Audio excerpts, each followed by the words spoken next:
welcome. It's the WePlay Academy League. It's day 2 here. We've already said goodbye to a couple of teams from the Gauntlet stage. OG Academy and Furia Academy, their runs both came to an end yesterday. That leaves us with 4 teams left in this stage, Hugo, but with only 2 slots in those playoffs available, that's going to lead to a bit of a conundrum, isn't it? That means for 2 of these squads, they're going to be left with disappointment, heartbreak, 1 bo3 just short of making it into the playoffs, and for the other, well, a chance at all the glory. The teams left over, I'm of course talking about NAVI Junior taking on Astralis Talent. That's going to be our first game today, and then later on we have a little bit of Young Ninjas versus Spirit Academy. I've also got Hugo B. Byron with me. Hugo, Hi. How you doing, bro? I I'm love doing this great. shirt today. I love thank this you, shirt. Harry. I'm going hard with my shirts this week. We'll see how many I have that are washed and ready to go. But yes, thank you. Happy to be back.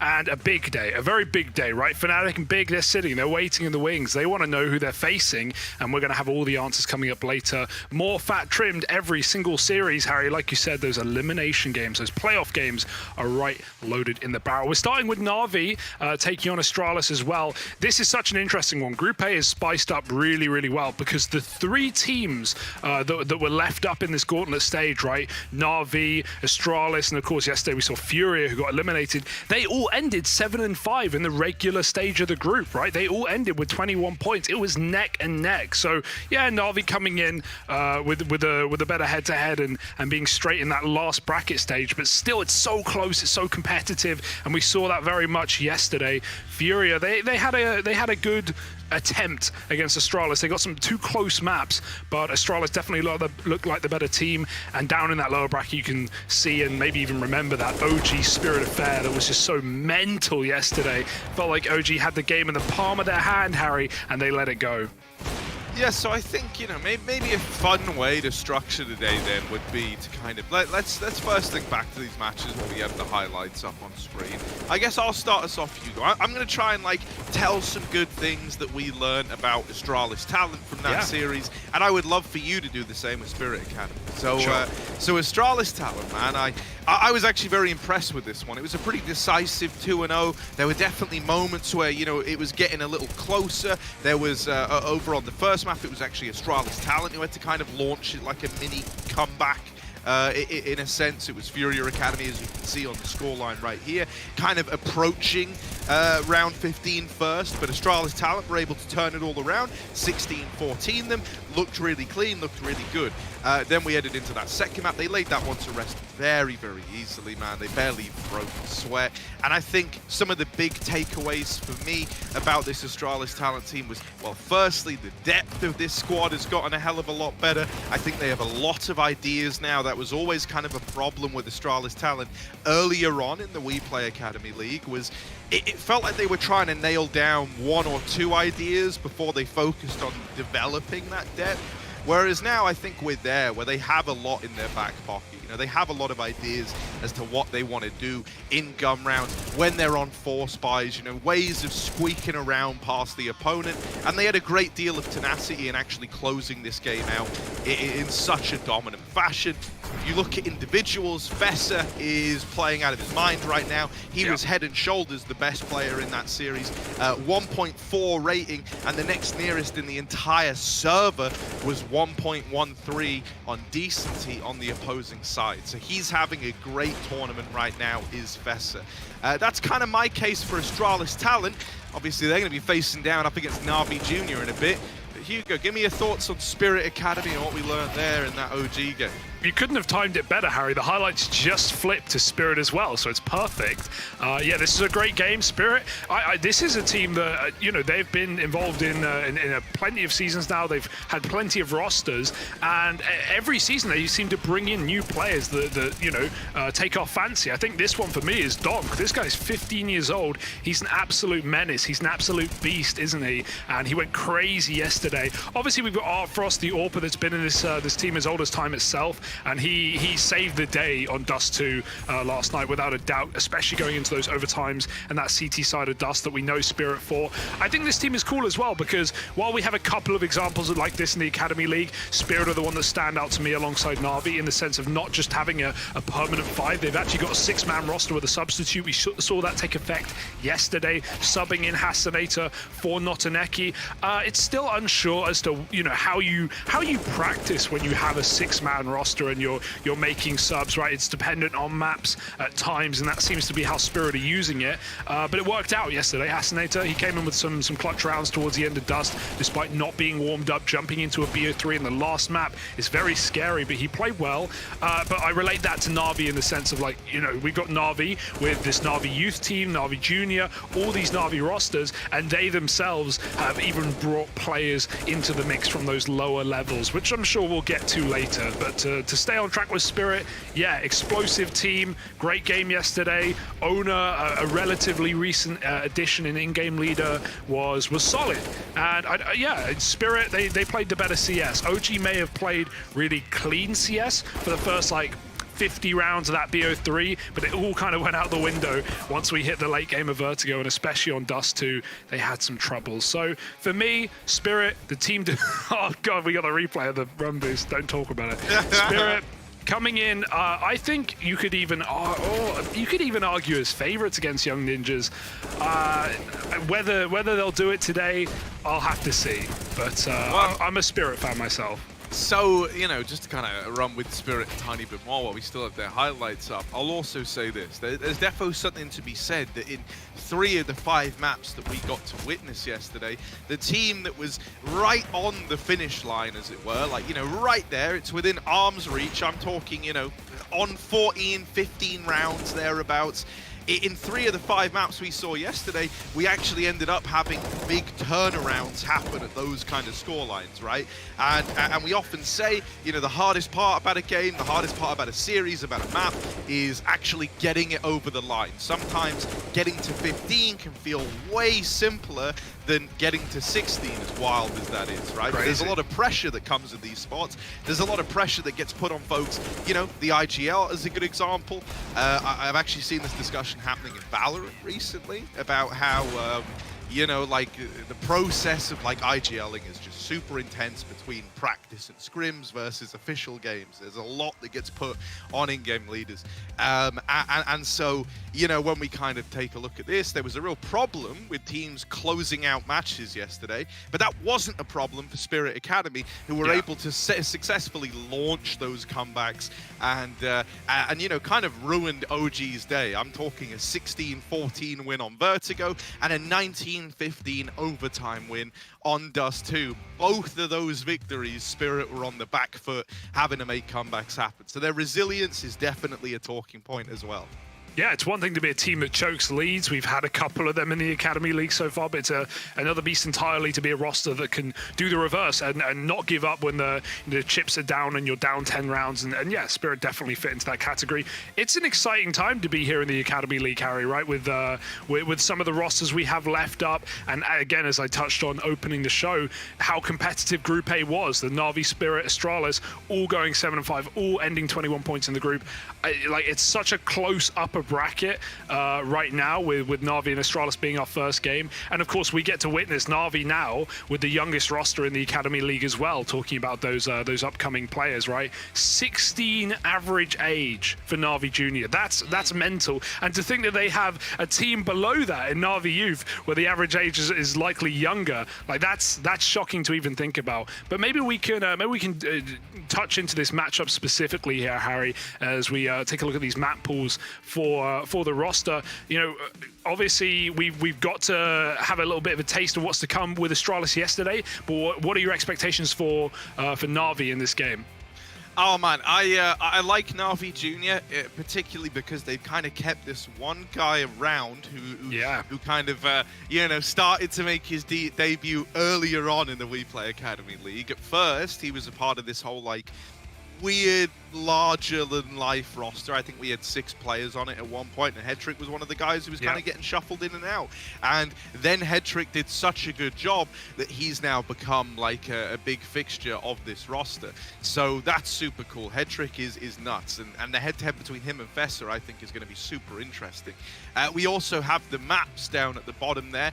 Ancient pick out of Astralis talent. I like that, right? Not one that we've seen NAVI Junior play this season, but it's one that they used to play in seasons gone by with different iterations of the squad. So I wonder if that's translated across at any point. Well, do you remember season 1 with NAVI Junior playing a lot of Ancient, kept picking it with Monacy? That's with the caveat that they had Monacy, who used to go and play Donut, and he'd get like 35 kills in a game. He would just insta-peek mid from Donut and kill everyone and flick everyone. It actually was unreasonably unfair. It was actually not fair. It's good to see Monacy in Tier 1 as a result. And hey, Monacy's not the only one who's had that Tier 1 taste. Hedrick was even there. He even subbed in for the main NAVI roster over Boomich back at Pro League. So this guy's got the experience, very young, cool head on his shoulders, great aimer, and you know, if anything, hilariously is like the experienced player of this team, which is always funny to talk about when you have academy rosters and the 18-year-old at the forefront of it. So yeah, loving this NAVI roster. Astralis, though, we've been touting them as one of the best teams when it comes to that team play and the brain power over these last few seasons, right? Having Trace in this roster, be a coach, now bringing in Modi, a Swedish legend, having a couple of players who are capable to in-game lead. Astralis have been improving massively in these last few seasons, and so they are going to be here to test NAVI, no doubt about it. Today it's map 1, it's Ancient, and we'll get them right in, baby.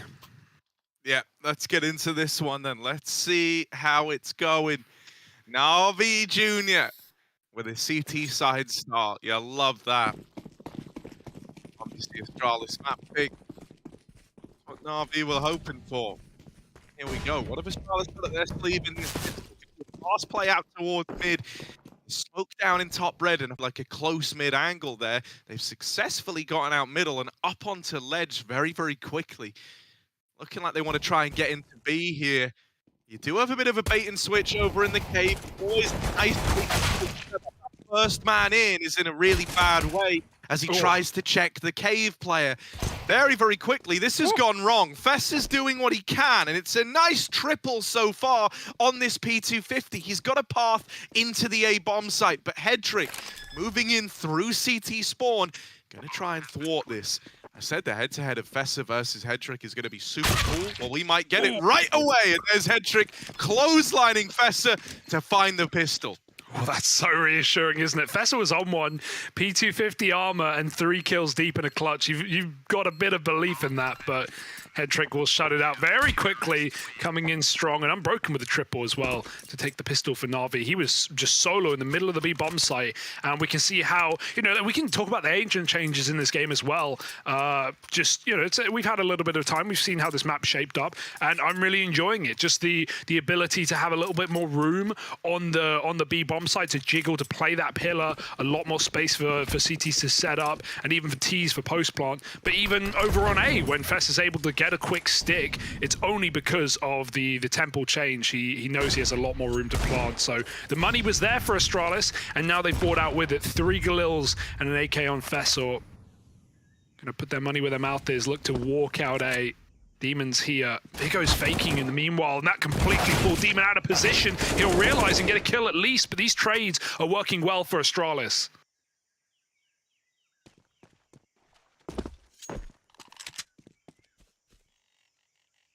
The alarm bells are going off for NAVI Junior. This mid push could net them the kill on this rotating player, but Nipple's been sandwiched in between Mister and Fessa, and now they're going to up and leave, go back and join Vigo over here inside of B for Hedrick. This is not an easy spot to be in by any stretch of the imagination. All alone out through mid, no info as to where this bomb is getting to. But he has pieced it together that it's feeling like the B plate, and he could catch the bomb crossing. But there's Fess's revenge from the pistol round. Currently, the tally between him and Hedrick standing at 1-1. All right, and the score as well, isn't that just? As we get into round 3, we're going to be having a little bit of a team speak interlude. So let's jump into Navi's comms.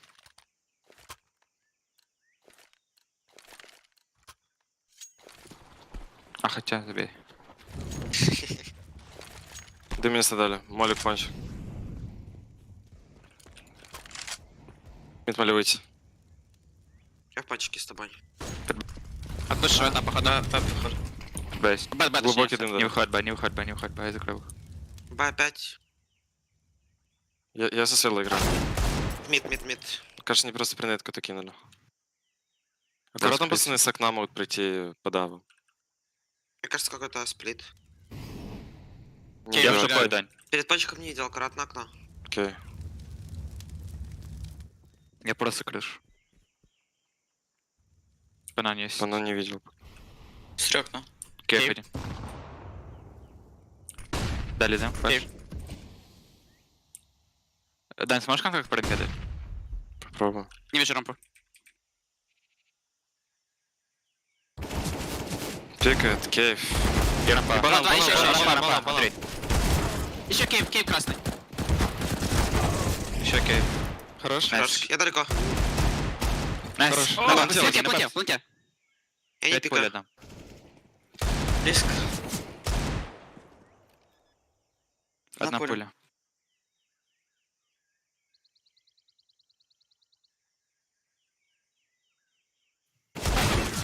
Настра. Да. Oh man, it's a damn good try on the force, isn't it? Right down to one man surviving for the opposition. Oh, sometimes rounds like that can tempt you to want to force again, but I don't imagine NAVI Jr. take a risk like that so early on. Yeah, CT Ancient, you'd rather just play your gun rounds, right? You know you've already got that massive advantage. You don't want to start delaying your rifle rounds any further. And yeah, very nice try, but risking it all on the one bullet, not reloading. And look at where it gets you. Donut stack and it gets smoked, so that sucks. For Navi, at least, Fessel's going to walk right past and he can go in through red as well. Maybe they boost over this smoke. Is there a gap? Is there something? Yeah, they found a little peak and enough pistols fire off that Astralis know there's at least 3 CTs in position. They may as well just bail, go back to that B site. Already utils being thrown in, so this should be theirs. Vesta's looking to make some money though. Looking to cash a check.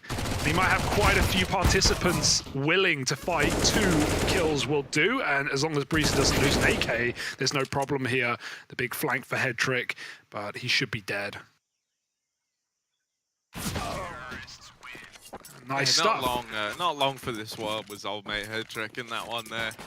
Yeah, nice, clean, concise, only losing Fess's Mac 10, but he took 2 to the grave with him. So it's all well and good, money made there on the SMG.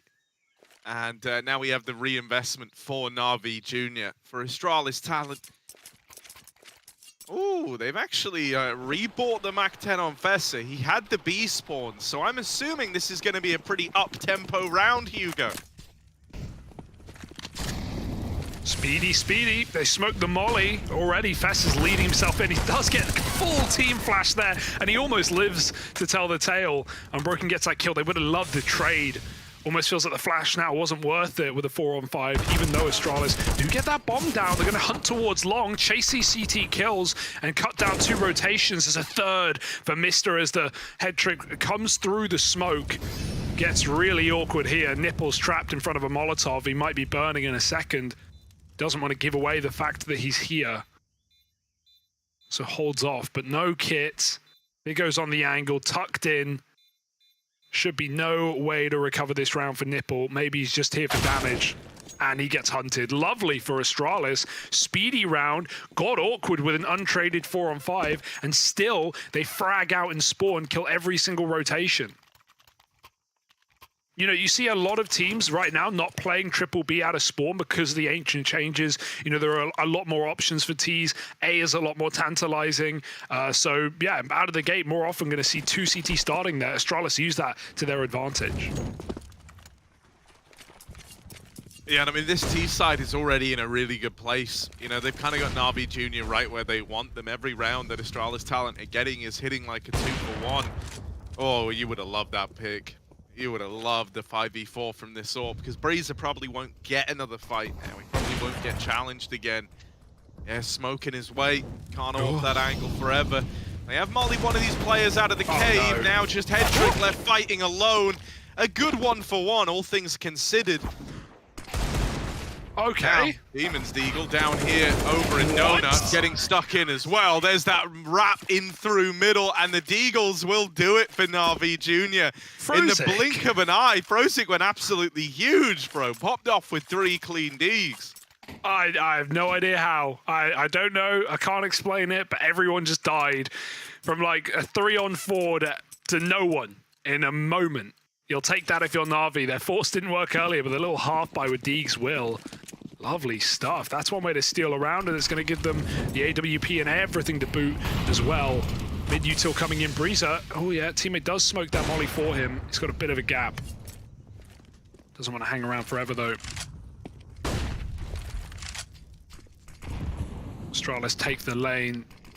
3 outside of middle, ready to go late, but that smoke is going to throw a spanner in the works. Delayed in taking the mid control for Vigo.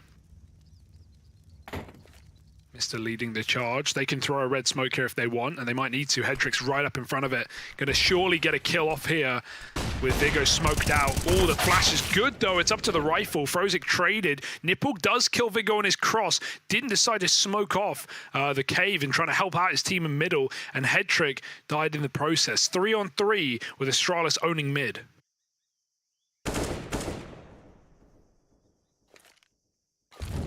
They've got an Ultex out. He's just kind of harassing the Donut player, making life a little harder for Demon in this position. Now making it all the way through red and looking to wrap the B bomb site. Timing's going to be everything on this one, and they win that opener. That makes Ultex a little more deadly over here in the back line. He's going to start running, so this could get hurt, and Nipple looks aware of it. Holding for the short swing. They now learn about the cave player, and they're just not going to give him the fight. I kind of like this decision, right? Don't give them a way back in so willingly into this retake. The more time you waste in the 3v2, the better. Nipple trying to make a play out into the site, but it's very claustrophobic, and right now the only thing saving him from short is this smoke being down. No one's engaging him. No one's giving him this swing. Till the exact moment they double peek it together, and there's the closer for Ultex. Demon thought he had that kill in the bag, but he didn't. And so that's 5 for Astralis Talon.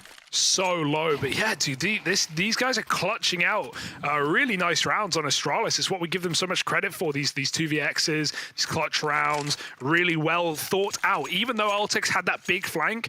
Oh, wait, we have TeamSpeak. I'll hold this off. Let's hear him for Astralis. Jeg tror, de kommer Jeg ikke lavet noget noget af nu, eller? Alex. Vil Jamen, ikke jeg går og holder den nu. Ja, gør det.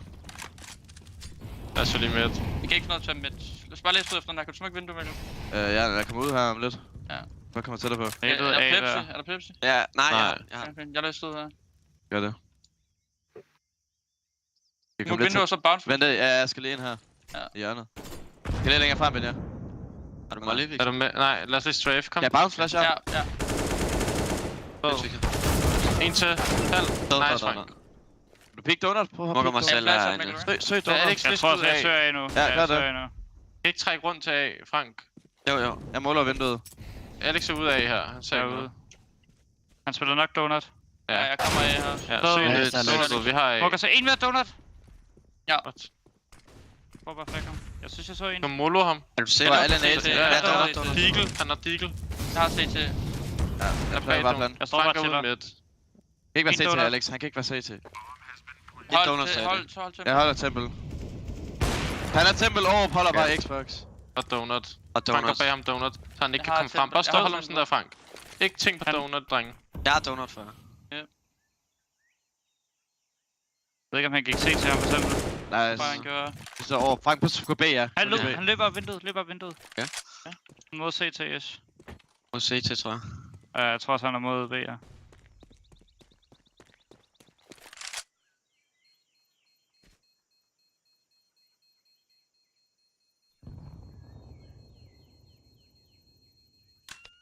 Nice runde, boys. Nice. Vi kan rush B.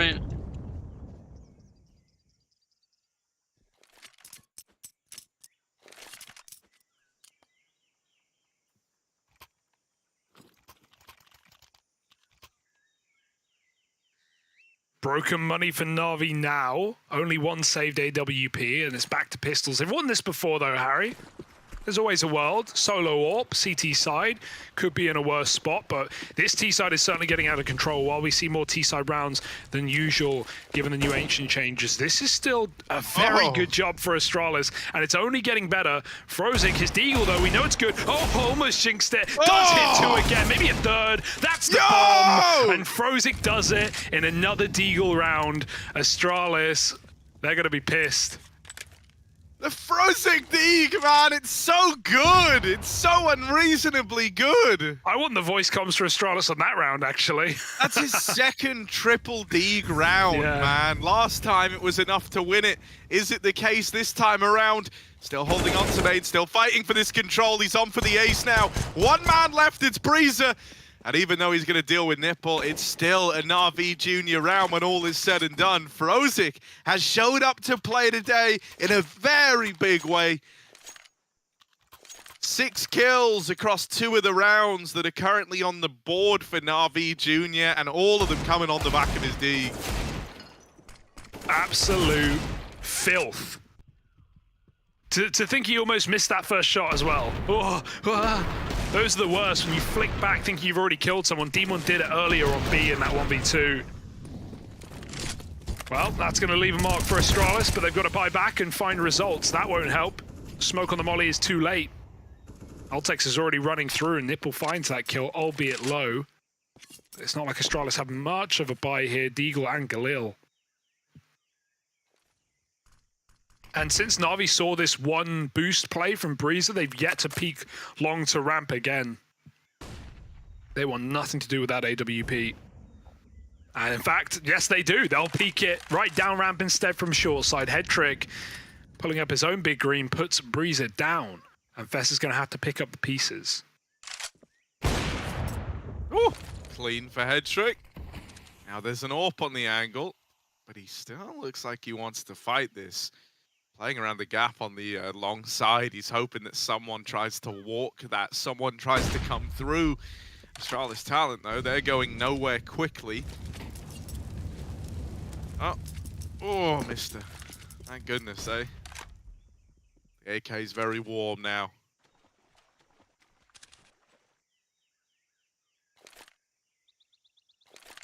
And this is starting to feel like a save here, Hugo. So a flawless round at an RV Junior. All right. Edric's AWP doing the bulk of the heavy lifting there.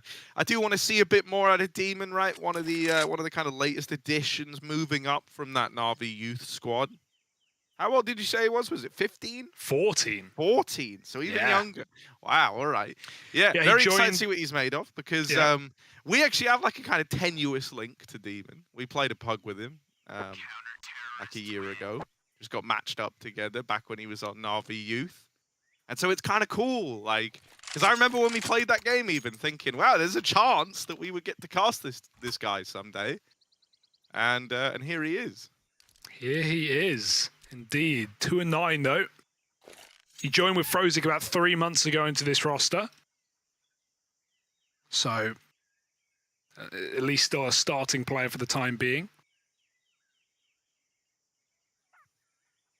Bit of a techie here. Things not ideal. We'll have to wait and see. But, you know, this was for a moment looking like Astralis where we're going to sweep this T side on Ancient. Their map pick, and one that Na'Vi haven't played in a couple of seasons. But Na'Vi, couple of clutch rounds, give Frozik a deagle, and suddenly anything is possible. And now we've got a game on our hands, with Astralis in a bit of a predicament, saving 2 guns and having to force buy around that. As the old saying goes, Hugo. Yeah. Give a man a deagle and he could win you a round. But teach a man to deagle. And he'll win you every round. And he'll win you every round. Well, that much is holding true for Frozik.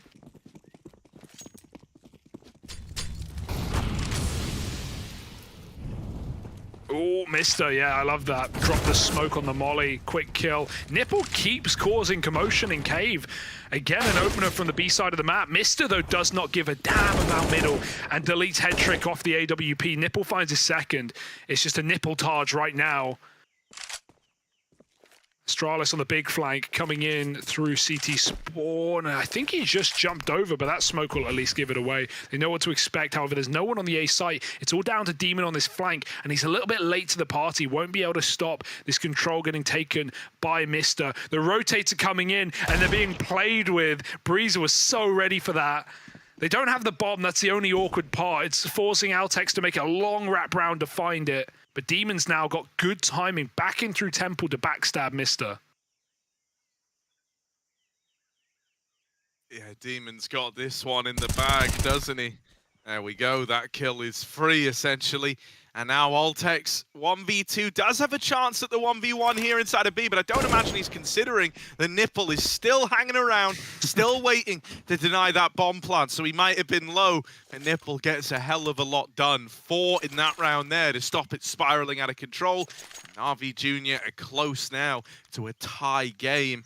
Very likely to come through with an eco looming for Astralis talent.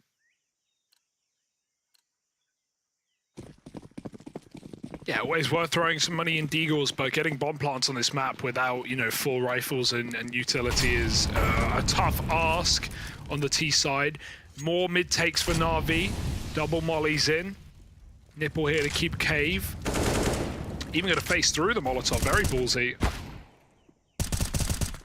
Got support though, jumping up from mid. Headtrick helps out. There's still a player walking through the smoke, but Headtrick's going to trade Vigo before that fact. Breezer's yet to go.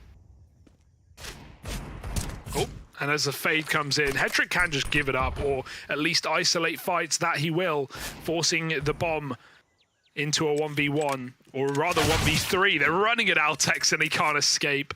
Breezer may have killed Demon top red, but that's all it should be in this round. He'll get the gun, but Na'Vi have the bomb.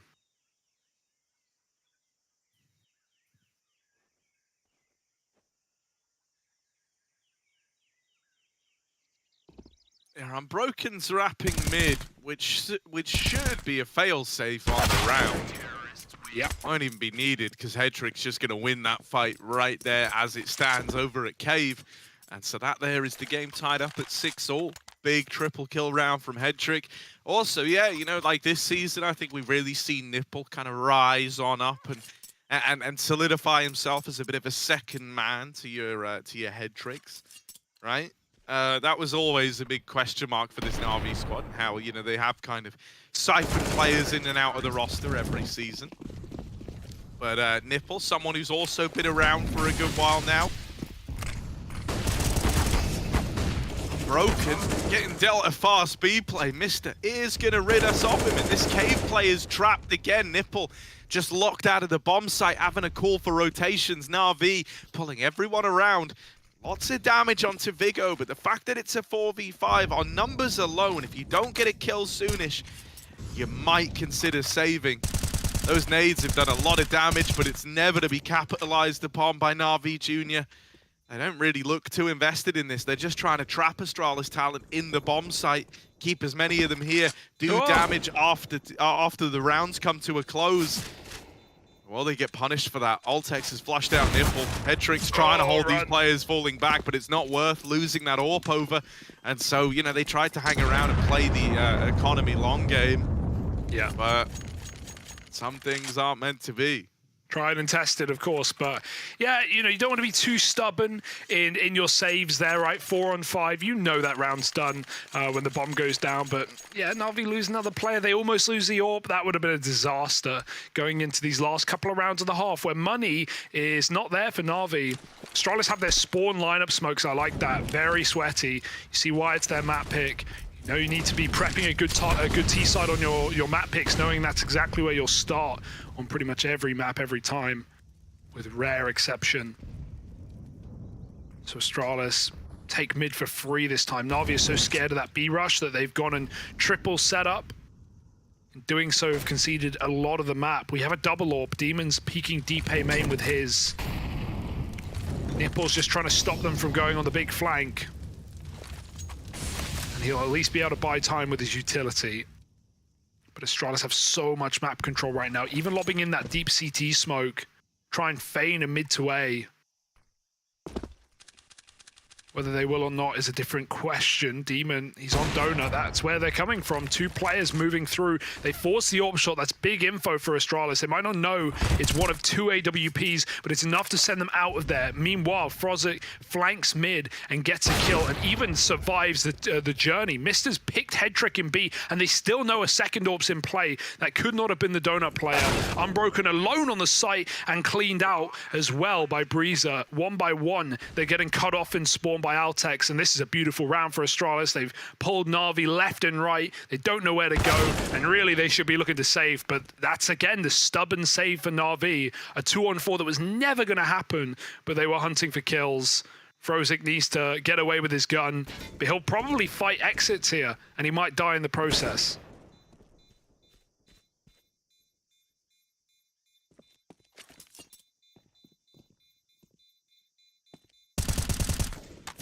Oh, no! Come on. He's got to go back for it. Run. Now just needs to get the hell out of here.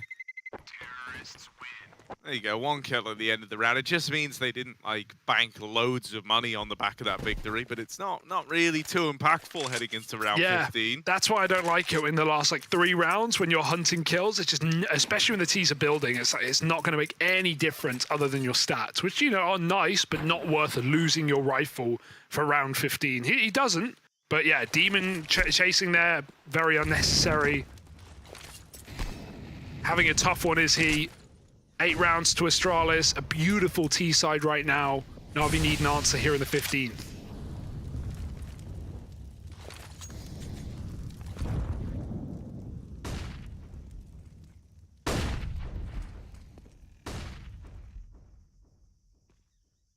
Oh, Fessa might get rewarded. Patient here, flash going in over the top, but it's gone over the top of Fessa as well. He wasn't blinded by that, and so that is an opener for Astralis talent that will go untraded. Oh, Nipple's even been tagged trying to walk across that ramp smoke. Missed shot for Hedrick's AWP. This is starting to fall apart here. Mister making it all the way up through red. Will get cut out of the round. Vigo's also found a man over in middle. That's Frozik on the receiving end of that one. A 3v2. NAVI taking a bit of a gamble, moving all their resources over towards this B side of the map. Both Nipple and Demon are low. Bomb's coming up ledge, looking like it wants to go B. Now it's been cut away from Astralis talent. Nipple trying to save the day here. That's the bomb put down over in mid. And he's thinking to himself, well, it was crossing back, almost like he knew it was safe. So I think he seems very aware about Fessa here. Still not going to help him in the head-to-head. They know that AWP was over towards B. So Astralis talent, hang on a moment, they're actually running its way. Demon's just as confused, but he runs into them with the P2K out. Anything but ideal, and that's a 9-6 half for Astralis talent when all is said and done. You can't really ask for more on a T side of Ancient, I'll tell you that much. Fessa at the forefront, but really everyone had their moments. Altex, his lurks were lovely in some of these T side rounds on big flanks, getting into red, cutting off rotates. That was just pitch perfect for Astralis, and they've got to be very happy with this this map choice coming into the BO3. It is a BO3, keep in mind, and it's one that a map that NAVI haven't really touched in a while. So right now for Astralis, they're pretty happy. Let's listen into NAVI on the second pistol.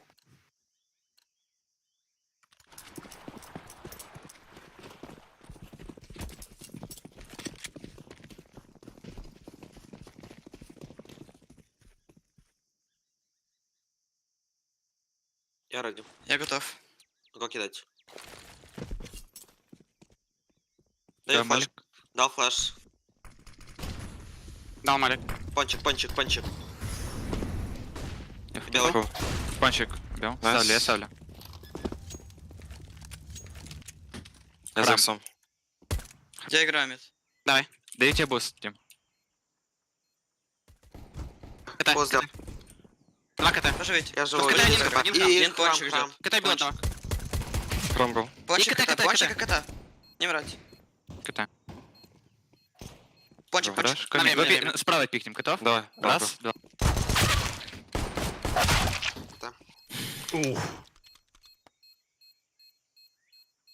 Дубо, блядь, собі. Блин, время срать. Да.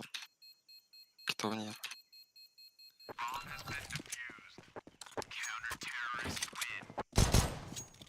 Dude, Ooh, Fessa, he's man. just a pistol player, Harry. Mate, He's a pistol so, player. I was gonna say, like, I can imagine for orgs that have, you know, bought heavy into the academy program and like trying to set up their academy teams, it can probably be feeling very reassuring when you have, you know, a Fessa come along. If you kind of look, I would argue, he kind of fits into like the lineage of, you know, like your JDCs, yeah, I'm hesitant to say Monacy just because he's kind of meant to be like the prodigal son of the Academy League, you know what I mean?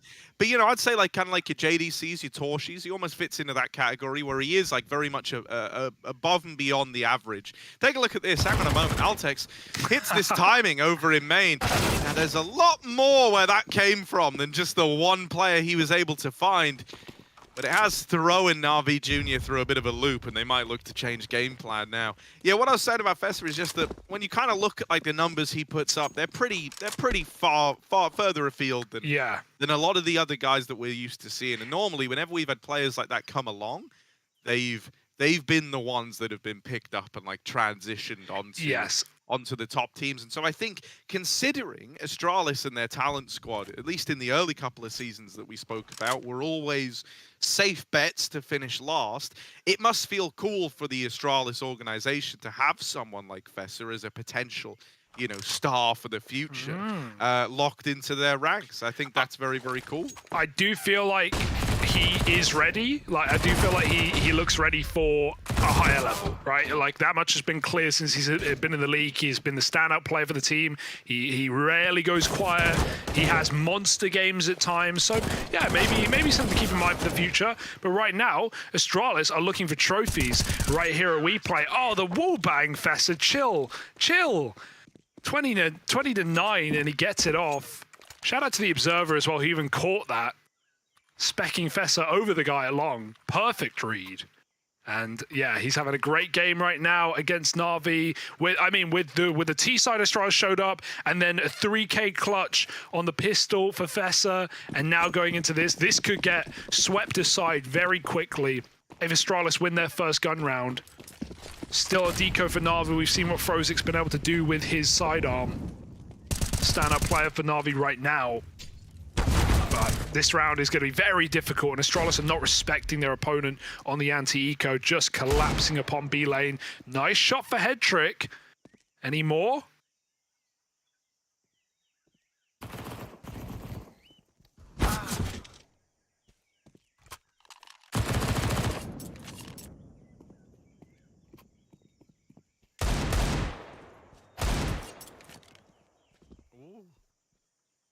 Okay.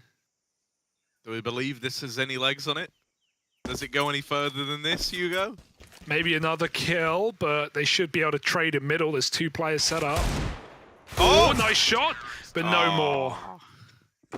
Mate, if he gets another, that's it. You know, the ball's already rolling. You can't stop him. But yeah, you know, two nice deeks.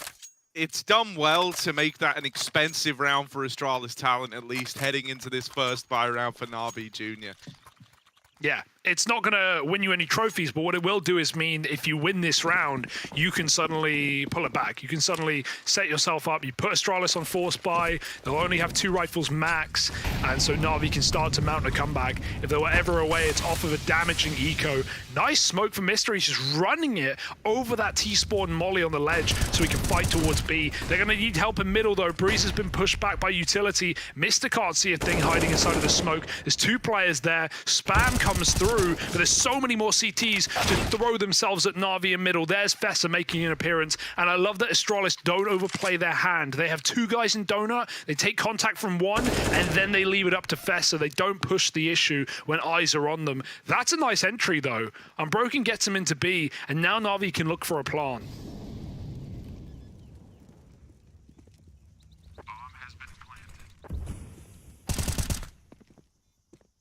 Oh, that's a clean kill, Professor. Oh, why not make it 2? Wow. And Breeze is even there to help him right at the very close. Man, that's a dominant retake, isn't it? Considering that was even heading into it. Astralis talent barely break a sweat moving in, and the kind of chance to capitalize on all that damage done. in your D ground is now somewhat out the window with a bit of money made here for Astralis Talent. You'd still be able to get them on the ropes somewhat, right? But not as impactful as if you'd taken away that last round. So things get very, very nerve-wracking now for NAVI Jr. Scary spot to be in. Plant gives them more to play with, but need another B entry from Unbroken. It feels like he's going to drop off the boost. Doesn't want to wait forever. Be at the behest of nades. They've shown something towards B, and now Navi are grouping for an A hit, so there's only one guy in position at the moment. Unbroken might have to throw his U-turn to B unless he wants to late lurk in silence. Navi hold on to mid for a moment with A smoked off, but they will eventually have to go for this hit into just Altex. It's their best bet right now, but rotates are very close. Breeze has got the AWP and donut. Altex with a nice off angle should be good for at least one kill here. Oh, look at this move over from Breezer with mid being very quiet and Mr. having that info. Breezer's going to be able to shuffle towards B. Even that one flash might cause a bit of a change in setup for Astralis. Look at them panicking now. They're about to realize the error of their ways. Breezer hits a cross shot though, and now the penny's dropped. They're already pulling everyone around. Mr. is going to die trying to just beeline into the bomb site. Aren't found for NAVI Jr. Smoke's still up as well, so even though everyone's here to retake, it's still going to be a little slow. But that spam is big. Caught on the other side of the smoke. Damage done to Demon, but it isn't the killing blow. They know where he is. They know they've got him boxed into a corner here. Big nade. Go ahead and lob that nade in. Good damage onto Altex, bringing him down that much lower. They've crept under Demon's crosshair. He doesn't know they're out in CT right now. And Altex gonna snuff him out of the round. Main player dead. It's all on Hedrick. Try as he might, he's good for two. This is gonna be super close, but I think Astralis Talent have just got the round. A second left on that bomb, not even. And that's 14 for the Danes. Damn, could not be closer, but Astralis going to be feeling pretty ferocious right now. Winning a retake like that, a man down as well, and with smoke shots to boot. Let's hear how they're feeling coming into what could be the last couple of rounds.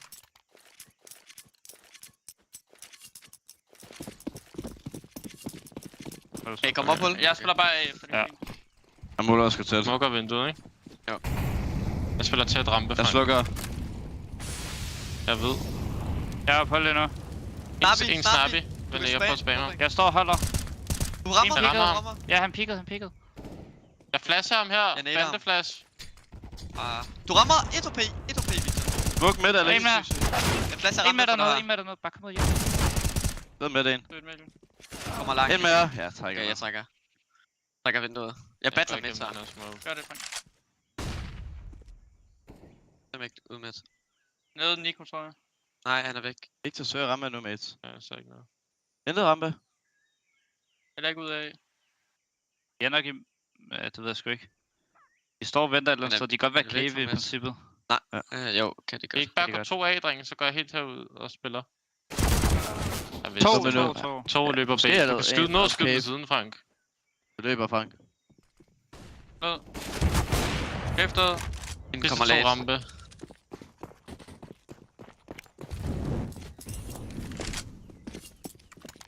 Bare stack. Vi skal nok gå B, Ja, jeg ved det godt. Okay, ikke. Bare spare, hvis det er. Ja, det gør også. My bad. Dårlig duel mod ham der.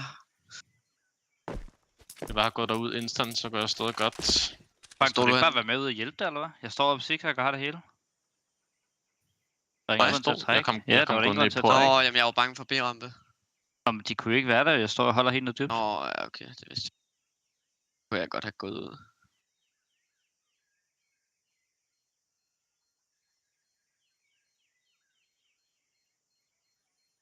My bad. It's fine. Kom igen. It's like Anna's gonna lag og from face it. Vi skal force her. Men jeg kan droppe en M4. Okay. Okay. Ja, du kan droppe en M4. Jeg kan ikke drømme en M4 til Frank, Mikkel.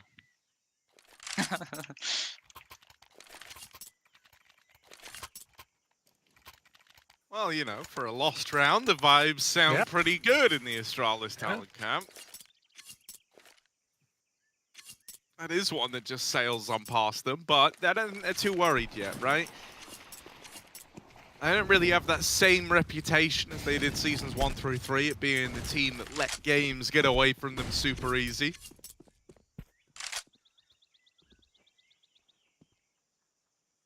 They've even come back in with a force fire here around the saved guns, so let's see what they're able to do with it.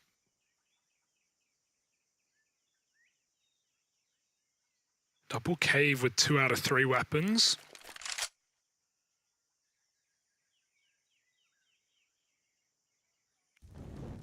Oh, Breezer. Oh, a bit too soon. I like this boost as well. An angle you could typically see before the changes of the default pillar, but now this is the only way you can spot over the top from the cave. Vigo, he's got a nice couple of weird angles. But no one's walking B just yet. While Navi show face towards lane, take Jag. They're resetting, they're going back to spawn. If Astralis are patient, if they hold this together, if they don't shuffle, they're in the right spot. Resmoke is good. Going to stop that cave split for now. Going to leave it down to the ramp play. Should still be some util in here for Navi. They have a little bit to go. Couple of smokes, couple of flashes going over. Vigo needs at least one and to be able to drop off after the fact. There's the damage. Oh, he can't convert it. They've seen him. And there's the cave split. Well timed for Nipple. It's still traded. Fesser's got a lot to do, and he just decides to live for now. Wait for his rotates to move in. Yeah, him being alive here is more important, right? Gonna hang around in the cave. His teammates now moving in. Gonna let those pistols try to open up. That spam Professor comes through. 2 kills in this sight hold so far, and he's finally brought to his knees. But Demon out on an island, is low on health, and is gonna get put in the dirt by Breezer. That AWP at the end there to close. And this kind of tag team, Fesser and Breezer, have been lights out towards the end of regulation here. 15-7. They tear apart that B site in the retake, and this CT side, it's all coming together for Astralis talent now. Just 5 kills away from walking away with their map pick intact. Dude, these retakes have just been really nice for Astralis, right? They've done it on both sides very cleanly. Fesser's just the wallbang man, right? Does it through every single spammable spot. As soon as he hears Unbroken's in that cubby, just goes back to cave and finishes the job. It's perfect. Breezer's just gnarly though on that AWP.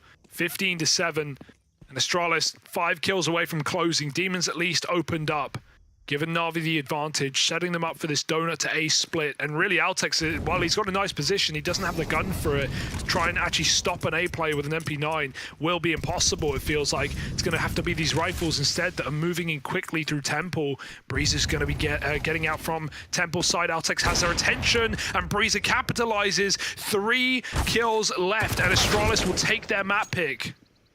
Oh, it's getting weird now.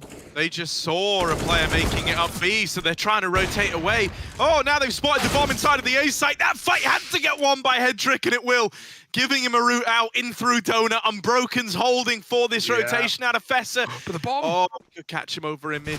Could catch him trying to go up. Oh. Headtrick holds the line.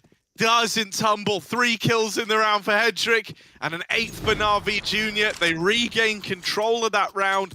Unbroken making it out of B ramp. Absolutely threw Astralis talent through a loop there. Yeah, his B entries have been the. I feel like the one thing Navi can actually rely on in this T side, like win or lose a round, he's getting them into bomb sites. He's cracking the doors down. So fair enough. Even if it was a big fake out master plan, it works out for Navi. It keeps them floating for now. Miss mid molly. They're going to throw an A execute, and against an eco, there's very little Astralis have here. Not, in fact, even on the bomb site.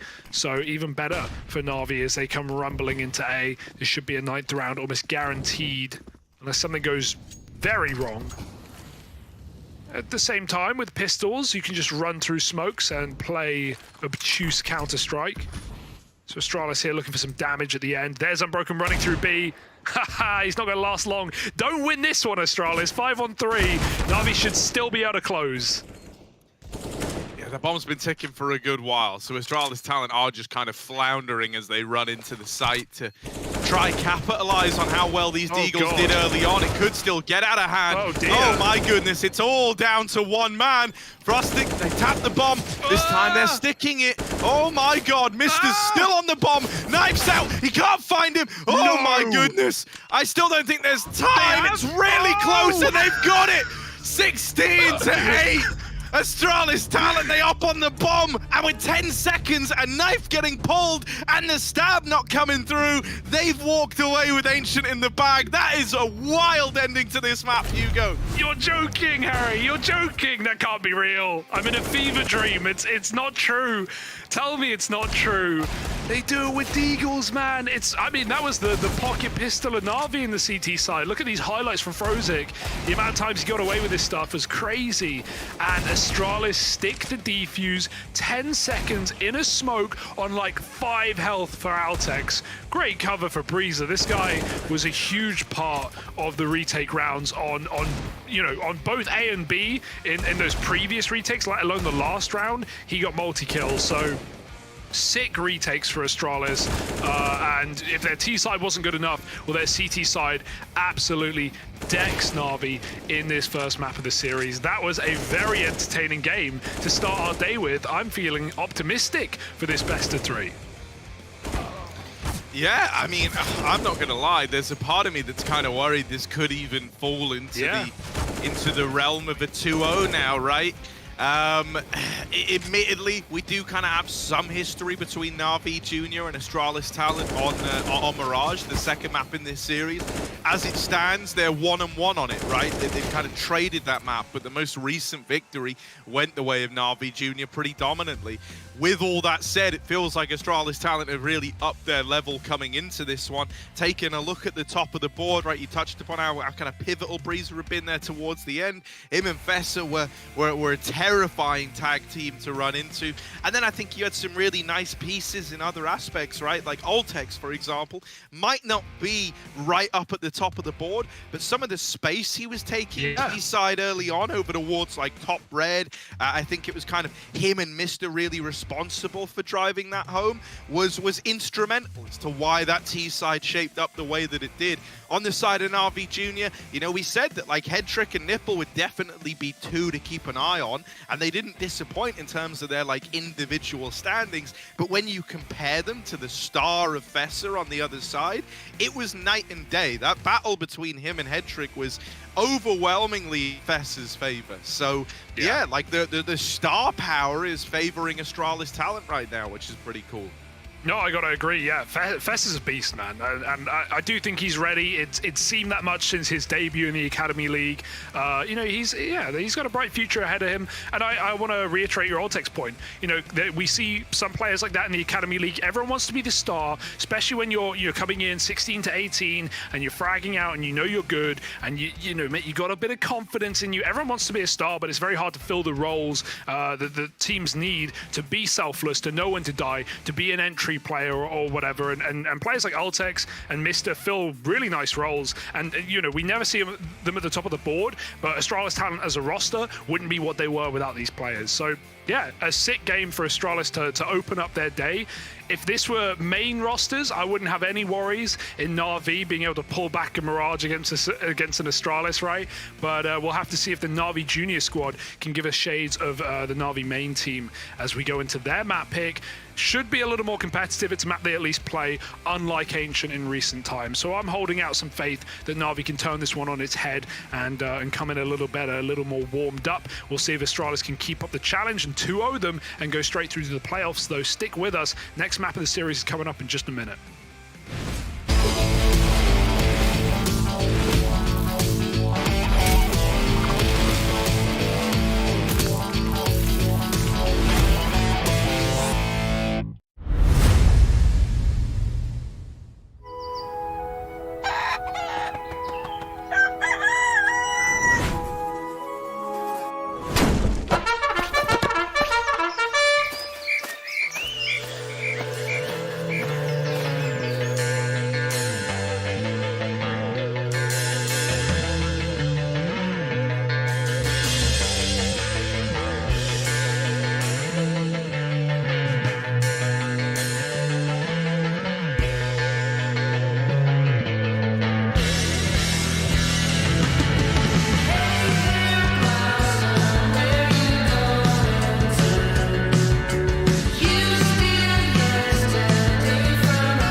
not from us. We came for blood. We are the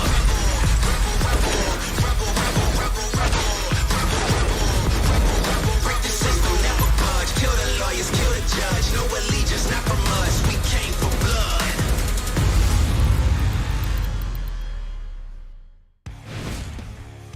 NAVI Junior, they're in hot water. They're a map down in this series right now, Hugo, but we're going on to their map pick of Mirage. This is where they're hoping to turn it all around, right? Gonna have that T-side start, you'd imagine. But we'll have to wait and see on that one. I'm just assuming. But yeah, you know, it's gonna be a chance for NAVI to take this one, either 3 maps, or they have a pretty sore memory of how the gauntlet stage went, falling 1 bo3 short of making it into the playoffs. Hugo, how are you feeling about their odds of kind of pulling this comeback, taking us to the 3rd map, and making this a lengthy series after all? More confident than Ancient, right? 4-win streak for NAVI. They've already beat Astralis on this. You brought this up earlier. They're 1-1, but their last game was like a 16-5 off of an 11-4 opening T-half, which is damn good, you know, and like you said, probably where they're starting as well, unless Astralis want to throw a spanner in the works. Unlikely to see that, but yeah, that's a good news for NAVI, who need it right now. This also just generally ties into the point we're making coming into the day with these 3 teams of NAVI, Spirit, and Astralis all sitting 7-5 in Group A, and as a result, despite NAVI being in that 2nd stage of the gauntlet, like, anyone can get through, right? Anyone can beat anyone at this point. Everyone played 2 games v every team in the group, so yeah, like Astralis winning, I think is a safe bet for the series, but NAVI could certainly take a map away here, could certainly win Mirage their pick and take us to Vertigo, but we've already seen Astralis tried and tested on Vertigo in the past. So you know, I would probably say that I think NAVI are going to win this map. If Astralis 2-0, damn, impressive win, and even more, you know, I would place them even higher for those playoffs if they could do it right here in a bo3. We know this team loves a bo3, Harry. Yeah, I mean, dude, it would be pretty exciting, right, for them to 2-0 this and then head into the playoffs. I think that would give you a renewed bit of faith in this Astralis talent squad. We got the match stats here as well. You can see that NAVI Junior might have picked it, but like stats-wise, Astralis talent is still more than comfortable here, right? So I do think NAVI Junior are going to be given a bit of a run for their money. You kind of touched upon it in like the last matchup between these teams. It was a pretty dominant win for NAVI Junior here on Mirage, but we have seen those results flip-flop back and forth, and as a whole, the stats are far prettier for Astralis talent. So yeah, I don't know. I'm kind of thinking it could end up being a 2-0 here, if I'm being honest, right? Fessa, never really much of a question mark in my eyes. I feel like you know where he's going to finish. He's going to be up top of the board. He's going to be at a bare minimum in the upper echelon. I'm talking like 1st, 2nd. He's going to put in a big performance. He's very consistent at that. Then you kind of have guys like Breezer around him actually being super impactful today, really looking like he's kind of woken up on the right side of bed. So suddenly, you know, your problems are maybe a little deeper than what you're used to when you face Astralis talent. For NAVI Junior, gonna need a lot out of Headtrick, gonna need a lot out of Nipple, and I want to see Demon not have a slow start, because over on Ancient, he finished that 1st half with, I think it was like 4, maybe 5 kills to his name, and that kind of stuff can't happen here. He needs to elevate that level if NAVI Junior want to stand a chance of making this a 3-mapper after all. Absolutely agree, and we're getting into things, folks. Map 2 of the day, it's Navi's T-side start, and let's see if they can repeat the history of that dominant 11-4 T-half back in the group stages. So always a chance. Navi have got to have some confidence here, but Astralis definitely got their stars performing, and we know what to expect from Fessa in a pistol round. 3 kills at least. So let's see if he can do it. Flashes over the A site, and they're going to run him down. Good opener for Mister, even going to get himself out of danger. Now Fessa is dead right away, so that pistol responsibility is going to fall to somebody else. Breezer holding the line while Vigo's helping out from jungle and helping out in a very big way. Altec has even rotated in. What? There's the closer. Astralis talent in the blink of an eye had 5 players fighting for that A-site control, and they've snuffed out the attempt at an A-take early on in the game. Yeah, they're just so good in these man-down positions. That's a 3-on-4 coming through for Astralis. Even though Navi had a good call, they got the smoke in towards jungle side, and then they mollied out Fessa, the point man who had been hyping up. They mollied him out of triple, and he just commits to a fight and gets overwhelmed. So does Mr. and Spawn. So yeah, just a really clean pistol, not clean, but really nice recovery for Astralis in a man down there.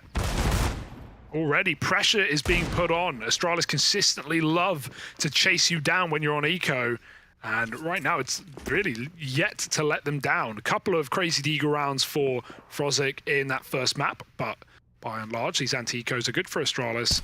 Got to watch out, that bottom mid player is actually open right now. Navi had the read, they needed Breezer behind the boxes, but he's got some support, and the rifle can come in. Not very well, though. Oh, this has gone badly for Astralis.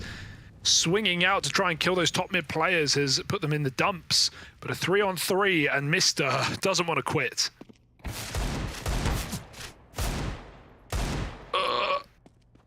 How does he get out?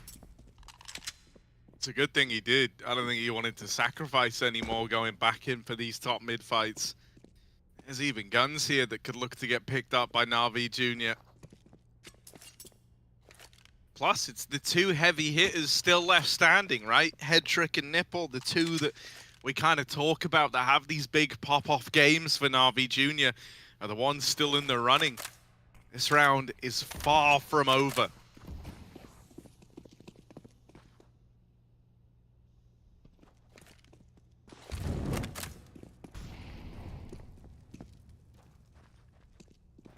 Ollie and Mark. Oh. And now, little swing out of Mr. Headtrick in a bit of a bad way here, getting wrapped and had a man inside of the site. So, good round from Mr.'s MP9, even saving the A1S right at the very end. He's made a boatload of money. And now, I mean, as you lean into this bonus round right here, you're going to have just pistols to go up against at best. You know, full eco looming for NAVI Jr. So, going to be a rough one for those guys. Let's listen in. Let's have a bit of a vibe check on the Astralis talent side of things. Jeg går kun siden. Stavs. Jeg gider sgu ikke lige blive fanget. Jeg går med mod A-siden igen.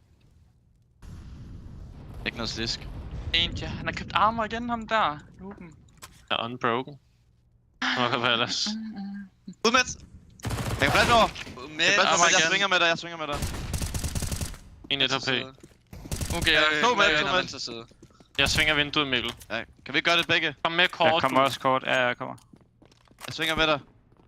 Bagøen en. 100 p. Jeg pusher Eller bare... Jeg bliver bag. Jeg går UG. Jeg smukker paller igen. Jeg skal gå CT. Men jeg kan clear B, Alex. Jeg er klar til at gå af. Bare stik af, stik af. Mere B-ups. Mere B-ups. Først er B nu. 3 B-ups. Helt rundt, Alex. Nogen er low. Ikke kørt. Ikke kørt De gør. Det kan være, at jeg lykker ud af, Mikkel. Jeg løber svår nu. Ja, jeg hopper lige B. Så ikke noget. Alex har sagt det smart. Jeg Det går frem kort, Alex. Det går boostet vindue og alt Ja. muligt. Skal bare Jeg går kort. Du er inside her. Du kan prøve at sætte dig i nuben. Nej. Jeg skal... Ja. Det er rough lige nu. Der er ikke noget køn. Og skal i gang. Kun én. Alene. Han fik Ja. Fik B alene. Bare lad ham være. Er kort. Ikke ud, måske, men. I holdplan. Ja. Den der. Den der. Død, sygt. Død Jeg plan. skimmer nu. Kom frem, grøn, Alex. Få en ild. Han er alene. Og den anden B. Og den anden... Bare skyd om planteren. Nej. Hvad galt til det? Sygt Mikkel. Sygt Mikkel, mand. Mr. Magic! Kort. Ned kort. Tap ham. Derfra. Kom her! Kom her! Sygt Mikkel. For fanden, mand. Benjamin. Jamen, hvorfor? Well, the high spirits don't go down, Harry, and winning a round like that in a 2-on-4, it's not a bad way to do it. Very awkward. Navi faked out B. It worked perfectly for a second, but you see Astralis doubt it as they only saw one player actually get through the apartment. Mr. puts on a bit of a show in CT spawn. No one covering the bomb. Navi really had faith that that fake worked, and it did anything but. Now we even have a double AWP in the first gun round.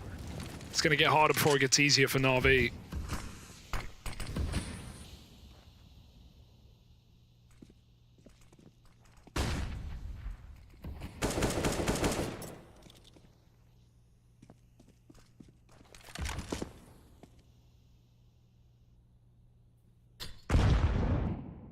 Navi Junior taking mid in this one, right? They've worked their way up con. This is starting to take shape to be a bit of an A split here with these con players coming up. Util going over.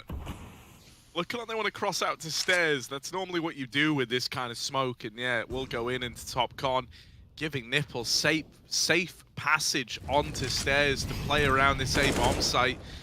Trying to molly Fessa, trying to make him uncomfortable. Mister dead after one over at ramp. Nipple, he's seen Fessa get in this corner. Don't know how Fessa wins that. That is not meant to be a fight that you win. Head trick will nade him out of position, but damage done back the other way. Everyone a little wounded here. That's a nice flick for Vigo, and he nails the follow-up shot as well. Starting that AWP again, he'll hit the ground running with it. 4-0, the double AWP looks good out of the gate for Astralis Talent.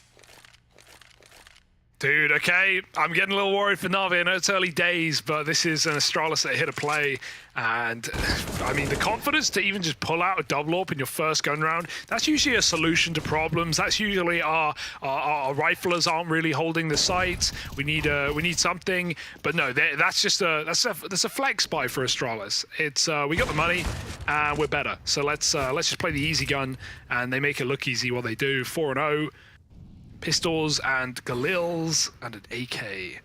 He goes now up on catwalk. Breeze is in the window. He's got that molly down lower, giving Astralis a bit more room to fight middle. It's going to force Navi to wait at top mid for that molly to fade, but this nade, oh, it could be chunky. It's not bad. They're going to run boost out top middle. Vigo, can you hit it?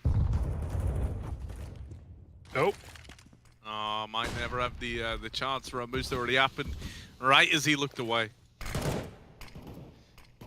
They are out lower, so maybe that's kept him alive just a little longer. Now looking to reface mid from short. Not give it a fight yet, but there is one looming. He's holding for this walk up. Only sees the tip of the head. Spots the demands, made it down short. And even though he takes one to the dome, he's going to get out alive in the 5v4. Good start for the Danes.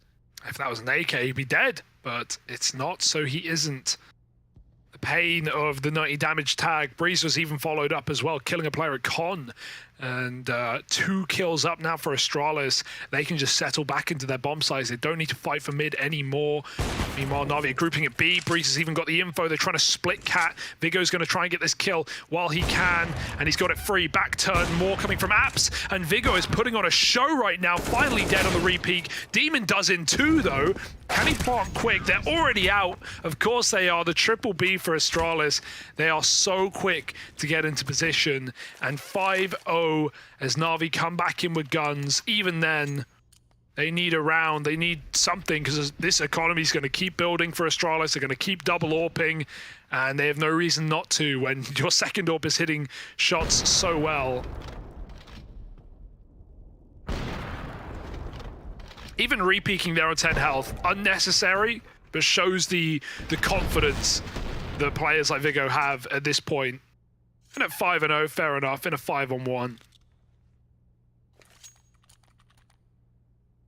Navi are going to have to do a lot to break back.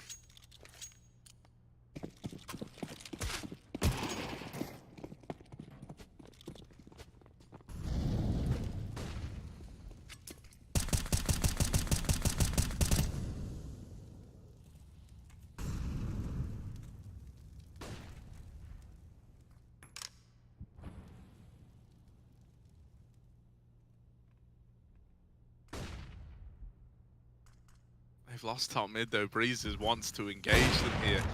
Uh-oh, you missed that first shot. The alarm bells start going off, but Breeze gonna land the follow-up. 3rd time's the charm for him. Raising dead in top mid. Vigo also fell, pushing through lower. Altex has to hold down this B site till the rotations can arrive. Only one before he's traded. Fessa running in, trying to offer up a bit more resistance. Drops the bomb, coming out through the apartments. Fessa putting on a clinic, now tucks himself in over at jail, waiting at the back of the site, unbroken. Trying to make a great escape here all the way down short. Even then, might leaving him in the prying eyes of Mister, and indeed it will. That is a lovely round for Astralis Talent. I love what Fessa does there, right? He loses his B site player. Altex dies, trying Two players were rotating in. Now, they could have elected to hang around Market, but instead, Fessa runs the gun, plays it at bench. He gets in so quickly, so deep, that he's actually able to, you know, deny a site take, deny a bomb plant, goes above and beyond. And just really, really nice scenes to kind of keep that pacing all slow for NAVI Jr. It didn't let that round get crazy in a 3-on-3 post plant where, you know, you gave them the respect to get that bomb down. So very, very nice. And to me, a play like that screams confidence. It's clear that Astralis talent are really riding this wave, you know, carrying that momentum forward from the Ancient game just a moment ago. Here onto Mirage, and I mean, Hugo, mate, we were only 3-4 rounds in when you said you were worried for NAVI. We're now 7 rounds in, and they're still yet to make a dent. It's not getting any better, is it, Harry? And, well, this round won't be easy either. Pistols and a smoke execute on A. Maybe some way to get around the orbs, try and cut him off with util. We'll see if they can stop Mister, though. Somehow not blinded. I mean, he was, but he still gets away with that kill. Lots of damage. They run through the smoke. He gets caught on balcony. Oh, nipple. Close orb. Like a shotgun for Vigo. Well, he can't follow up, but Fess has already run through the smokes to get a double of his own. And Astralis, again, like the worse this gets, the worse it gets. Astralis aren't respecting NAVI. They're not respecting their util. And at round 8, we're going to have to hear if NAVI have any solutions. Because right now, all I'm seeing are problems. Random dink through the smoke as well while running. Despicable. What have NAVI got for us here in another gun round? Я подвал. Какую яму. Куда осторожно, мог пикать. Оля же боксы, я тоже флеш. Подвал, подвал. Дым подвал.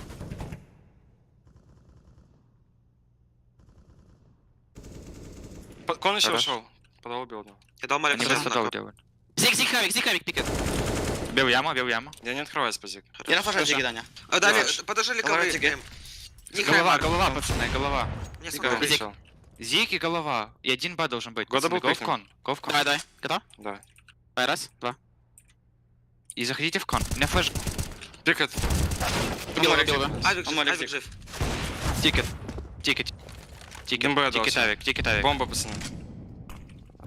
Я знаю зомбу. Он себе ванвей дал. Гранат тикет лезет. Один КТ. Это с Б, на Б вернулся. Я спину дам. Он на Б вернулся, Дань. Окей. Блядь. Тикет может пикать. КТ и перед кухней, пацаны. Я в коне. Дашь флешку от КТ, Марк? Да, я могу дать. Давай. Я готов. Он скорее Да, всего... флеш. Он... Когда не будет блайнд. Тихо, зиг лast. Джангл срочно. Поживите. Зиг пикал, да. Да, внешку. На байту. Хорош. Забрал авик. Хорош. All right, there we go. NAVI have got something to show. I will say, I like the round opener for Astralis. It just didn't work how they wanted it to. They got that underpass boost in, the G2 boost, and they comboed it with someone in window throwing a molly behind the top boxes to try and force that player out. Of course, NAVI smoked the molly, and then Astralis are patient, but they don't want to wait forever and under, and it's them leaving that gets them caught in mid. And, you know, at that point, you're down a man, Mr. pushes ramp, he dies, and it all just starts crumbling down. So NAVI, a default works out well for them. But can they reproduce it? Can they build upon their first round? Or is it just a one and done? Astralis has still got full dominion over mid. Look at this AWP at top mid right now. Tag somehow. Don't know how that's a leg. Head Trick is not there in time to trade or to help out. But at least Astralis are going to concede mid for now. Take that early damage and see what NAVI are going to do.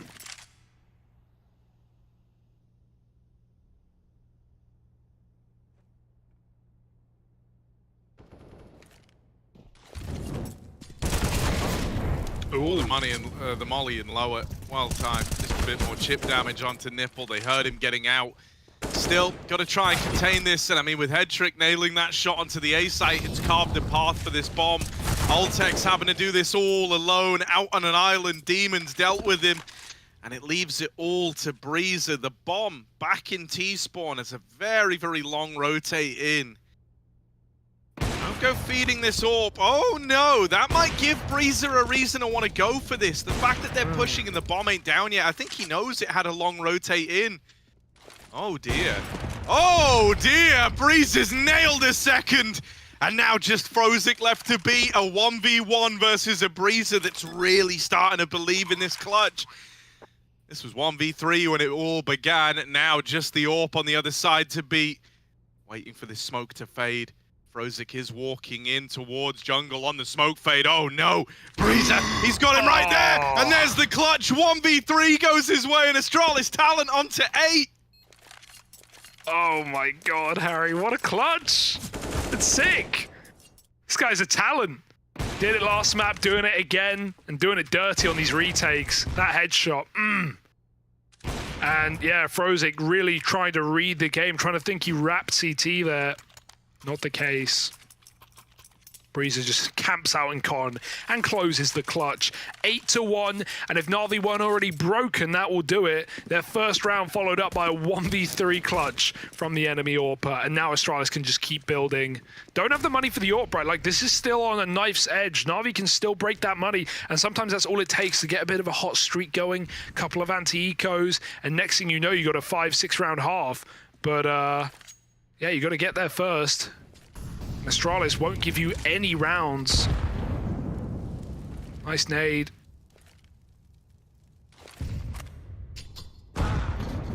Oof. 2 nades in lower. Unbroken dead before he even sees an opponent.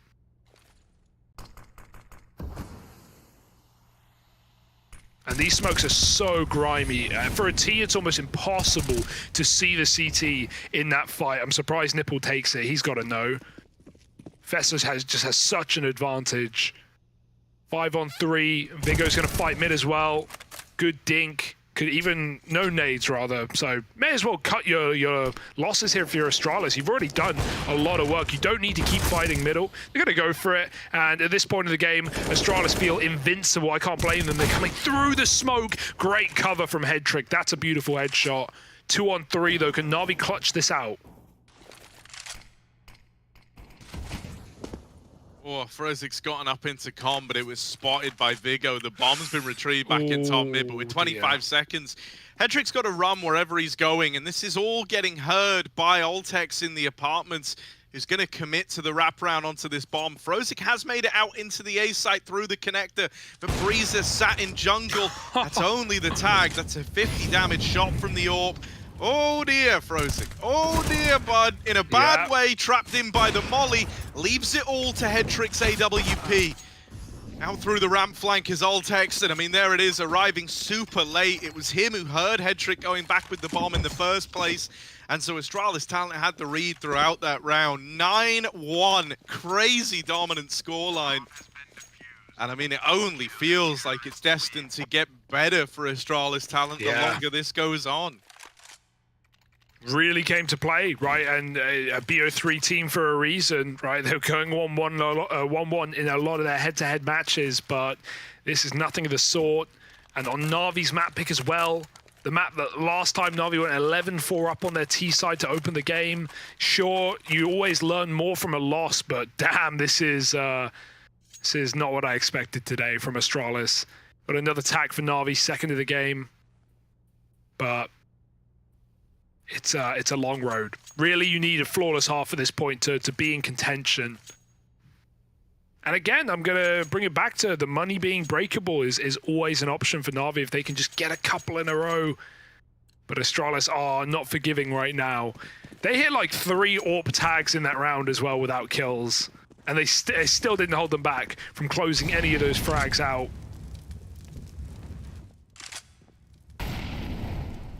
Does just feel like the individual level right now for Astralis is significantly better. Navi need to cook up something incredible.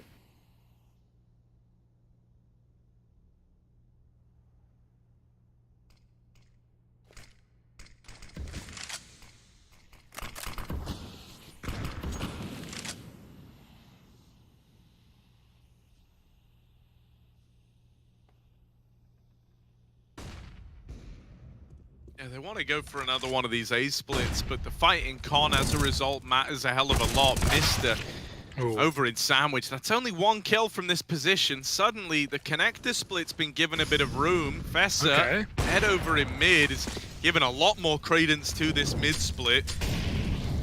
They know about this player over in window. That tag on the molly should have been heard. Big O knows that someone's here, but wrapped through window, he is dead. That AWP cut away from Astralis talent. Flash over for a smoke push out of the AK, and even though Altex is going to save Breeze's life, he now needs to clutch it out 1v3. Now, he managed one of these just a moment ago. The smoke is big. He can lob that on the bomb to force a peek out of NAVI Jr., but he runs the long way round around the boxes, and Nipple's going to spot him from jungle as a result. That's his 2nd round for NAVI Jr. Yeah, it seemed like he was trying to get someone to peek just off of the smoke, but when that didn't happen, he really should have gone back and tapped it safe, right? He just ran in the middle of the open to get to that bomb. Way safer way to just get a tap off and then go back the other way. Yeah, you see how that looks from the T side perspective. Quite silly, but nice try nonetheless. 9-2. All right, that's all it took, right? All these close rounds that Na'Vi were losing to clutches. And they win one of them, they finally break Astralis' money. That 9-6 scoreline is not impossible at this point, even though the game has been one-sided so far. You know, it's really only a couple of gun rounds away. And this one, I mean, if Astralis win this one, ouch. They should not. They've got a bit of a B gamble 3 here, and they're sticking to their guns as well.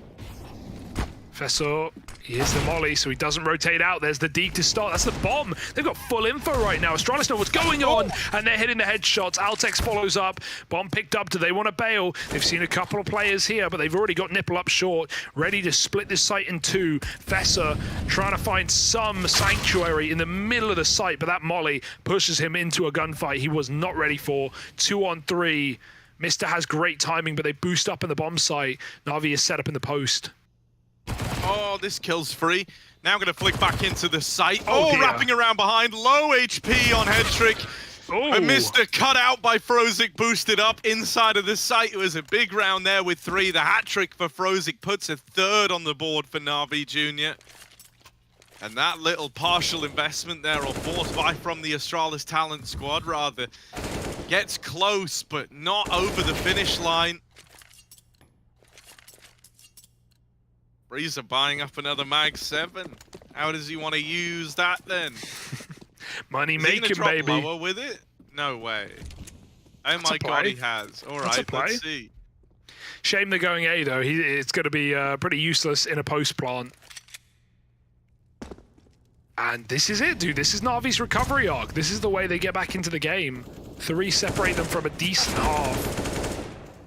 Dink from the pistol, don't make me nervous, please. Rushing out are Astralis, and, well, they're falling apart like you would expect. 2 kills from Altex is pretty nice, but no Mag 7 antics today. I love a Mag 7 buy. I do. Top gun. But not in this round. 9-4, and this is the buy that decides it all for Astralis. How good will their half be?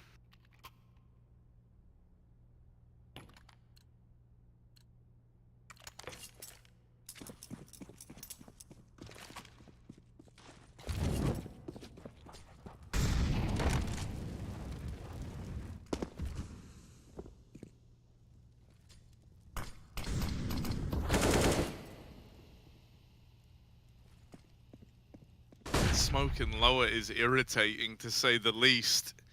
You know that right now Astralis have taken this real estate, but there's not really anything you can do about it other than wait for that smoke to fade. Ooh, that's a good reaction out of Frozik, but only 1. Headtrick's going to help out, do what he can with the Deagle. Over at ramp, Mister swinging on in. It's good damage, man. These trades over at A are really clean. Astralis talent never letting a kill go unpunished. But it's this fight in mid that's going to be left deciding a hell of a lot in this round. Taking top mid away, this isn't as helpful as you might usually assume. You know it's not mid. You haven't really seen anyone else out A. Don't have the info at the A site anymore. So Vigo's now left with a big choice. Does he want to commit to this wrap round? And it looks like he does. He's going to move all the way in through T-spawn. This does mean Oltek's gonna have his work cut out for him on his push back in towards this side of the map. But they're playing this round so that Vigo can win the whole enchilada on a ramp flank. Oltek's holding on to jungle, wins that opener, and Nipple now caught on an island. That is a beautiful shot back to ramp. Just one more left to find, and there he is on the swing. Oltek's deletes him, doesn't take a point of damage in that 1v1, and the defuse goes the way of the Danes. Oh, it felt like it was happening for Nipple. That was a smooth snap to the ramp player on a very tight angle, but Oltek's will stop the clutch today, and Astralis talent 10-round half at worst case. That has put them well and truly in place to 2-0 this series. They could even find a bonus round right at the end. No AWP. NAVI will have theirs though. And the AWPs really were what dominated this CT half for Astralis, right? The double AWP in middle, causing a lot of problems. So it's reassuring for NAVI that it's not in play. But still, Astralis have done it without before. And Breeze is trying to do it again. Look at this flank. Full send round Palace. Demon just checked this. Oh, he's looking. He's got his eyes on the prize. But I don't know. Oh, the timing almost gets him. Breezer will get that shot off. And at that point, you've cleared ramp. You know exactly where NAVI are. Mid and B, that's all they have left. It's huge info for Astralis. NAVI going to try and hunt that kill back from T-Spawn, but Frozik up Cat has killed Vigo and opened up a path to B. Oh, that's a Fessa win right there. Backstab on Nipple, attempting a bit of a lurk. Unbroken, left trying to get this B play going. Oh, second man still to flush out, and Mister's dodged him, leaving it all on Headtrick in the 1v3. Now, we've seen Breezer accomplish feats like this with the AWP. Headtrick now having to do one of his own up through the short side. I don't know about him yet, but they do have a man on the catwalk and one in the apartments. Astralis talent are ready if this bomb goes B. They're ready to respond. Breezer with his back to Headtrick. They've walked right by one another like ships in the night. And right now, Astralis talent, as far as they're concerned, it can't be a B play. Now with Breezer dead, that's opened up a route for this bomb to come in. There's still that apartments player of Mister, right? There's still that second man floating around that Headtrick has got no idea about. He knows he was here earlier on, but in the mid-round, he could have shuffled it up. Headtrick's just going to prioritize getting that bomb down, but there's the short flank in for Fessa, and Astralis talent claim an 11-4 CT half. That scoreline that you said NAVI were able to put up last time around. On their T side as well, which is even more sick, but you don't complain about an 11-round CT side on Mirage by any means. That plant in the 1v2 was actually the perfect plant to counter a Mister up in apartments, but of course, Fessa just came from catwalk, so he's still going to be open. Got to plant for something, I guess. 11-4, and Astralis are running wild right now, looking to 2-0 NAVI and send them out of the gauntlet stage. Not only that, but qualify themselves to the playoffs, joining Fnatic and Big, and of course the winner of our later game as well. Pressure's on right now. Can they finish the job? A pistol would go a long way. Let's listen in. Ja, der er en eller anden, der skal smukke noget med mig. Nå. Nej, bare smuk jungle alene. Altså nede stærs eller? Ja, nede stærs.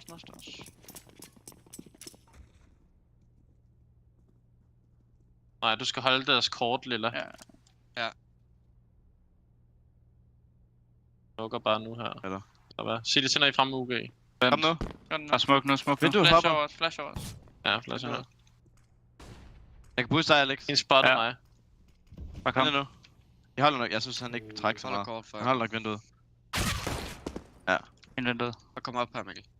Kast deres. Bare kom. Op og tjek sig. Sorry. Lad dig. Og vent på tid her. Lad dig, jungle. 2 jungle, 1 med jungle. Jungle tinget. Han er tækket. CT. Han er højst blevet tinget. Fuck, mand. Under brug clear. Læg ham der CT. 2 jungle. Opplant til CT. Gå ned og CT, måske. Jeg kommer med CT, Victor. Kom. Rolig. De kommer ud side her. Det skal ikke helt Han er nok ned venstre. Der er med. Ned højre side der. Jeg kan ikke krydse noget bænk. Dæk lige bag dig, Mikkel, igen. Jeg tror, han har gemt sig. Han har gemt sig bag dig. 2 nu løber. 2 dinget med 2 dinget. Stadig 2 dinger. Kom igen. Okay, det er også sygt, de gør det. Altså, ja.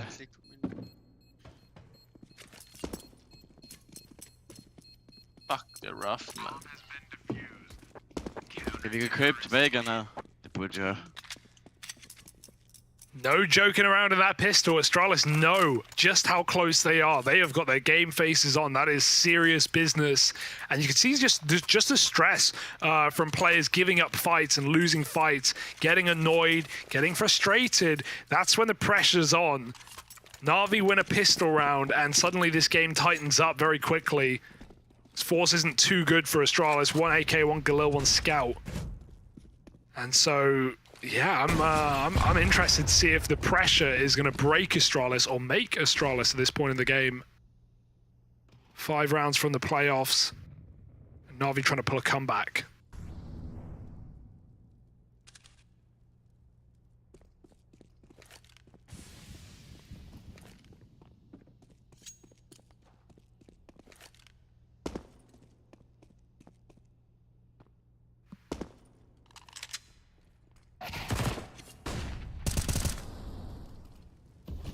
This force by not having a good start for Astralis talent. They've been mauled trying to get through the apartments by NAVI Jr. Even though Vigo's rung out with 1 on the Deagle, gonna need a lot more than that. And the headshot angle played by frozik gives him the line into the apartments. So this 7-11 scoreline is looking good to get built up for NAVI Jr.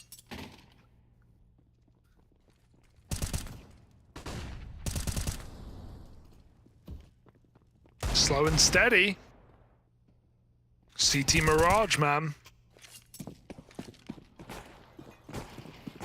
A little deco.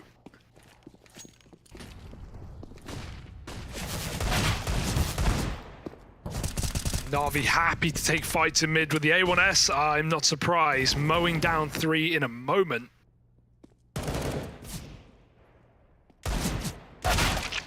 And more where that came from. Only Breezer left up. As clutch as he can be. This is not one for the ages. And it's flawless for Na'Vi. All right, they're setting the foundations, Harry, for what could be a comeback. A big pistol, a clean anti-eco. It's a long road to walk, but Na'Vi, boots strapped.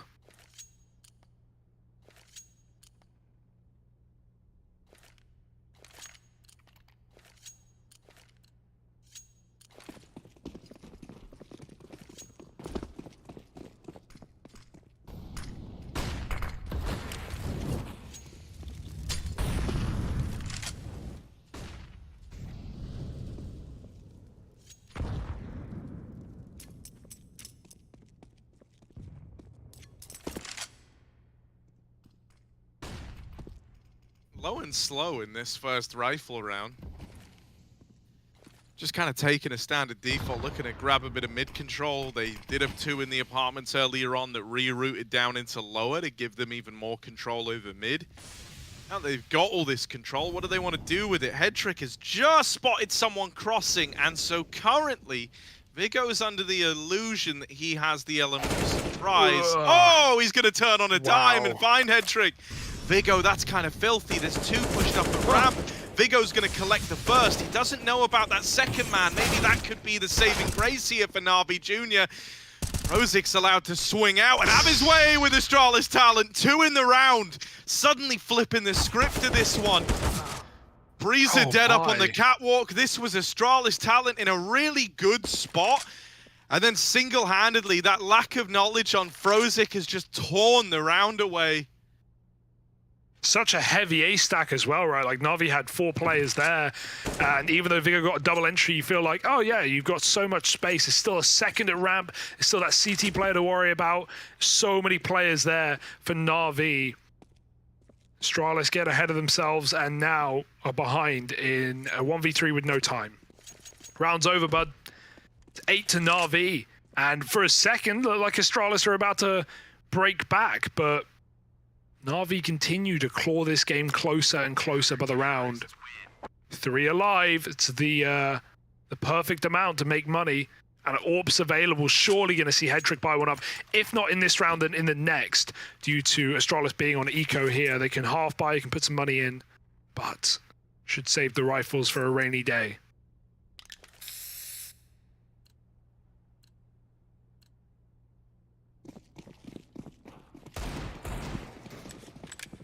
All right, they do buy a bit. A couple of AKs. Astralis having some faith.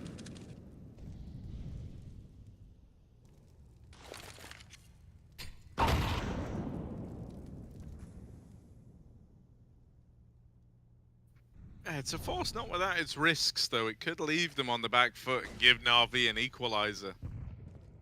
So you kind of hope to accomplish something with the investment you've thrown in here. Bomb still left back in T-spawn.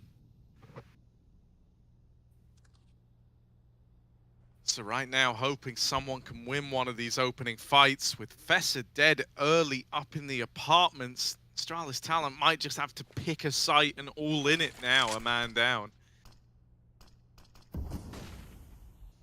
Gonna go back and grab that bomb from spawn. Breezer still out on an island over here in mid, peeked by the connector player. They learn about each other.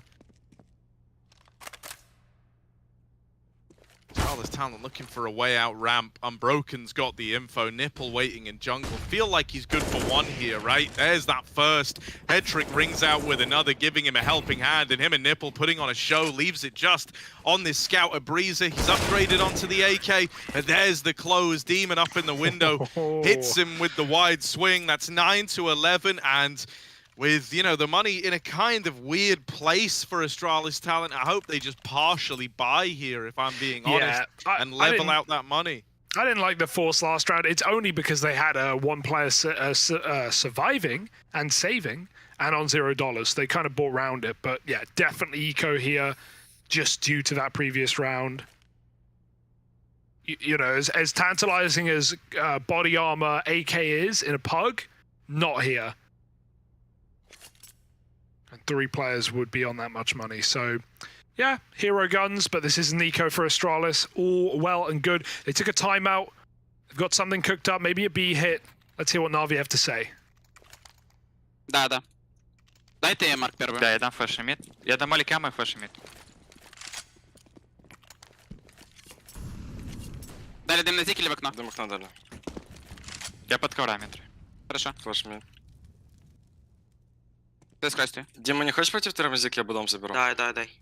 Бедом близко не может, да? Нет, только сейчас может. Я вижу. Нет. Дым КТ. Нет, дым джангл.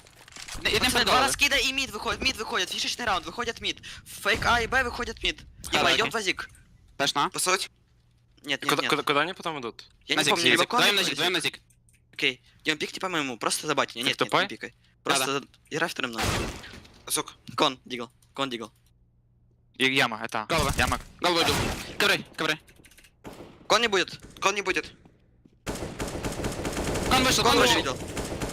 Убежал. Ковры яма. Ковры. Вроде яма. Флэш яма. Да, дал флэш. Кон. Найс. Лучший, хорош, Марк. Хорош. Адам тупо сразу понял. Адам вспомнил. It's the happiest we've heard NAVI all day, Harry, so that's a good sign for this comeback. Dude, what a save from Unbroken under Balk. He whiffs this, he almost whiffs that, and then he goes on to gets covered by the third player coming in from jungle. Headtrick's AWP is now styling, considering Breezer's beast mode was in that first half. He's now got a challenge on the other side. I'm getting worried for Astralis, yet to field a T-side round. We heard that stress in the pistol.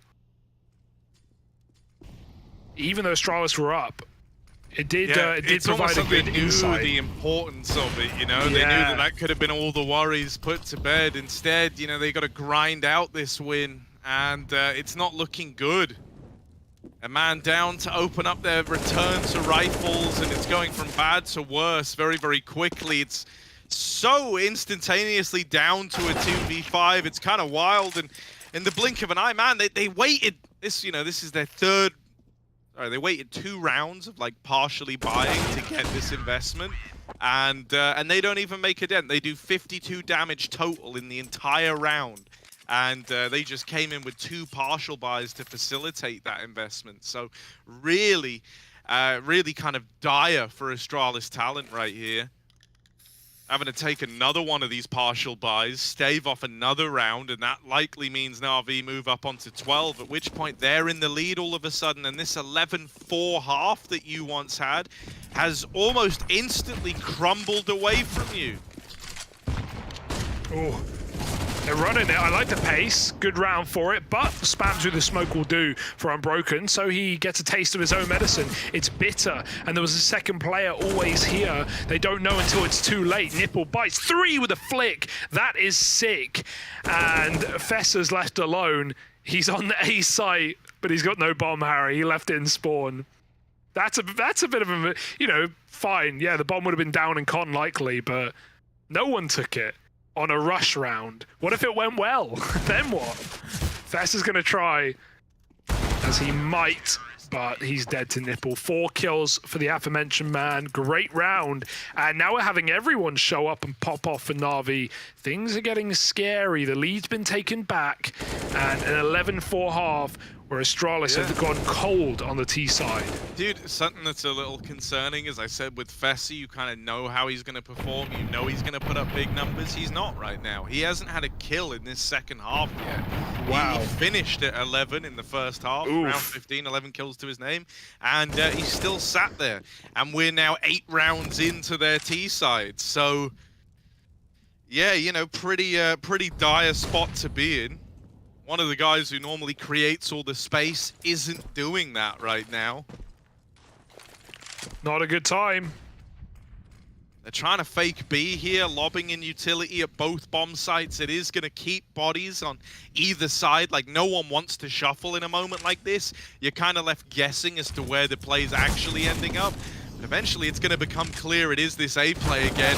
Oh, Unbroken attempting to play with the timings, but he just gets spotted. Finally, we have a 5v4 for Astralis talent. These haven't happened really over on this T half. Now they need to stick the landing. Nipple at the stairs. He's been a real nuisance in the A side of the map, but he's keeping that going. 2 in the round right now, but he's still got a lot more left to give. In at the stairways, it's left to Altex in the 1v2, and Nipple rises above it all again with 3 in the round. This guy will not let you into the A bomb site, and even if you get there, you won't stick around for long. NAVI onto 13, still flawless on the CT side. Unbelievable. And to think the head trick almost died, you know, they got a 5-on-4, but to think he almost died just trying to escape into CT with his orb, and then he comes back in with 2 kills on the retake as well. So almost went very wrong. Could have been a 5-on-3, could have been a round.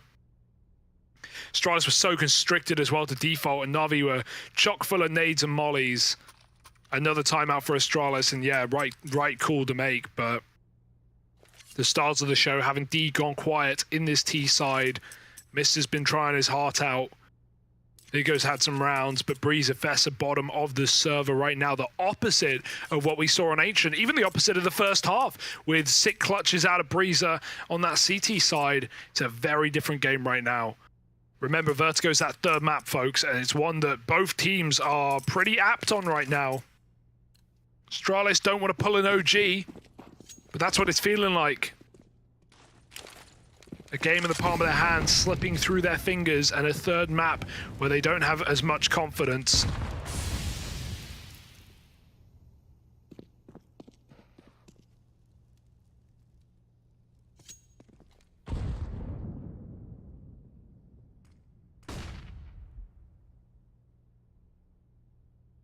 Is there a saving grace? Head trick on Cat. All 5 players, sorry, 3 out of 5 players in mid for Astralis coming for the window boost. So another A split. Not really seen much towards B in this half for Astralis. Has been pretty 1D. Nipple. Oh, he's dead. That's Fesser breaking his silent streak, Harry. And with an entry onto the point man of this A site, maybe now Astralis will break through. Yeah, Unbroken still floating around in CT. They need to clear him out. Headtrick has even nailed one from the catwalk right all the way into that A bomb site. Oh. Unbroken's given free rein. peek over the top of CT, and even with a double swing. No, Breezer! Just domed Mister. That would have been the kill. That would have been a 2v2 instead. Breezer's going to do it alone. Scoped it at the con. Can he right his wrongs? He's looking to make something happen here. Pushed out through CT. Unbroken's wide on the angle and will send that one home. 14-11 from an 11-4 half in favor of Astralis, Na'Vi, and now at 10 in a row. Mister had that kill, I swear. If Breezer did not kill his teammate, Mister was gonna clear that CT player as he swung from the molly. It's certain. And it would have been one thing if Breezer at least, oh my god. If Breezer killed them both, right? Like sometimes you kill your teammate, but you also kill an enemy, and it's kind of worth it. Suddenly, that's a doable round again for Breezer. We know he's a clutcher, but he's not able to finish the job. My god. It's all out the window. Nipple's in the window, and he has at least found an opener, despite that messy jump up. Oh, this is devastating for Astralis. And it feels like there's no hope.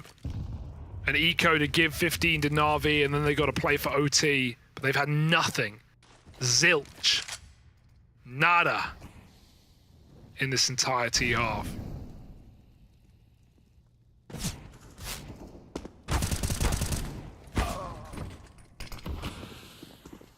All right, couple of D kills have made it a little more interesting. Although with Headtrick here, not missing a beat. Gonna hold the line with the first, now asking for support from Unbroken. Fessa doing everything he can in this clutch, but a 1 versus 3 once again, asked for, gets it real close, but close isn't enough for Astralis talent.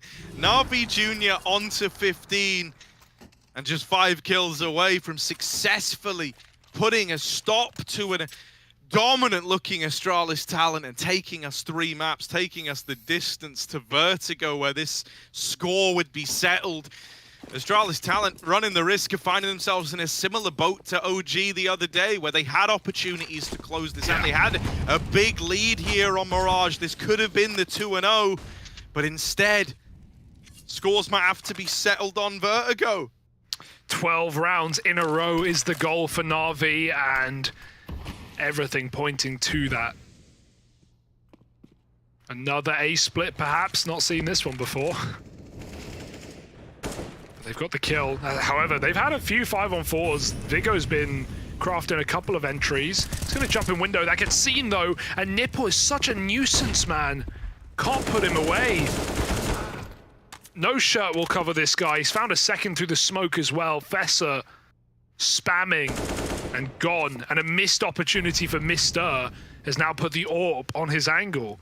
There's no getting out of Palace anytime soon. Nipple might let them up cap, but Headtrick certainly won't. Pulls out his sidearm for that kill of all of them. And does miss that Palace timing. There's still a player on default, but folks, this one looks done. It is 16 rounds for Na'Vi, 12 in a row, up against an 11-4 half for elimination here in the gauntlet, and Na'Vi don't break a sweat. That looked easy. Yeah, I mean, dude, that is going to pump you up if you're Na'Vi Jr., man. Those kind of wins don't come often. You know it takes a lot from your team. It takes a lot from all 5 players to make those kind of turnarounds happen. And Na'Vi Jr. do it, and they do it flawlessly at a 4-11 scoreline heading into that second half. It ends 16-11 to Na'Vi Jr. It's kind of mental, man. I can't imagine what that's going to do for this series now. If you're Astralis talent, I don't know. It's going to take a lot to pick yourselves up from a loss in that fashion. You know, you would have almost preferred a very competitive first half if that's how the second half was going to go. I think the fact that you looked so good to open up, it's only going to hurt more knowing how far your fall from grace was. What do you make of this third map now, Harry? Vertigo, 50% on 6 maps for both teams, equal when it comes to that score. Head-to-head, they're 1-1 split this season as well, or at least in the last 2 seasons. So, yeah, it's up for debate. Who have you got after a game like that? Do you think the momentum's going to carry Navi through? Yeah, I think the momentum probably will carry Navi through. And on top of that, Astralis, while they're super experienced with Vertigo in terms of playing it a lot, their results, in spite of how much they play it, have never been incredibly consistent. You know, they've never been a team that can absolutely dominate Vertigo 100% of the time.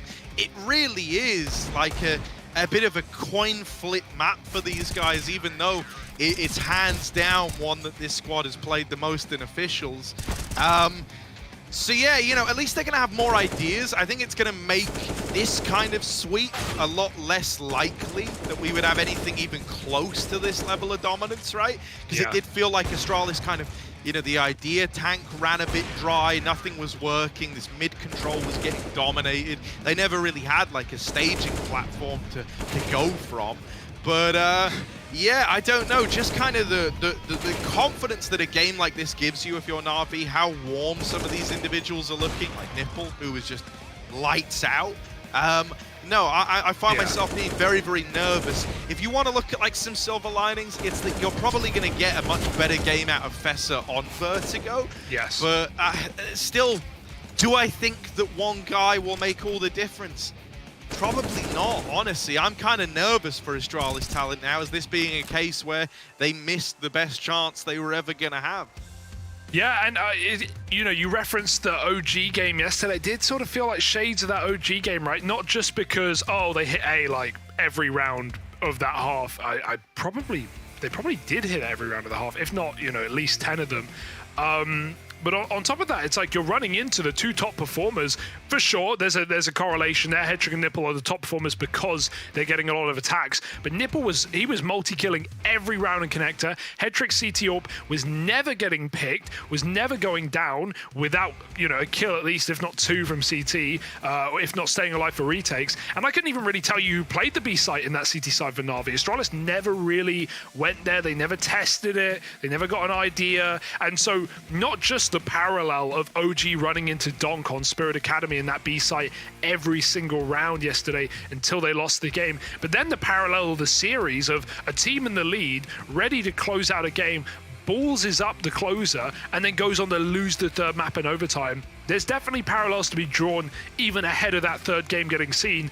If Astralis come in and sweep the board, fair enough to them, but my God, is the confidence a little bit shattered? I would imagine so. Na'Vi, who went from stoic and quiet in those TeamSpeak comms in the first couple of times we listened in, to all full of hype in the second half. It's a very different sounding Na'Vi, a very different looking Na'Vi, and a very worrying tale for Astralis in this BO3 elimination game. No, 100%, man. 100%. You know, you even had a couple of like someone like Breezer was instrumental on Ancient. He had a really good couple of clutches throwing in there in that first half, but second half went dead silent. Fessa the same, finished with 11 kills, ended the whole series on, I think it was 14. So just like a massive slowdown across the board for Astralis, and those can be quite challenging to launch your head back into. Going to be a real test for Modi as well, obviously, in that coaching role, right? Maybe this is where he can weigh in and try hype the boys up a little bit more. But yeah, it's all going to come down to Vertigo. Na'Vi Jr. have successfully sent us all 3 maps. Their chances to make it to the playoffs are still alive, and they all hinge on this final map of Vertigo coming up in just a moment, so don't go anywhere.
after an intense little back and forth affair that then became very one-sided and very, very dominant, leading to a 16-11 win over on Mirage for NAVI Junior. Hugo, we get ready to head to Vertigo, their third and final map in this series. It's one where we've seen Astralis talent play here countless times, countless times that we've seen the Vertigo pick from this squad. For NAVI Junior, it's one that throughout every iteration of this team, they've made an effort to play. You've kind of had to be here in the WePlay Academy League, right? But, you know, after the kind of turnaround that we just had, a 11-4 half to Astralis talent ending 16-11, NAVI Junior, it's safe to say, are pretty amped up, pretty pumped up, so they might be coming into this above their usual level. Do you think that's going to give them the kind of edge here, Hugo, or are you still looking at Astralis talent to right their wrongs? Yeah, sure. The edge, the momentum, the mindset, the confidence, all of that is good stuff. But you know, it comes down to the prep. Comes down to what you've cooked up in your times leading up to matches. And we know Astralis are a team that do like to do their homework. On the flip side, Navi had an extra day to warm up, right? Essentially coming off the back of the group stages into this stage, and not having to play yesterday because they were in the last stage of the gauntlet.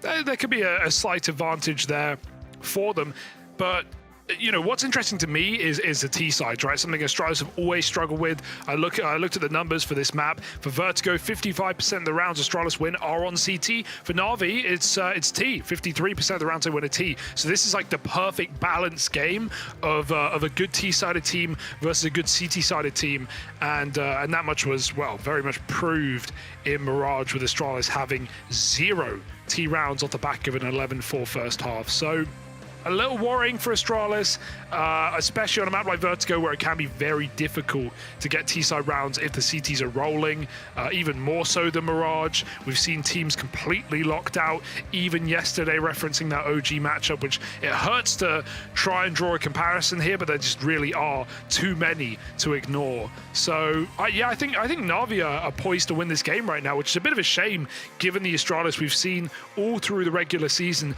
and yesterday as well look as good as they did. So let's see if they can prove me wrong, but yeah, Navi got to be feeling fantastic after a flawless 12-round comeback like that. Yeah, I mean, it just doesn't happen every day in that fashion, you know, and normally, even if you're making a comeback like that happen, you know, your opponent might just squeak around past you every now and again. It's kind of par for the course in a game of CS, right? So the fact that you do it in the fashion that they did, I can imagine that is the best confidence booster of all. Nipple kind of stole the show in that last game for my money. He was very much to the point man for NAVI Junior. Keep your eyes peeled for him again here on Vertigo. This is one he's always been pretty keen on, even in older editions of this roster. So, yeah, he's going to have a lot of ideas on how he wants to get involved in this game. But let's get into things. Vertigo kicking off with a knife round to see who's starting where. Yeah, I'd say it's pretty important. I mean, everyone's always going to want to start CT, even if Navi have a better T side. I'll be interested to see what they do here, but yeah, no real reason not to just get CT out the way. And then, you know, if you're, it just feels better, right? If you're on a comeback, you'd rather be on T side, making your own plays, making your own calls. And then if you're dominating on CT and you switch to T, you just drag that momentum into a really fast round. So it's always better to start CT just mentally, and you rarely see that rule, you know, broken. And when it is, it's often not gone well for the team that breaks it. So Navi are going to stick to the meta and start on defense. Let's see what Astralis can bring. They just need 6 rounds. 6 rounds, T side, Astralis can be happy. Let's see if they can do it. Pistol is ahead.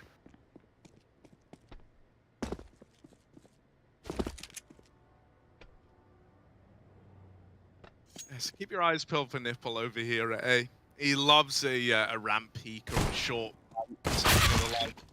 Right? He is taken away immediately. NAVI Junior already sat a man up in this one. Good start to the pistol as far as they go, especially when you were playing kind of low numbers in towards the A bomb site. You've done well to strip a man from the ranks early on. Ooh, Dink's coming through. The plant will be allowed. That's a nice shot for Fessa. And Astralis will be able to settle back into a 3-on-3. Very quick flank for Demon. He's doubled up. Astralis is going to get aggressive. They want to hunt down this kill to release some pressure, but Demon is putting it all on with a 4th kill, hunting the ace, and he's got it. 14 years old, acing in the first round of this map. What a round. What a way to start. As Astralis may have had a plant in the 4-on-3, it means nothing. All right. Demon, the Vertigo player. Apparently I mentioned our kind of tenuous link to this guy earlier on, right? I'm pretty sure it was on Vertigo where we played. And that's why I was very dismayed with how bad he looked at the start of this series, really. You know, when we played with him, he was way better. And so I was thinking, surely I'm not washed. He must be having a bad game. And he was, as he's just showing us here with an ace in the pistol. Let's see if NAVI can build off of that, because Astralis have immediately tried to flip the script with a force buy. Galil's out on 5 players. Not the prettiest guns, but we'll see if they can make it work. Creepy crawling their way up both bomb sites at the same time, even boosting in middle for a pick onto Con. No one there. NAVI very passive.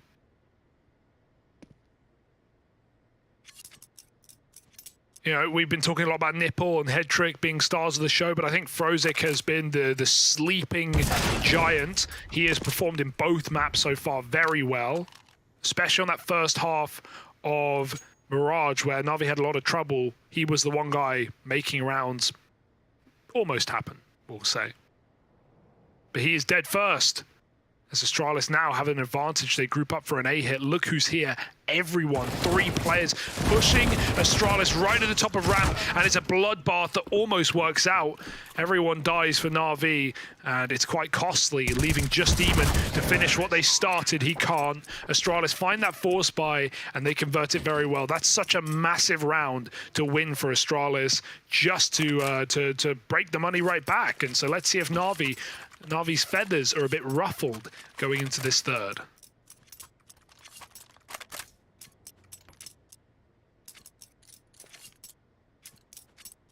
Я дам не даю. Не дать флаш, а право, Марк? Не надо. Окей. На хесте. Спадаюсь. Careful. Я не специально. Смотрите, папа, да. Здесь на рампе, дали 2 молика. Можешь пуститься, вместе выйдем. Рапа. Под центрами. Галхе. Давайте Да, по рапа. тополю. Выходили. Выйдешь по ближней? Да. Я буду дым давать сюда, когда будет заходить. Распикать Окей. может. Мид топает. Готов? Рукав 1. Да, го. 3, 4. Дали молик санды. Пацаны, крысы Можем выбирать. Зачем? Давай. Гос спину. Кетил, приев. Рукав. Да какой? Я поближе выхожу. Флаш. Есть рампа. Мы спину идем, Я фул. 7 аккуратно. Один вроде мид топил. Справа. Нет? Натяна. Змейк. Ставит. Мид не вижу близко. Ставит Терапс. Робс 50.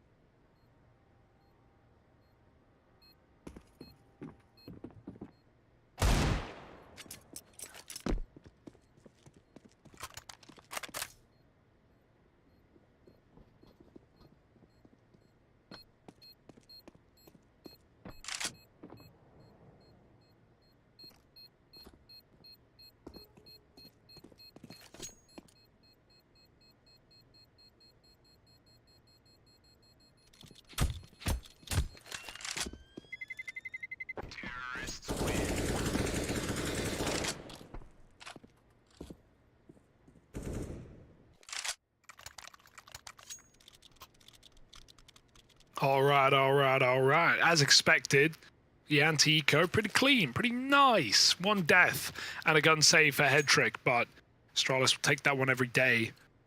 These are the easiest rounds you're going to get in the matchup, so you may as well take them while they're hot off the press. 1 more deco. Mid stack for NAVI.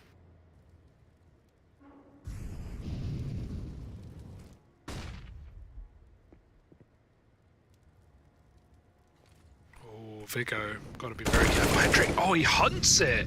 He goes running for that kill. and it does not work wonderfully. Double mid push though, catching Mr. off guard. They know a third player's here, and Vigo is going to be able to mow down them both. Damn. Clean. Astralis, they've got the B site, they've just not got the bomb. This boost will probably get no action.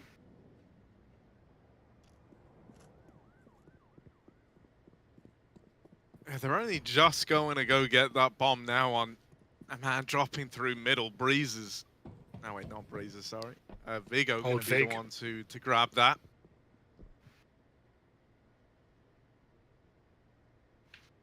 And it feels like Fessa and Breezer will be rewarded with enough patience here. Plenty of patience. It's a bloody hospital, mate. I was about to make the same joke. No! Ah! Well, you got to be quicker, Harry, if you want to catch me sleeping. But I got locks in my doors. 3 to 1. Man. You know me. I always come at night. That I believe. 3-1. Astralis talent up in the lead, and NAVI Junior Hugo now with the reinvestment, now with the big guns.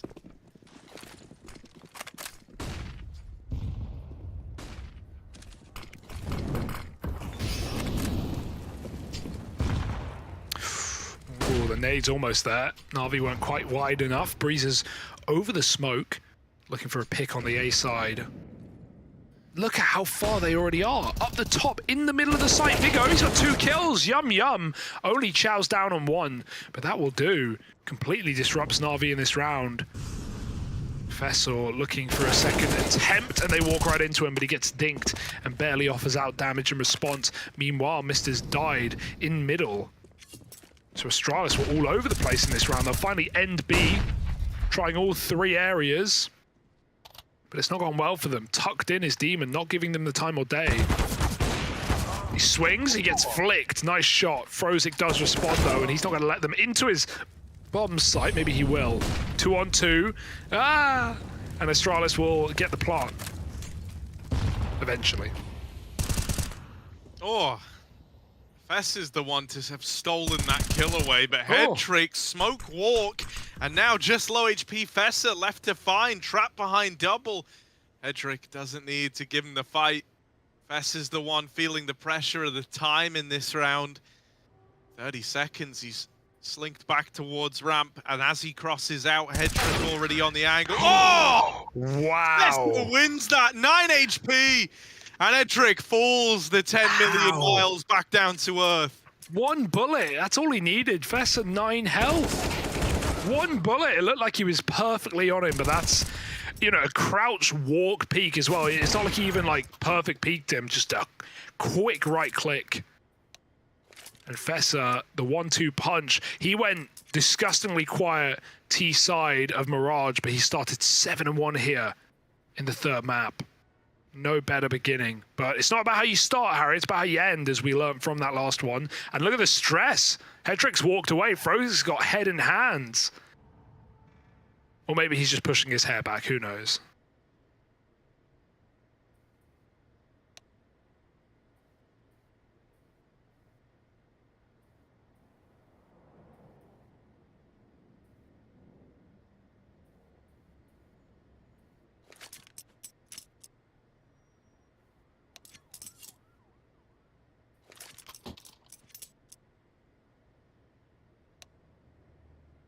Yeah, you know, you'd rather get the tech pauses out the way early. And it's not a long one either.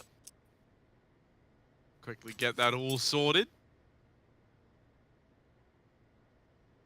Unbroken and Headtrick, I'm getting the kind of vibes they want to fight B. Got a CZ on the first spawn. I don't assume you're doing that unless you plan to put him in the fight. Yeah, everyone kind of playing on the back of their spawns in this one, leaving A empty early on and instead looking to pressure mid. They've got Mister here. They've got him boxed in at the stairwell, but winning this fight is going to be easier said than done. Frozik was never spotted crossing mid, so they don't know he's made it into ladder, but they can have an educated guess. There's that ramp aggression we were talking about, right? These kind of closer range guns getting stuck in. Astralis starting to piece together that A is empty. They pushed all the way through into CT, so that bomb's moving around no problem. And this is all the makings of a 5th round for Astralis talent. Now looks like it is just going to be how the cookie crumbles in this one. How doth that cookie crumble, Harry? Well, like this, you know, it's not a soft cookie, which are the best. Of course. Some freaks do like them hard. Ugh. You like to put yours in the oven? Well, yeah, microwave, microwave. oven, whatever's available. Microwave puts a bit of moisture on that, kind of softens it up, even if it isn't a soft cookie to begin with. Yeah. It's very important, though. You only need a short time in the microwave. I'd say 5 to 8 seconds. So, you know, it's a quick turnaround as well. Not a lot of legwork. Oh, you can take that tip for free. The next one will cost you, folks. Astralis, they took their free round against the Eco, but now, this is where the game really begins for NAVI. AWP on head trick. He's got second spawn, could peek. Didn't see a ramp smoke, but there will be one late. Nipple gets it in. And Astralis will be kept behind it, but meanwhile they are eyes set on B as well as the A ramp. Quick boost up, they do this a lot. But not going to commit to it, they get spotted. They even lose Vigo back at the ramp. Smoke spammed, I think.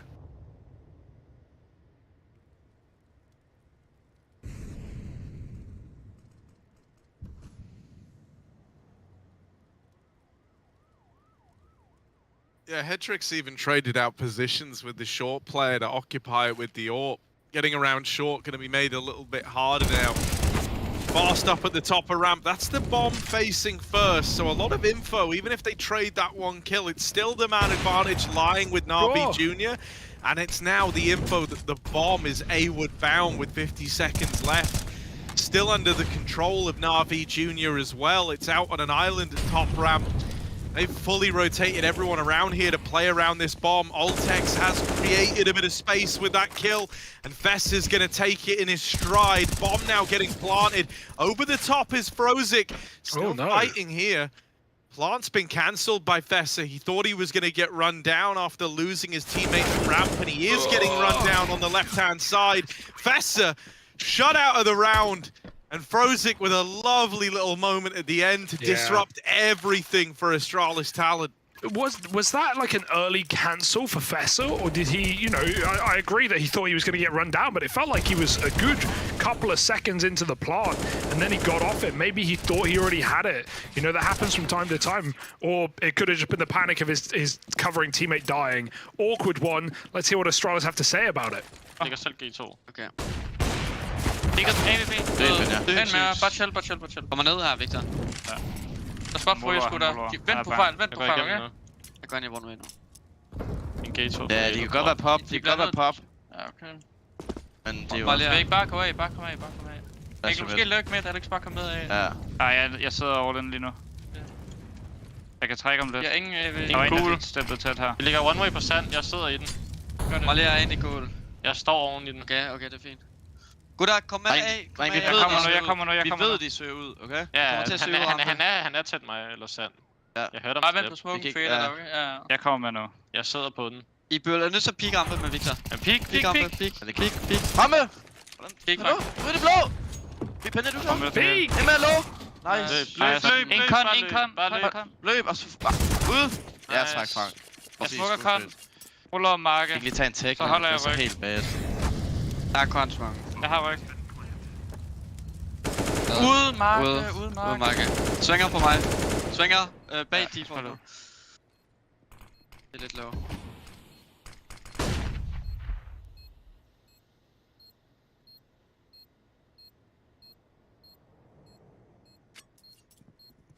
Det er gul, han ved du er tæt.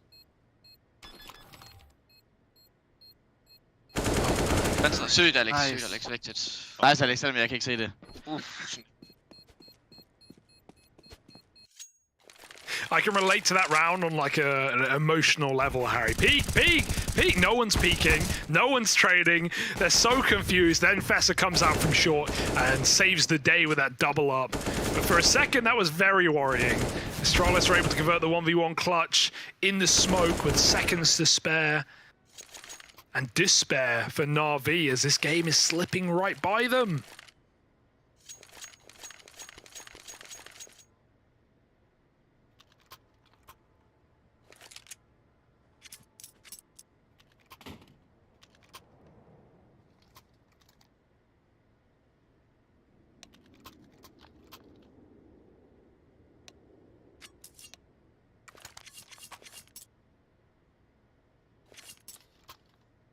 I thought we were about to see our second just defuse stick in this series, but too crazy to have it happen that much, obviously.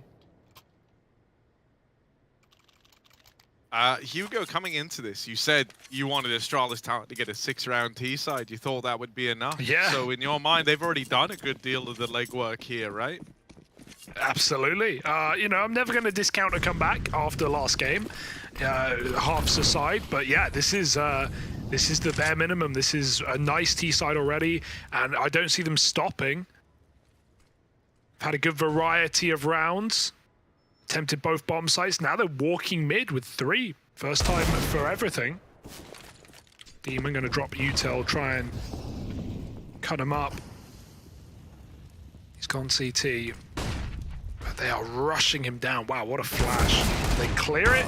No, it's awkward, but the trade does come in. Astralis have full mid control. Very good positions right now. Look at how stacked NAVI are up on A right now. 4 players trying to get out and trying to assist on this retake. Bomb getting stuck. And this is a very strange round all of a sudden, but Nipple, alleviating some tension, has set NAVI up for the 4-on-3.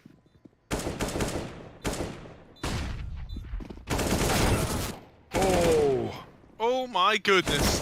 Flash could have been something, but Vigo doing a good job of overstaying his welcome at double. Finally dealt with, setting up Fessa to try and clutch this 1-1v3. That smoke on the bomb has missed, giving Fessa some sort of weird one-way, but they've baited him out for the swing. He swings it wide, and there's that defuse. NAVI Jr.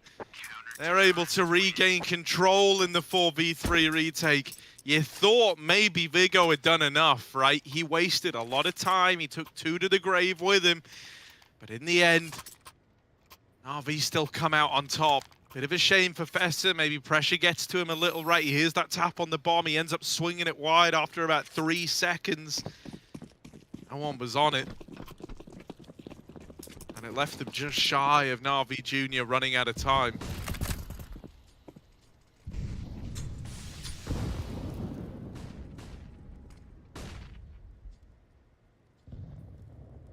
Carefully, smokes have gaps in the top often. Demon will bound out. Just got free. Astralis, of course, is taking a ramp. NAVI with 3 in the bomb site. More than enough to trade equally, if not win it out entirely. The boost up is a nice idea, but gets spotted, and they pull it apart very quickly. Not too stubborn there. Astralis now have everyone but Altex in position. He's trying to fake things out on B. But he will be leaving. And NAVI will be re-aggressing. They love to do this. A 4-man A-hole yet again for NAVI. Oh, it's a good spray. Headtrick and Frozen get a kill apiece, but a 3-on-3 with still 2 CTs in the site. One's still stuck out on short. Headtrick's baited for them, but they clear unbroken. They don't fall for it, even though it's a 4-man hold on A. Astralis know what to expect from NAVI, given some of these setups. Demon gets caught on rotation, and Headtrick 1v3 clutch. Can't do it with Fessa going big mode, hunting those kills in the post plant. Astralis are never caught off guard by the sheer numbers that NAVI have on this A site, and boy is it a lot every single time.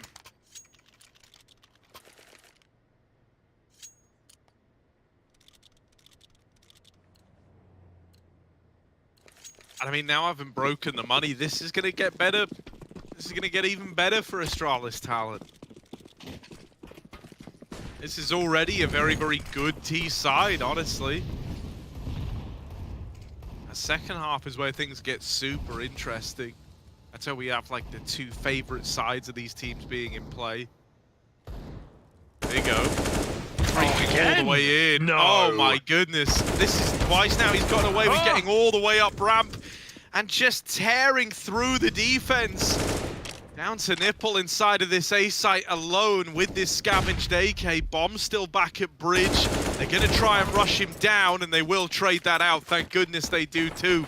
Things could have got weird if he gets away with that double. Things are still very weird anyway, at least more so for NAVI. That's 2 rounds that Astralis have just been able to contact up A, walk into the bomb site. They even did it on a gun round previously.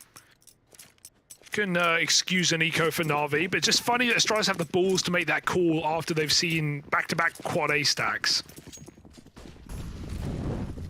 But it works, can't argue with the results. 8 rounds is a phenomenal half.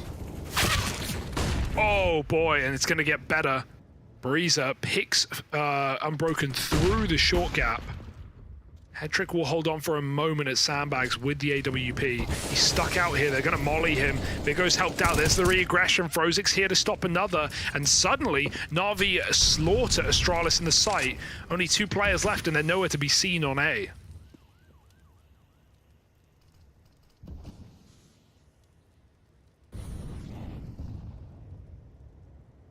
Oh, timing's everything. The drop down's been heard. Frozik, that was the opportunity. Oh no! Headtrick will make up for it. That was a ballsy smoke run for him. But he's been able to make it work, leaving this all on Altex. Headtrick fired up in this round. 3 to his name already. Gonna need to add another to the tally, and he's now knocked out. It's gonna be Frozik left up in this one. Altex attempting to add a clutch to the tally for Astralis Talon. As he dances around this smoke, trying to evade capture. Frozik will run him down right at the end and successfully deny that clutch, going the way of Astralis, converting it for NAVI Jr. Considering how that started, he's done well to stick the landing. Oh, good he defused before he went for that AWP CT. That can let you down. Not enough time to run to grab that AWP. Someone told him. But yeah, crazy round for NAVI. The smoke rush, the bail on that CT player to run back through the Molotov after realizing they'd whiffed their shot. Took a lot of damage, but Frozik's able to convert the round, and NAVI trying to hold on to the half could at least split it. At best. Astralis are faking A quite heavy right now, but Fess has been killed early. There's only 1 more man with no nades to sell this on that A site, leaving Demon alone at least for the time being, and not the gun for this engagement all the way down on ramp. They are getting closer. That molly forces them in the front of the site, and Headtrick has that cross. Beautiful double kill from the AWP. Demon chasing this 3rd one, and that's a round basically done. Vigo may have walked through A, but he's a long way from winning this round. Yeah, he's going to be here faster than they're ready for, but it's like you only have the element of surprise up until you fire that first bullet. And so there we go. Now they know where he is. Now they know what's up, and everyone was homed in on CT. 5 rounds to NAVI Jr., who are trying to recover right at the end of the half here. They've successfully broken the money of Astralis Talon, so that's going to give them a good leg to stand on for, at minimum, a 6-round CT half. And I mean, you know, if they go on to 7-8 this, split it right down the middle at the end of the first half of play, that's a good turnaround as far as I'm concerned. That would be 4 in a row to make that happen.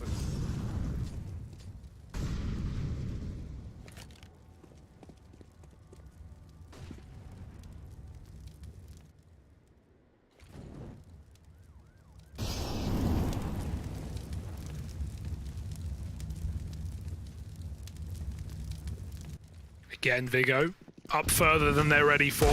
Almost caught with nades, but Navi get that warning shot right past their ears. Oh, so scary behind default. Nipple just trying to crouch out, trying to buy time for his team to come in. He's got the first. Nades come flying through, and luckily there's enough rifles here to keep this round clean, you'd like to think. And it will be 4 at least. Oh, yeah, 4 in fact, as Na'Vi find their 6th. And yeah, you know, recovering near the end of the half is nice, and you can't count Na'Vi out of a comeback given that last map.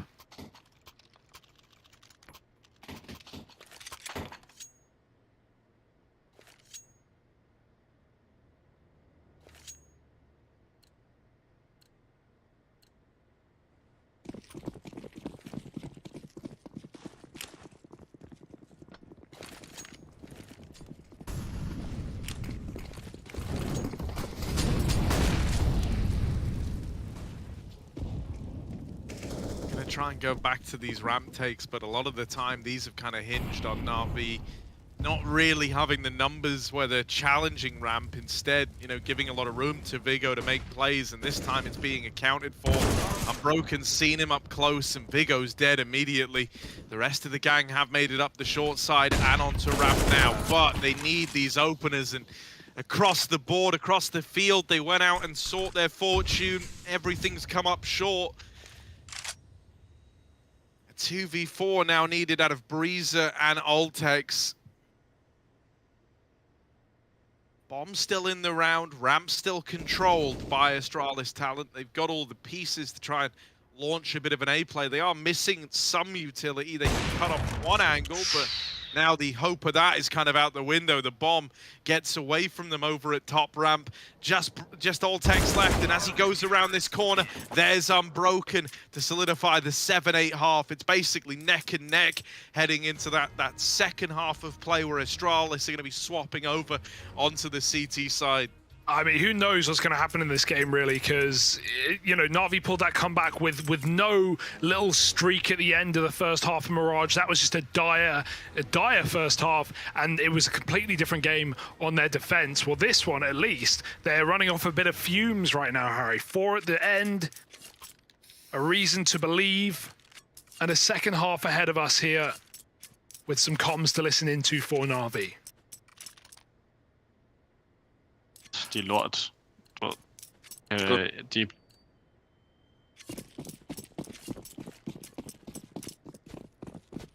Прикольте флешки. Флеш?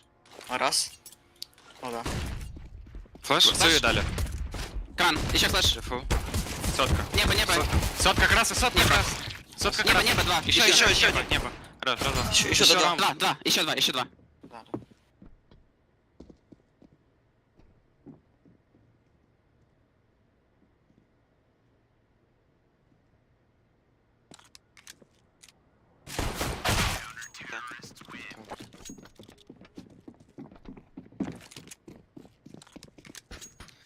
Concise pistol round there. Astralis Talent picking it up. And this brawl over at ramp that they were able to win out. They peaked it fairly heavily, and then some nice shots from guys like Vigo right at the very end. Really helping them take it that extra mile.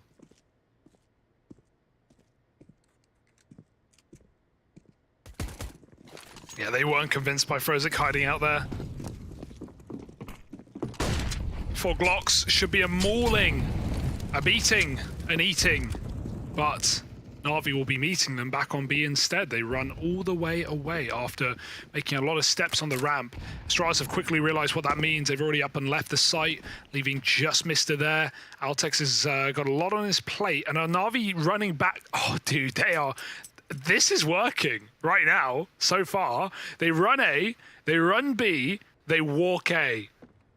Actually kind of a legit strat. And yeah, okay, mid push has come in, the Deagle's dead, but the Glocks are about to get spotted. Mister, realizing that he's got 4 enemies running at him right now. Should be fine to multi-kill. They've not got weapons, and the flanks are already in. But I like the idea for NAVI. As far as the Glock round goes, just dragging Astralis back and forth. Unfortunately, it's their bodies that will be dragged in the dirt behind the tow truck, 10-7.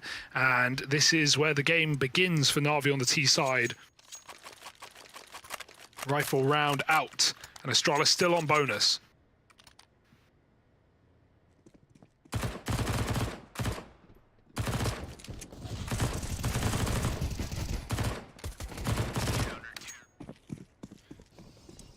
Yeah, don't have an orphan play yet, right? Not gonna see someone like Hedrick donning one of those out of the gate. Instead, just 5 rifles here for NAVI Junior. Should be more than enough up against this bonus round for Astralis Talent. Util getting exchanged at ramp. Astralis are making it very, very clear that they want to fight for this control. All these flashes have gone in, but not a shot has been baited out of NAVI Junior yet, and that's actually quite nice. It means that Astralis don't really know that they were up through that ramp smoke at any point. This mid flank is being held, being contained, but Mister's not looking to go any further than the bottom. A ladder will get checked. Unbroken, he had a funny feeling about the ladder area. So that's how they go 5v4 up. Altex has just missed that timing right as he goes off the angle. Demon's taken it. And so now the B site falls into the hands of NAVI. Fess is going to try and run him down. V9's pretty good through the smoke. Traded, easily done for NAVI. They keep control of this round and of the comeback. Breezer's left to save on A.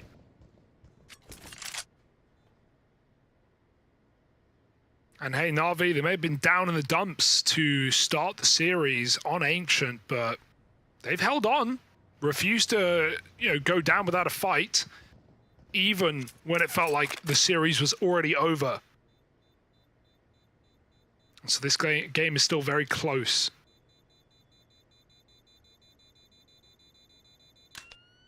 Fess is popping off though, Harry. It's kind of what you wanted in this map, right? Yeah, okay, it's met with a couple more quieter players. Hoping Breezer can start to perform once he gets that AWP in, but it's the Vigo and Fessa show.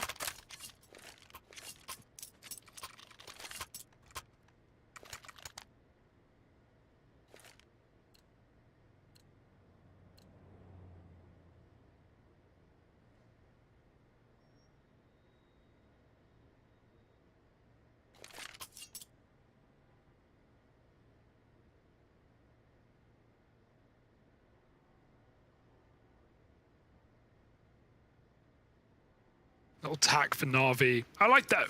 Calling tacks off of round wins is nice, making sure everyone's on the same page.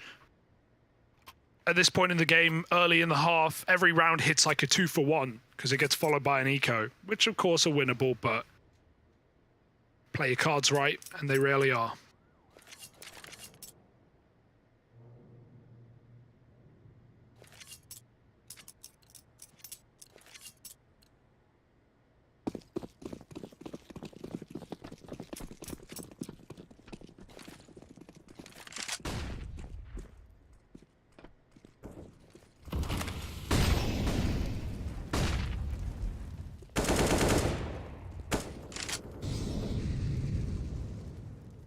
They love these slower starts to rounds, and I think we're going to see a lot of it with the precedence set, the deep ramp smoke every time out of Astralis Talon. Looking more like B lean, and they might just look to go now on the back of this utility. Mister, I think he's been spotted getting here. Altex is drawing them in. That molly forces the swing out of the back quad player. So now Altex has got to do it all. He's called for a rotate. He's got teammates moving in to help him. The bomb still on the back of head trick here down towards the base of ramp. Not committed into the B play just yet. And it looks like NAVI Jr. might go back to the drawing board, might try and rethink this one, a man down. With still 50 seconds left to play with. They're going to go back towards A.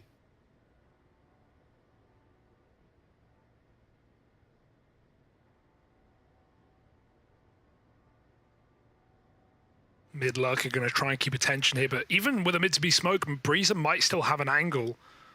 If not, he can jump over the sandbags and look for one. Unbroken. Oh, yeah, smoke doesn't bloom well.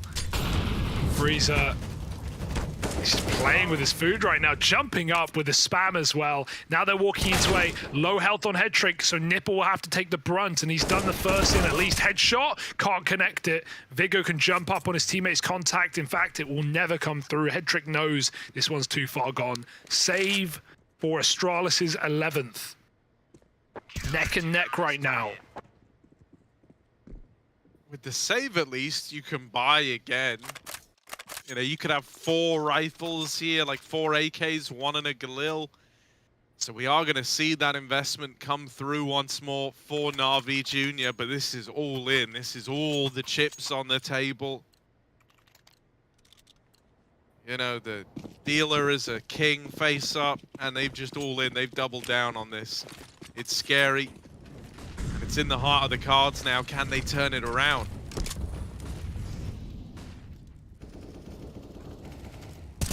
Entry for Frozik.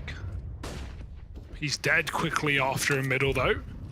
Breezer gonna cut his losses and leave with a 4-on-4. Nothing wrong with that. Doesn't know there's a second mid-lurker, though. Astralis can't afford to take their eyes off it like they have. luckily for them, that mid lurker resets bottom ramp. Demon's dead at B. It's all on this A crunch for Na'Vi, and they've not got the util. You'll see smoke flash. They can throw one side of the wall. Gonna have to get past the first man though. Vigo has been a bit of a tank this map, but he's finally gonna get blown up. 2-on-2 now, leaving that B site. Astralis not wanting to run and give this one away in case it's a fake. Doesn't look to be though. Na'Vi are clearing short, getting ready to walk in. Smoke is down. One molly, one flash. And because they're so slow, Astralis are actually doubting it and leaving the site, checking for a lurker. Na'Vi taking their sweet time, and look at this self-doubt that Astralis are experiencing. Breezer has the nades, but will he be able to get the kill with it? He has to place it right. If he does, he could kill head trick on the plant. This could be massive. Nade goes out. There it is. Beautiful for Breezer. 20 seconds now. Pressure's on for Nipple.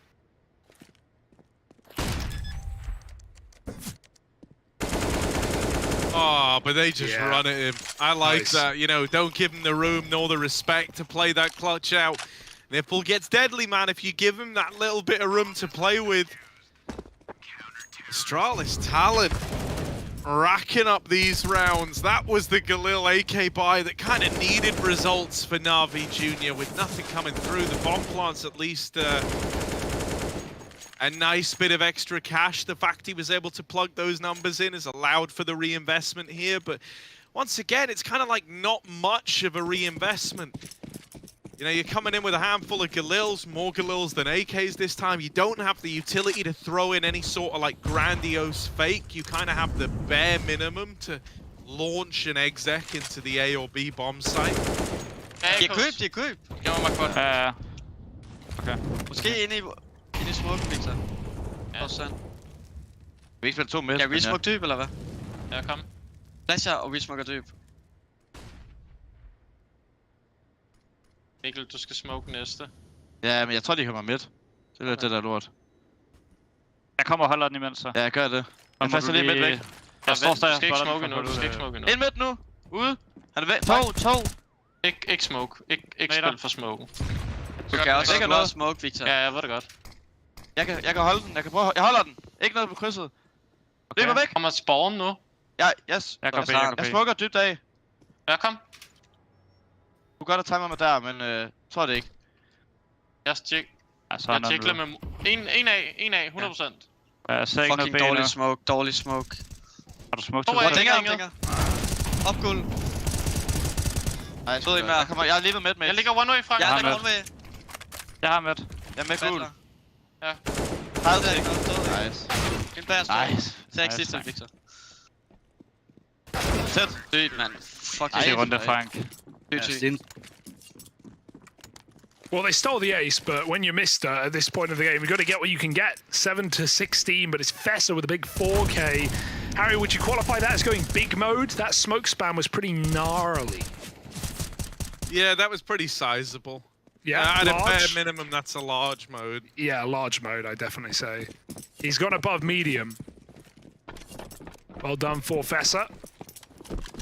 And Astralis, they put Na'Vi on eco late in the game. It's going to be a 14-8 comeback that Na'Vi have to field unless they can win this little eeky-deeky. Doesn't look good, although the nade hits Breezer. Despite that, he still sprays down 3 kills. Looked like he was going to get caught, unmovable. Immobile. But he just stands still and shoots. And so does Frozig. Nice dig, but he's dead. 14-8, and this is it, folks. This is what we've all been waiting for. The culmination of this series. Unless Na'Vi find a second wind in the second half, it will be Astralis going through, knocking out Na'Vi and heading to the playoffs. Yeah, man. Dropping some heat in mid, calling Cardi Breezer here, and he's in high spirits after that one, of course. That's like double-ended, that one. The joke, that is. Yeah, no, I like that. Nades in at ramp, straight up through the smoke. Vigo, it's gonna fall to the AWP. Yes. Yes. And so now a man down for Astralis talent, left wanting after that peak did not go their way. The nades and sandbags. Fessa is hurt, he's wounded, and now he's dead. Forced out from behind the bags. Bag him. Essa Baggins of Bag End will not be taking part in an unexpected journey. Instead, gonna need someone else to rise to the mark.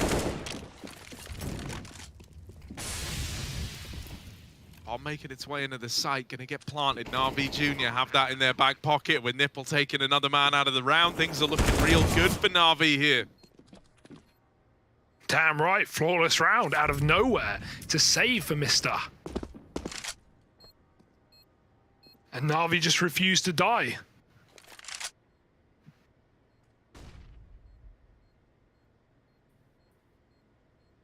I feel like we've not really seen much of Breezer or Ping deep down A. Still with that in the pocket for later. The money's just about there for Astralis. It's, again, just Fessa going crazy to stop these A plays when NAVI are running at him. I wonder if you do that back-to-back rounds, though, because NAVI have been doing a lot of defaulting, taking B stairs and ramp at the same time, and seeing which one works best. As much as NAVI had those 4 stacks on A, so many CT rounds, Astralis can run that right back. Breeze has got a ramp spawn with an AWP. I'd love to see the deep peek. Get it going.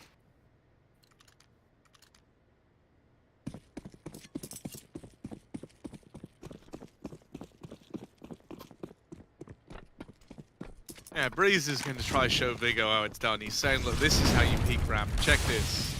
Oh. At least I didn't die. He laughs to himself. Fessa will get peeked over the top of the smoke at ramp. Trying to play that one way again.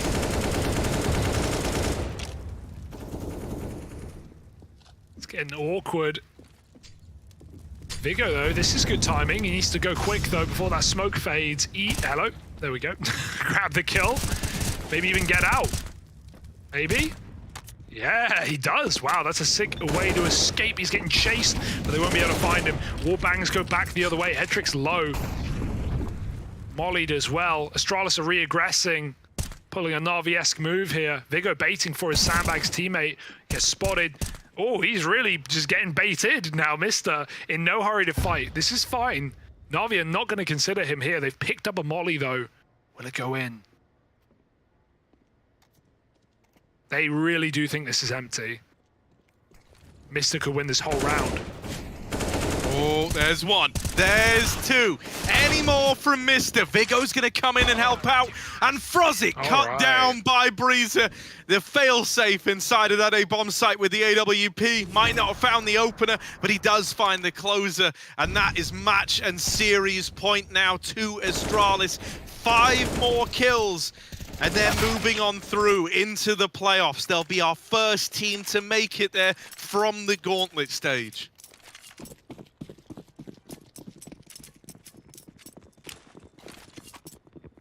It feels tangible. It's within reach.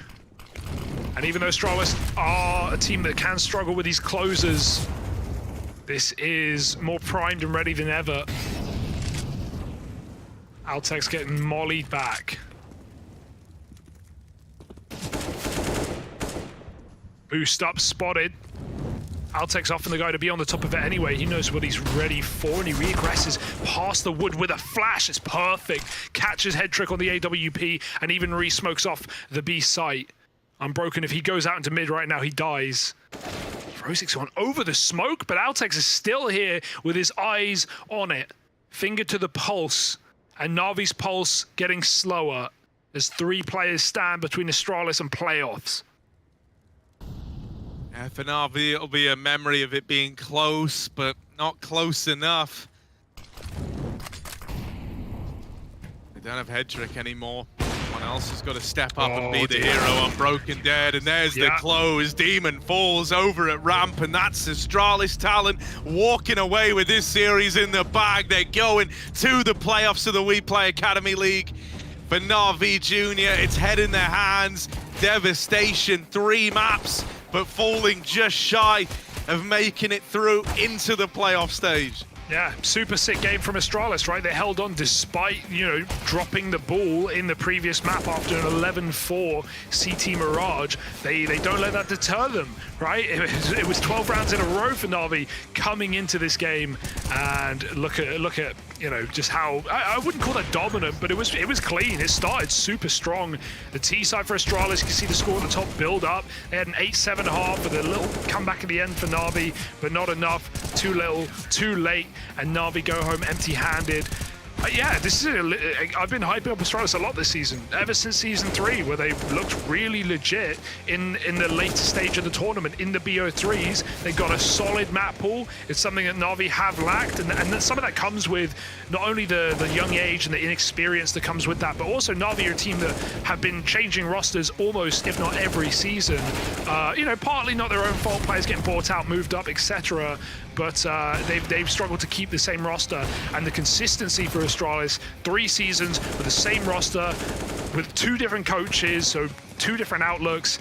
It's paid off for this team, for this organization, and now they're in the top 4 of the entire tournament, fighting against Fnatic and Big, 2 of the similarly, you know, old squad of the WePlay Academy League, the initial rosters, or at least the initial organizations that were involved. And we could even have a 4th if Young Ninjas managed to take down Spirit later. That would be 4 of the old boys sticking around into the playoffs. That would be a cool storyline when we're 5 seasons deep and we've had so many new teams and organizations added to the tally here at WePlay. Yeah, and you know, that would only lend more credit to the idea that the whole system's working. You know, the teams that have been here the longest, the players that have had the most exposure and the most experience going the furthest in the competition, right?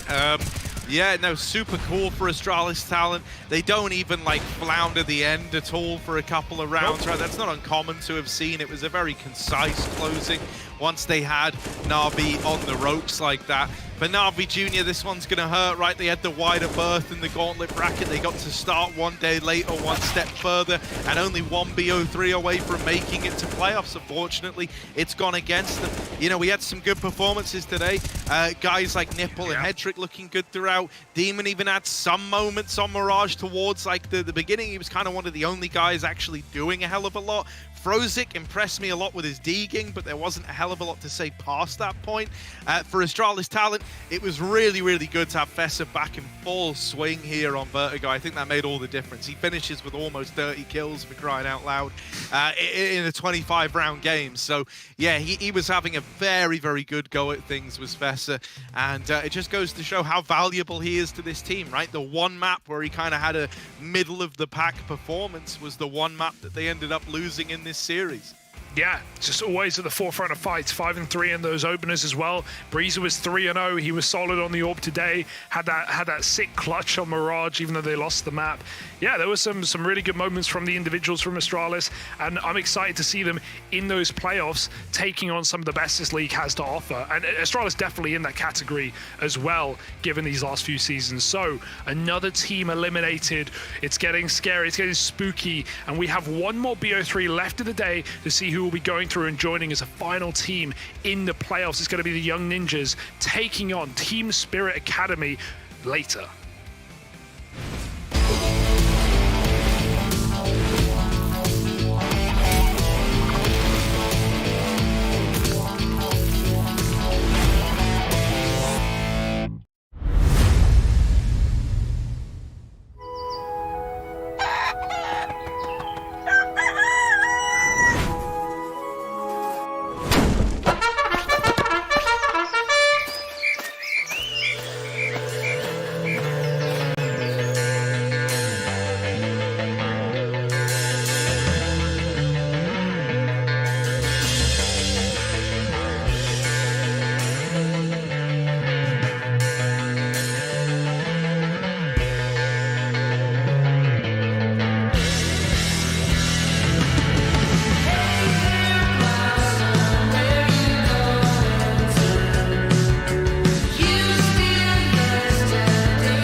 we know one of our teams now that's going through to join the other two in the playoffs, but we still have one more squad to discover, and that's going to happen on the result and the outcome of this game right now. Young Ninjas taking on Spirit Academy.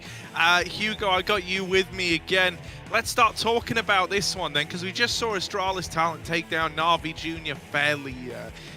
fairly cleanly on a third map, right? Yeah. Didn't break too much of a sweat. Here, how are you feeling about this one? Ooh, it's interesting, right? Young Ninjas coming in with a bit of a different roster, and the results have been very good, right? Like 9-3 inside of their group. If that was in Group A, they would have gone through in first place. It was obviously Big, who went 11-1, who went straight through to the playoffs. For Young Ninjas, a newer roster, a team that has been flip-flopping around, unsure as to their full five right now, with Era and Jaquinho swapping left and right with Yorp. I think we have Jaquinho playing today, which is cool to see. Obviously, ex-Fnatic, so that's exciting. And yeah, results have been great. However, a little maybe out of practice. Other than WePlay Academy League, they haven't played anything for the past 3 months. That's all they've played this season of WePlay. So in terms of officials, lacking there, but I'm sure they've been filling that time with plenty of prac. And as far as those officials do go, very well. 5-win streak, 9-3 in the season, as I said.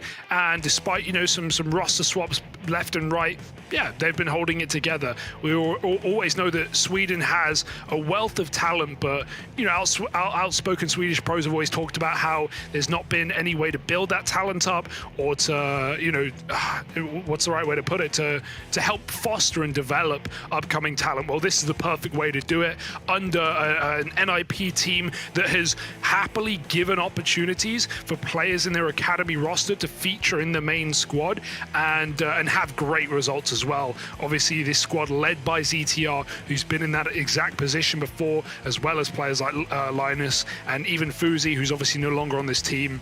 So there's plenty of experience in this roster, and there's some newer talent. And of course, Jaquinho, you know, everyone's going to, when they think about him, they're going to think about that Pro League game against Navi where he whiffed that shot and then he got benched. But that's not what this guy is. He's actually a very capable AWP player. I think he's going to shine in a league like this where the level of competition is a bit lower. It's similar to how we saw Keto from Big go into the Big Omen Academy. And my God, if you watched a Big Omen Academy game with Keto in, he was phenomenal. He was sick. He destroyed everyone. The level was clearly there, and it's in fact so much that he's now back in the main big team as of yesterday, replacing Tizian, which is exciting stuff.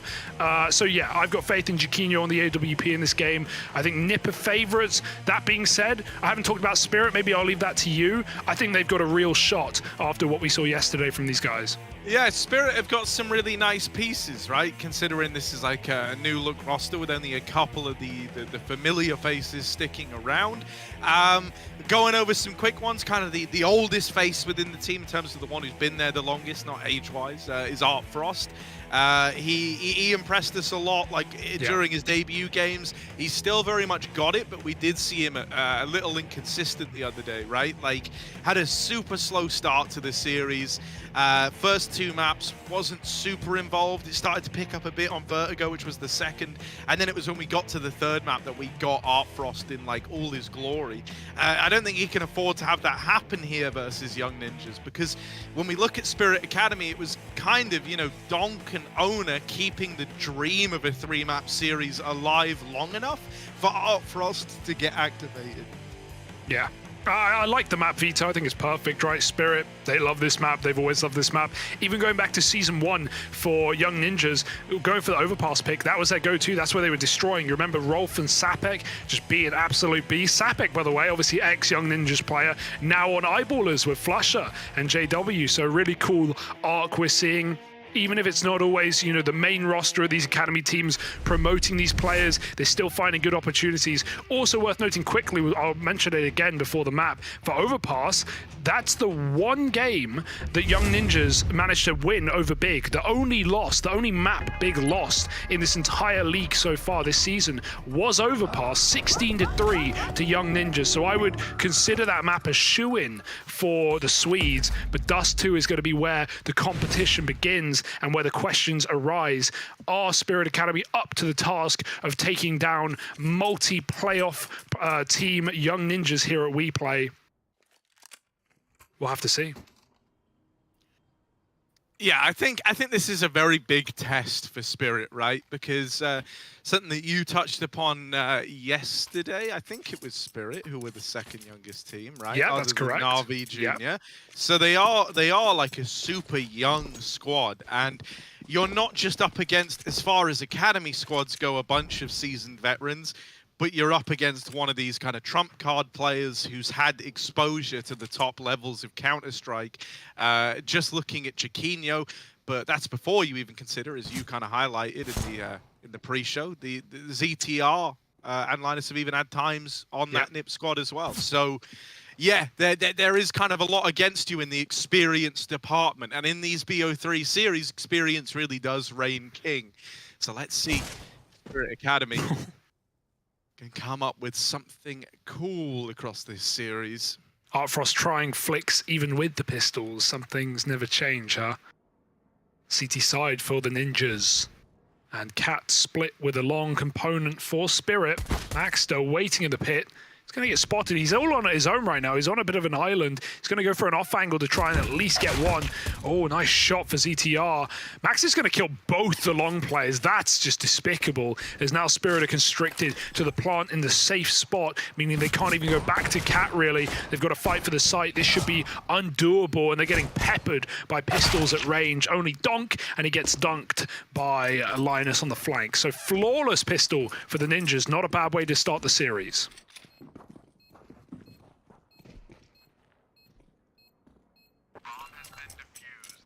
Yeah, not a bad way to start at all. A really, really lovely pistol round. One where it's just success after success. You barely even felt a bit of stress there if you're the young ninjas, which only they are. So if you are them, hello, why are you here? Watch back the VOD, of course.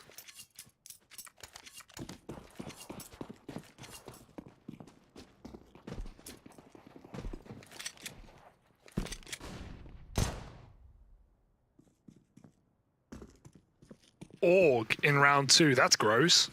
That's really gross. All right, Chiquinho, what you got for us? Nothing. He backs out right before the long play comes in. But, well, actually, so does Spirit. They get smoked. They decide against it. But this is, I mean, look at the second round buy, dude. 4 M4s and an Org. Nip be balling right now. And it might be Spirit balling with tears. Oh, wait. ZTR got that second kill off the flick. Ugh. Ugh. 3 and a 4th, perhaps. Everyone's coming robbing. Everyone wants their ecos. 2-0 for Young Ninjas. Here's the game. Here's the round for Spirit as they buy up full. And we're going to hear what the Young Ninjas have to say about it.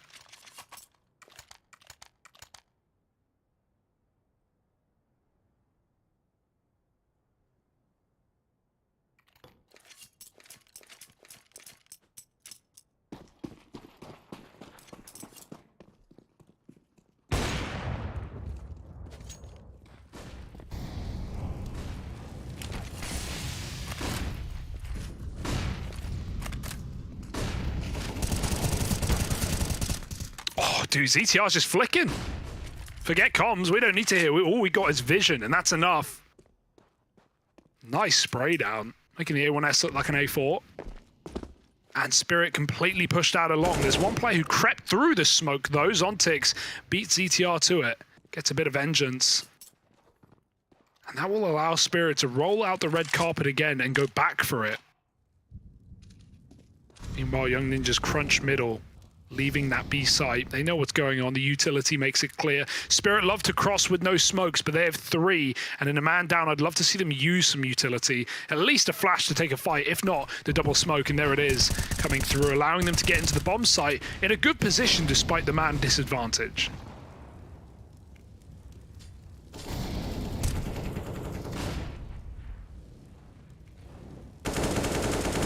Oh, you would love this smoke spam to connect if you're Spirit Academy.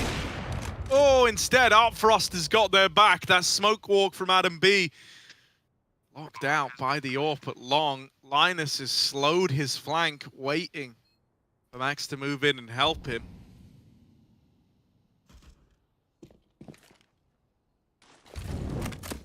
Molly in at the car. Art Frost is going to be affected by that. Going to keep him pinned into this little corner. Can't go anywhere else right now. There's the kill from the Catman. Jaquinho pouncing out. And oh, even a second. How did he win that next fight? Oh. A third for Jaquinho at 3 points of health. Not knowing when to quit it. And that will be the defuse. Young Ninjas managed to make that retake look easy. Jaquinho lighting them up from Catwalk. Now gets his AWP in hand as well. I like that. Just loves a scope, does Jaquinho. Making the AUG look very nice. Not a bad gun, just don't see it too often. Spirit Academy, well, they'll pull up a scout, but otherwise will be pretty fruitless in this buy. Pistols across the board.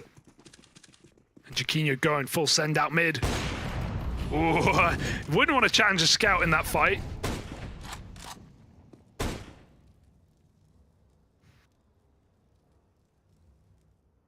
Spirit creep down lower.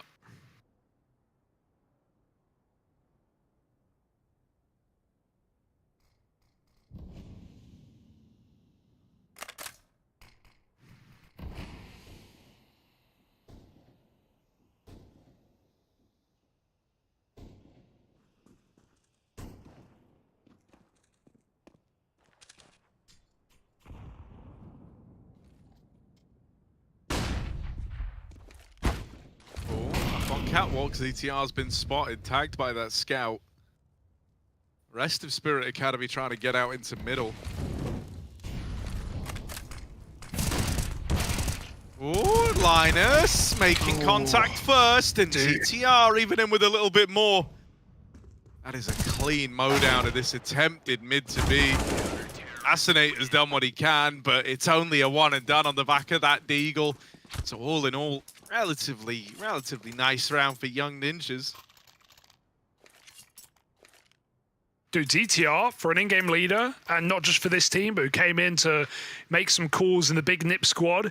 Like this guy's a gamer. He's got great aim. His sprays have gone through every round since he's had the A1S. He's been hitting some shots so far, and we're very early. Bodes well for the Young Ninjas. Got a double AWP as well, Linus joining. A long take for Spirit. They're going to get out into pit with that corner smoke.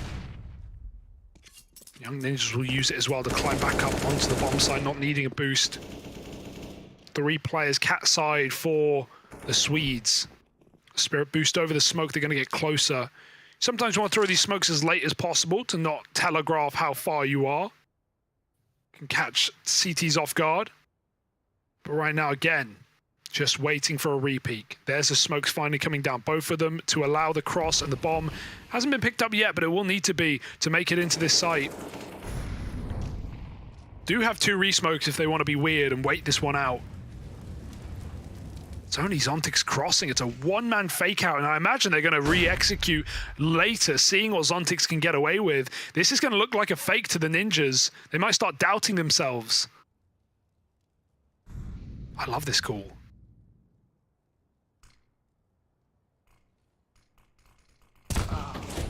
Oh, okay. Art Frost down in the pit. Good for one. Inside of the site. He will snuff out that second man. Art Frost is feeling it right now. You're going to need a couple more like that if they want to get on the board here and now in the 3v3. Art Frost even moving in towards this site, hoping he can help his teammates. Jaquinho missed shot. There's the follow-up, but Art Frost will trade it immediately. Art Frost is on for the ace. He's got 4. Why not make it all 5? Max up through CT, and Art Frost is foaming at the mouth of the idea of completing this round single-handedly. Already up the ramp. Donk's going to steal the ace away, but that there is a Team Spirit Academy round, and Art Frost does the heavy lifting. Dude, that was sick as well, and you can see why it works. That strat's so nice. It gets Young Ninjas all curious. They swing out to try and work out, yo, what's this? What's this fake? Why have you thrown the smokes and committed no one with it? And because Zontix didn't even play off of the first set of smokes. Yeah, they spot Artfrost deep on long as first contact, but then they get caught by a player who'd already made it across with that first line. I love that call for Spirit, getting spicy, and not only does it do that, but it makes Ninjas doubt their rotations. They don't want to leave B because there's no noise at A. One guy makes it through the windows, but even with the AWP for Chiquinho, he should already be looking to run away. He gets a kill. Chiquinho making this eco interesting, but they'd already crossed in, and they managed to overwhelm him. AWP picked up, and AWP saved here by the Ninjas as Spirit take a couple of casualties, but should just take this round.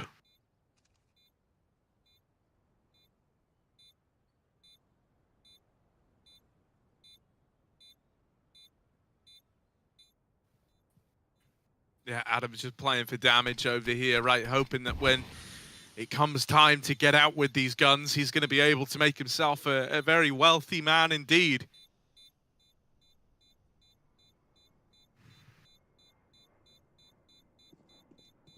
They should exit this way. Doesn't make sense for them to go out through the doors into the AWP. They've spotted him in the tunnels, but he's won that first fight. Can't quite win the follow-up. Artfrost refuses to part ways with this AWP. Second round for Spirit now on the board, but this is where we've got that reinvestment coming in. All in all, that Hero AWP did a good job of making that an expensive round for Spirit Academy. In spite of them picking it up, it does come at quite the cost.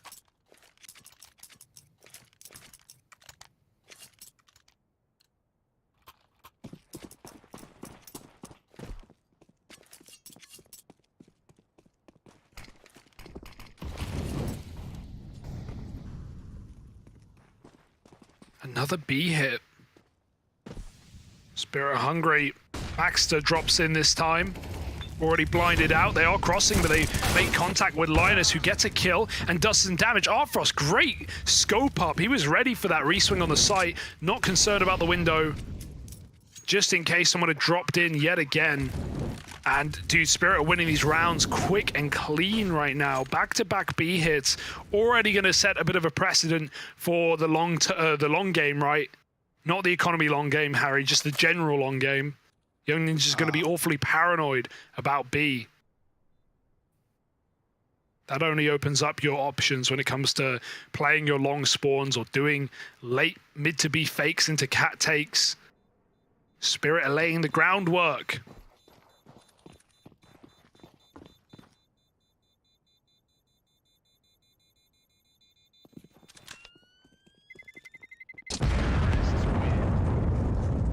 Young Ninjas need to get a beat on this B bomb site. If this is something that's going to get exploited time and time again by Spirit Academy, that sets a bit of a worrying precedent early on.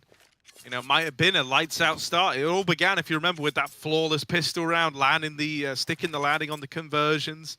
Things were looking good out of the gate, but I think already Artfrost is kind of putting the fear in Young Ninjas a little bit more, right? He's kind of exploded onto the scene in a big way.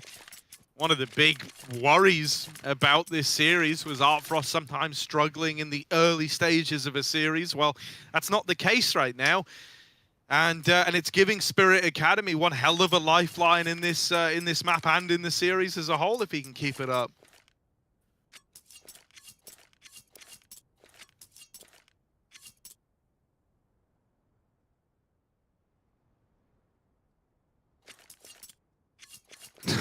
I mean, the B spawn is calling their name. It's begging for them to take it. So of course they're going to.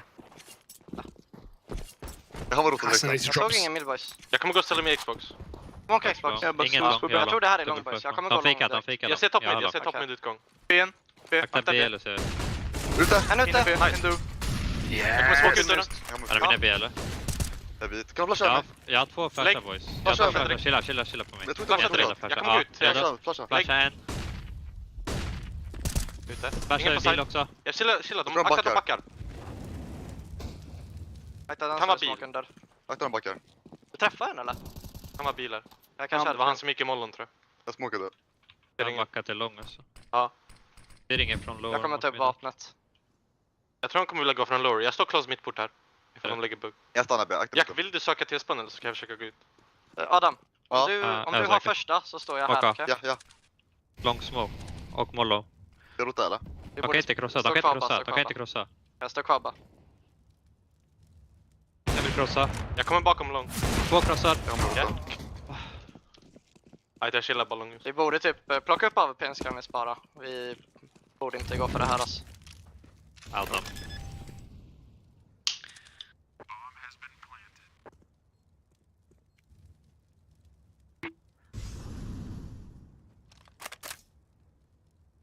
Att jag missade, de var fan utan någonting alltså.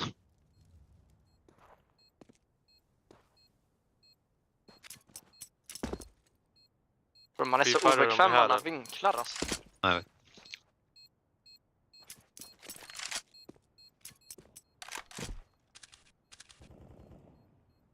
En kommer lång. Jag är på B, Adam. Jag går in här.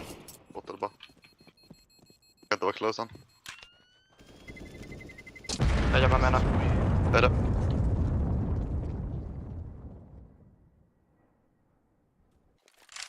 I forgot that the Young Ninjas comms were my favorite comms in the Academy League, Harry. I love Swedish. It sounds so funny. It sounds so cool. And also, we get to hear more Bakar. Yeah, I do like that. Also, I heard a bilar in there as well, which is my favorite Swedish candy, Bilar. and also means car. It means car, yes. Did you know that the bilar all taste the same? They do, and I know you don't want to believe admit it. that. I didn't believe it. We and I did don't want to admit rigorous it, scientific but experiments. It is true. They are all Yeah. the same flavour. I know. Shame. Let's get that Bilar down in pit. Oh! Bonking heads. Go on. Oh, I felt close. it. I felt know. it. I could feel that was happening, but Yeah. Aquino's been given a second chance. Now, last time he missed these cross shots that were basically the do or die as to whether or not Young Ninjas attempted to hold on to the round. This time he's going to have smokes in his way. And so he's relying on blind luck to have one of these shots connect. When that doesn't happen, it's a save call again. Ouch. For the Young Ninjas. I also want to say from that last round, there's so much going on. I'm a Maxter fan. He got a Zeus kill in the tunnels. Like, yeah, keep it up, man. Proud of you. Love a Zeus kill. Big fan. I can't believe Spirit are winning right now. This game started so solid for Young Ninjas, but ever since that long fake into a double B execute, Spirit have just been commanding respect out of the Ninjas. Chiquino hits a tag, but they're getting closer. Ooh. Scary. Whether Spirit want to lose any guns hunting this one is up for debate.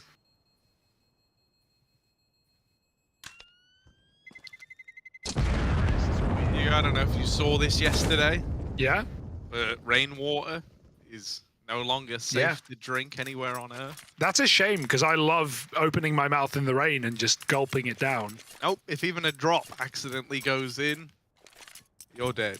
All rain is acid rain. Why are you bringing it up? Just a fun fact or a not so fun fact? Yeah, just a fact. I figured, you know, hear your dialogue on it. Yeah, see if you had any hot that's takes. sad. I mean, you know, if I'm stuck on a raft in the middle of the ocean, I'm still going to drink the rainwater. But, yeah, not ideal, is it? More at 9 with the weather. Oh, lovely flash. Also worth noting, Artfrost got that mid-spawn pick, Harry, that we saw him do an ungodly amount of times yesterday against OG. Just on the cross as well, not even wallbanging. CTI's got a nice little gap, but, well, Donk shoots him right through it. Donk is dunking down dudes today again. And there's nothing that can stop him. 6 rounds for Spirit unless Ninjas win a retake a man down. How did that molly not bloom? Dude, I don't know. I feel like we're watching like very similar spots. Like it's another 3v4 or 5, whatever, man down scenario. One where Young Ninjas go, well, on the numbers alone, we should just save. So now, even though they're making it look like they're going to try and go for this, they're not actually trying to go for this. They throw everyone in, but there was never any winning in this situation. Even if they'd gotten all those kills super quickly, I still don't think they would have actually had enough time to run on in and get that defuse. So yeah, just facing at the end, trying to do a bit of damage, build a bit of confidence, get a bit of faith going, but they end up now looking worse for wear as a result of that. This is 6 in a row for Spirit Academy. Adam B and ZTR often being the first to fall in a lot of these rounds. That time, poor mate Adam was just trying to hop across the jump to get to B.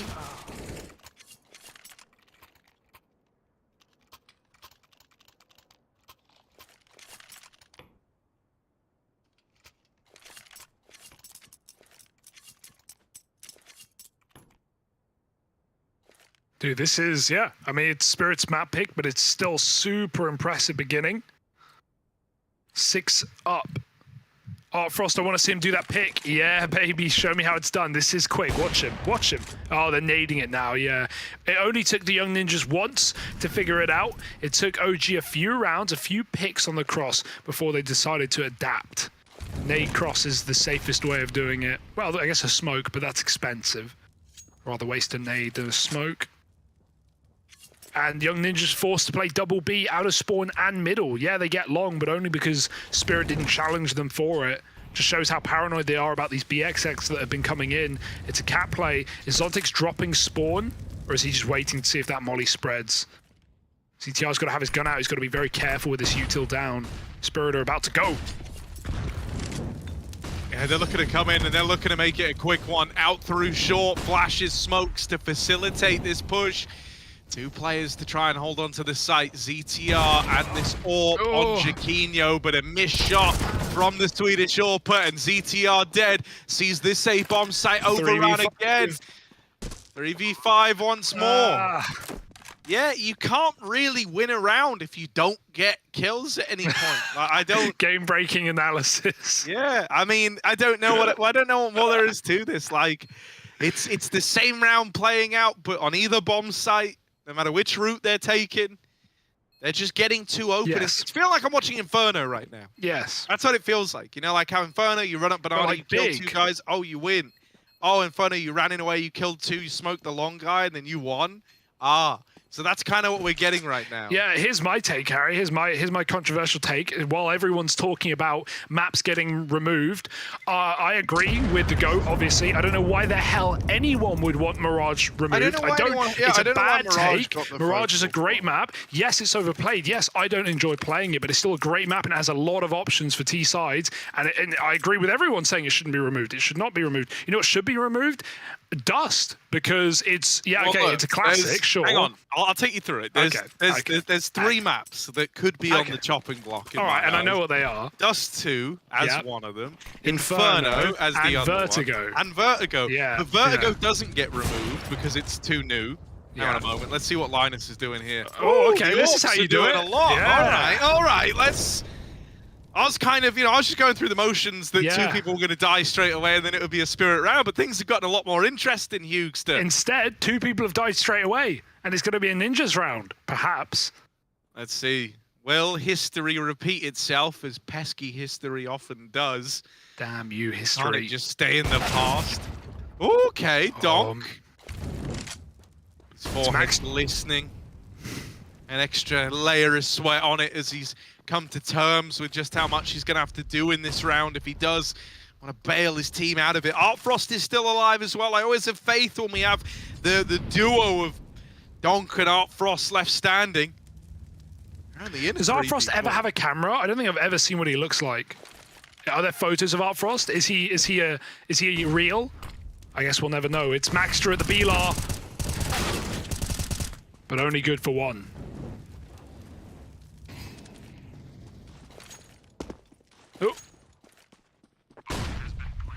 Oh.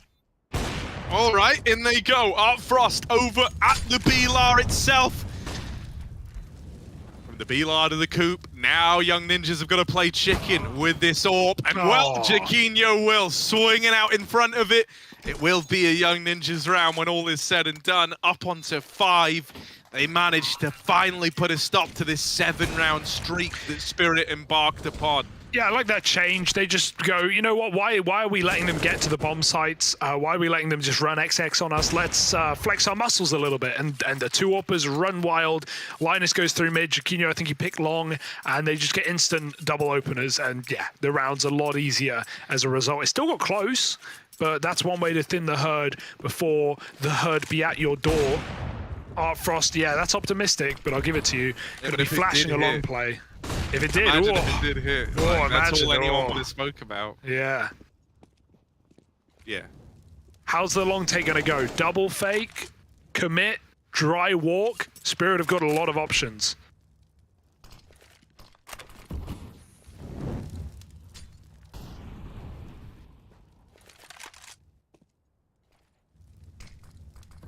One thing that's scary is like the layer of defense for Young Ninjas is pretty far back inside of the site itself, right? So that means you're not actually going to be getting these fights till Spirit are on the cusp of having site control.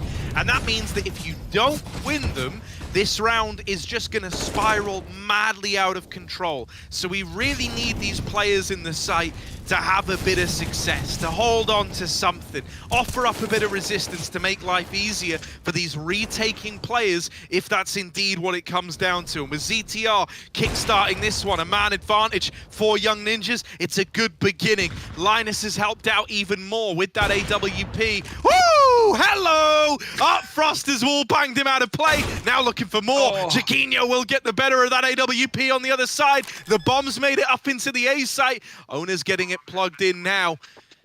Assassinator on the other side of the cross. Gonna try and play long with this AWP. Set him up to try and clutch the round. So the pressure now for Owner is just to take as many to the grave with him and waste as much time as he can in the process. Waiting at the ramp, he's dead immediately. No time wasted, no kills found. Assassinator's got to do it. That's a quick flick to open, but now 2 smokes in his way. How on earth is he meant to deny this defuse? They're already on it, and he can't do a thing. That's 6 for Young Ninjas as they successfully retake the A-bomb site. God, that was just an AWP death match right there. Both sides. Chiquinho pops off though, despite Art Frost's massive, bangers on his big green. I'm sure he's going to go back to the mid pick now. But yeah, Chiquinho standing tall, which was nice. The get right spam. And of course, Hasanator, who knows how many games, how many maps he'll feature on. Maybe just this one in this series. We might have Notaneki back. But happy to have him, as always. All right, Linus, getting cheeky, getting freaky, and getting one easily, but they're running him down. Oh, the nade with the dink. 2 for 1 is a damn good affair, but they're coming out top mid. Got to be careful. That molly actually holds him out, letting ZTR play aggressive, but he doesn't know Donk has also crept through the lower smoke. This is weird. Donk doesn't know. ZTR can backstab everything, including Donk in middle. One more step, and he'll see him. One more step, ZTR. But it's a step too far in the wrong direction. There we go. Quick kill, bomb dropped, and 2T's resetting through B. Very awkward that the bomb's stuck in middle while they're trying to take the B bomb site. It's just Art Frost in a 1v3. Oh. Gobble, gobble, gobble. 7-7.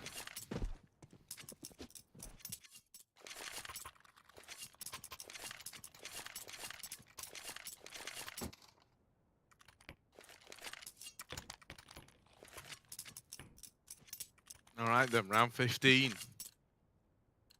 The turkey's been bored out. What? Oh, he hit it. Tag for Art Frost. Nothing new there. Even going to try the drop in again. This time Chiquinho's on the angle.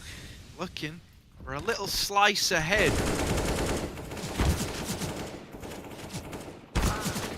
Oh.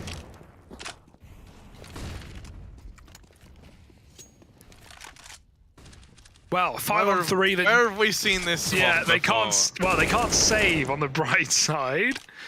Yay, they have to run to their deaths, but may as well full gamble here. 3 players. They have nades and spawn. A bounty of granadas. Let's see if they can lob them in at the right time. Flash through. Oh, they're coming in. No one's anti-flash. Oh, it's a mess. But it's also going to work out. 2 for 2 is fine when you're up by 2. That's maths. Chiquinho, give it a go. See what you got. Oh, the tag. They know now. He hit it. Lands the jump shot, but for 40 damage, it's not a prize winner. And Yeah. Yeah. I share the sentiment of our observer on that one there. That was just a sad ending to round 15 for old mate Jaquinho. Jackie boy. 8 rounds to Spirit on their T side of Dust. That's ferocious, Harry. That's a damn good half. Not only considering how it started with Young Ninjas looking very good to begin the game, but also just considering Young Ninjas, bookmakers' favorites, great form recently. Second in their group, second in the league in terms of, you know, score. And Spirit only just clawing back a game yesterday to even get to this point. They earned it well, but here we go, second half.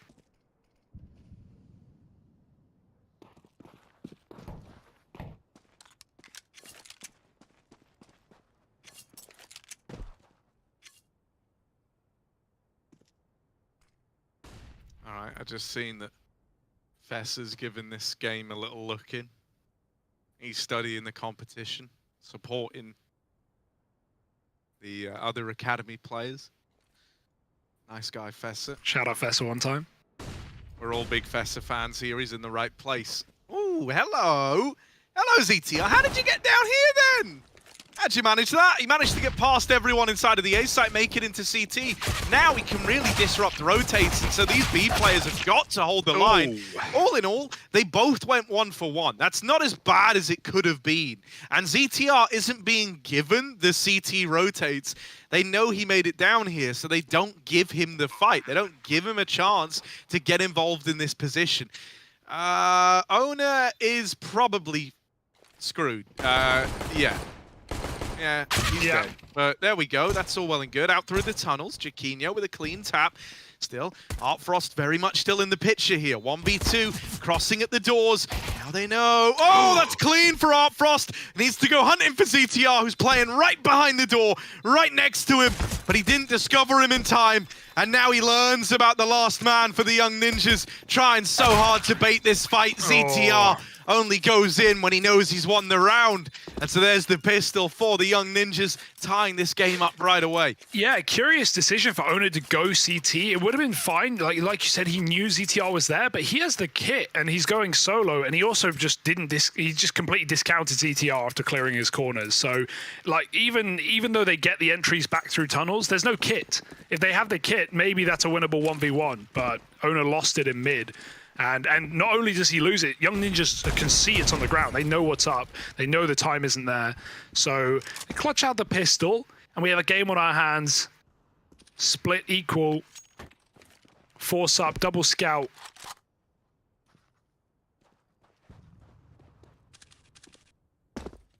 Jaquinho. Oh, that was close. He's seen one of the 2 scouts. And, well, now he's seen the other. Art Frost takes his head off from the site, and this layered peek is scary considering there's also Owner at car. They've spammed him, but they don't know for sure. Or maybe they do. They seem very convinced a molly would end him. They have one, but instead of throwing it in, they employed that boost. Considering they seem really dead set that he's here, I would have loved to have just seen the molly it. That would have been the equalizer into a 4-on-4. Now they're still playing it a man down, and Spirit have advanced information at long because of this car player. Owner's going to be able to stand up in a minute and say, no one's going behind that smoke. They're not here. This isn't the A play. We don't have to be that worried. But he's not taking that peek, so you don't have that info. Zontix is going to hold on to the B site all alone. He might be blind, but he's still good for 2. Okay. Bloody hell, how'd he get away with that? And there's the rotate from Donk with his scout up through middle. This 4-spy looking good for Spirit Academy. Looking dunzo, mate. ZTR saving 1 AK, and they might even find him right at the end as well. To add insult to injury, and injured all right. 10 health, does get out, it seems. They are going to chase him, but Spirit winning the 4-spy, flipping this game yet again on its head. Their map pick for a reason. ZTR will survive, but this is a solid game out of Spirit. That little streak on the T side was immense. And now their defense has begun just as well.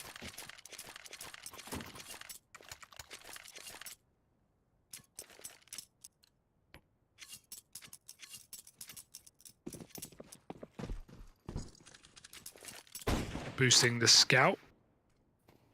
Artfrost happy to challenge. And I don't blame him with some of the shots he's been hitting down through the mid doors, but it's only a tickle. No one will commit. Adam got out behind the bins. Hasanator looks like he wants to clear it though. And Owner on Cat will finish off a lower player. Hasanator looks so aware. Comes creeping, and he gets the kill. Bombs at long. Maxter can't even really run at him and trade without dropping it first. And this has just turned into what seems like an impossible round, a stalemate. The AK is rotating back through spawn to help out on long. Good flash could wreck Hasanator, but he's up close. Probably won't expect this. Caught with knives out. Watch out. Oh, the wallbang with a deagle. And now the ninjas have long. Now they have a chance. Yeah, they actually have like some way to get to their end destination. Oh, Jaquinho's scout delivers. Artfrost on the receiving end of that. A bit of a taste of his own medicine. Smoke in the way. Zontix with a bit of spam. Could go a long way, and it will. Linus on the receiving end of that.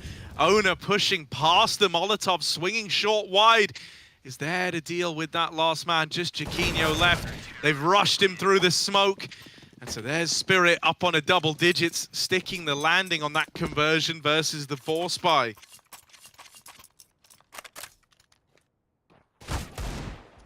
Oh. Yeah, Jaquinho's had a couple of whiffs, but he's also hit some just phenomenal shots in this game.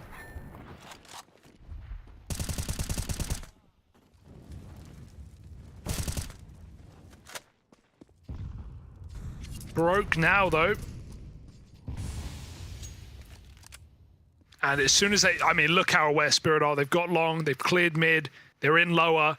They're about to crunch the ninjas. Artfrost trying to fund that AWP money. In he goes. They're all there. 2, 3 for Artfrost. And the AK ends the round for Spirit. 11-8.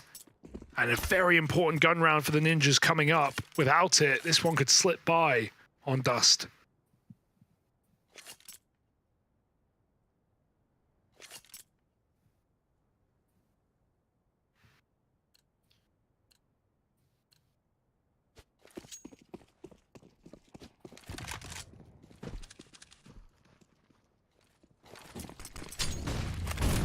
Fast out towards long, looking like they want to try and take this real estate away early.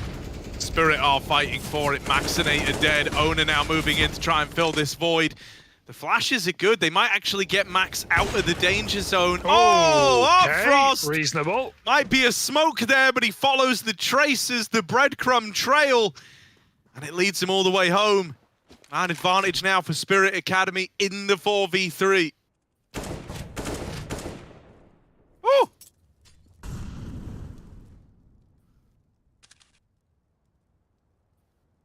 Suddenly a way back in.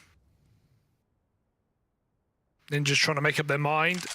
They only have one smoke. That's probably thrown a spanner in the long take. So maybe a spawn reset to B. Only Donk there right now. Always surprising to see Spirit put Donk on B anchor rolls, but man, he excels at them. He's doing the same on Vertigo yesterday.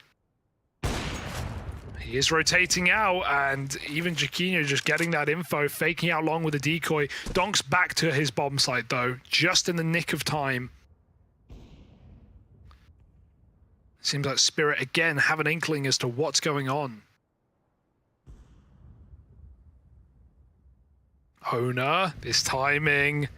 Oh, it's perfect. Jaquinho caught walking. Maxter gets a trade, but at what cost? 20 seconds. He can't mess around trying to kill a lower player. He's got to go. The lower player's not even there anymore. Grouped back up. No flash for this retake, but they can run through the doors together, offer the plant, and so they shout out for us bait. I love that door spam. Sells owners so well. And Spirit find the retake in the 2-on-1. 12-8. Bomb plant is good to, for the buy for the ninjas, but they are running out of time. Yeah, running out of chances to actually recover this game and stop Spirit just running away with it in the second half. You know, there was never any doubt if their CT side was going to look good. We kind of expected it would, but winning the force in the second, going on to stick the landing and the conversion, winning the first rifle round. It leaves you in such a powerful position. Let's listen into the young ninjas, see how they're holding up. Aktivt CV, han är i dödsfall. Jag lägger lite. Byter CV taggad. Han är låg. Jag flashar inte vänster. Ja, jag flashar den alltså. Han mollar. Jag kan flasha CV åt er, vänta. Vänta. Nej. Kalla. Nej. Jag laddar. Close. Nice. Vänta till. Ni borde bara Kör på. Han mollar oss. Ska jag Släck den, jag går igenom. En är side. Kör. En A-ramp. TT. Lång. Nice. Jag tar upp AWP. Jag går pit med AWP. Jag skjuter en smoke. Du har bomben, Adam. Du har bomben. Jag vet. Jag plantar för lång. Vänta för lång, jag ser vi smoke. Det är min CT, så väl håller jag bakom en lång ett tag. En CT. Nice. En till. Sista CT. Nice. Bra. Snyggt, viktig runda. Okej, bra. What a great round to listen in on. Yeah. Get to see them get it done with a couple of Tech 9s and a scout being brought up. They find that round. That's going to give them a bit of a second wind here. It starts with Maxter, but it was a really nice timing on the long flank for ZTR. His team really gave him the room to make that happen. And so it's kept young ninjas in this map that much longer.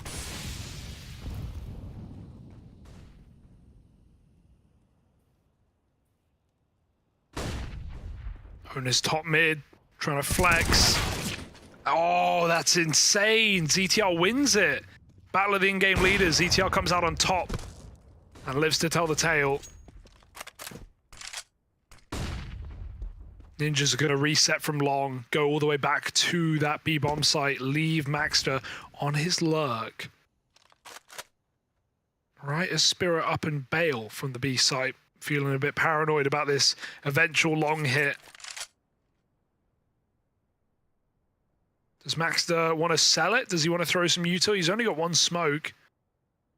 Unless they've dropped one, it will be very hard to sell a long commit with a single smoke. He'll just wait. He's late lurking. They've entered the B site and they've got the entry. No smoke at the door needed. Adam getting a double up and crossing in. Here's the backstab. They want to save. It's not allowed. Max is here with a knife in the back to finish the job. Hassanator dies and Artfrost is stuck in spawn, legged, and soon to be dead. Easy does it. Young Ninjas second wind in the second half. Yeah, it's actually a really big deal that they hunt down those two saving players as well, right? It would have given Team Spirit, like, don't get me wrong, they wouldn't have been buying this round regardless, but I've seen Artfrost win rounds single-handedly with that AWP. I mean, hell, we all have, right? So taking it out of play is a very big deal. It means that this round should feel super free, super easy. And even more important than that is that it ends up being a flawless one for young ninjas. So they make a lot of money while also taking a lot of money out of play from the opposition. Damn near flawless round.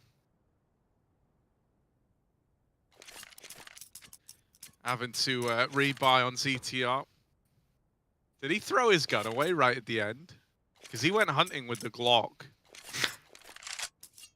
Very possible. I think because he didn't die, right? I'm not imagining that. ZTR lived right to the very end. Yeah. So, yeah, just reinvesting after throwing the AK away on the hunt, I guess.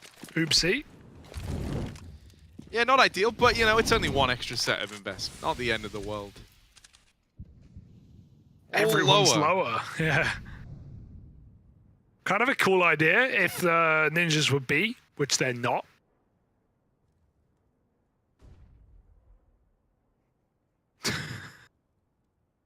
Guys, what the hell? You said they'd be here. No, they're still coming. They're still coming. Trust me. It's a bloody beehive, mate. Buzzing around lower. If Nip go into mid, maybe there's a chance, but Xbox Smoke is going to give them a good bit of cover.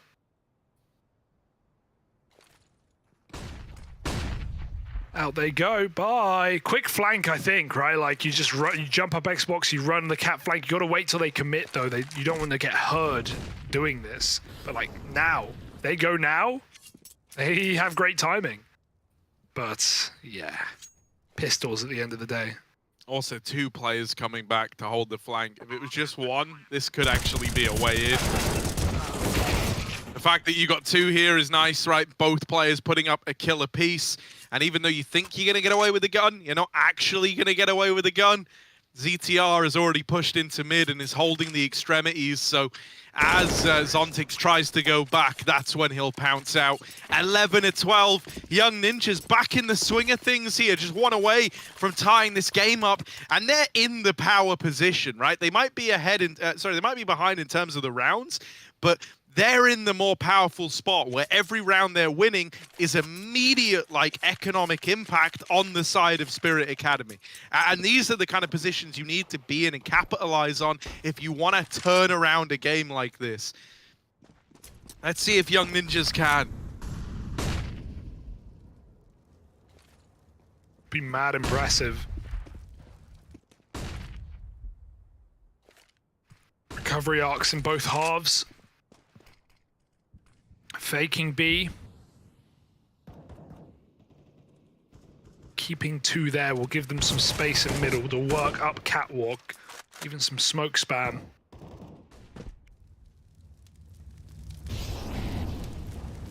It's getting hot in the B site.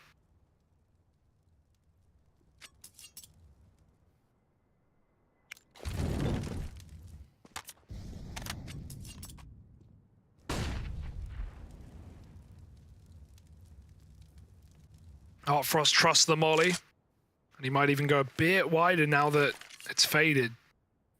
If he did, he would catch the Ninjas setting up.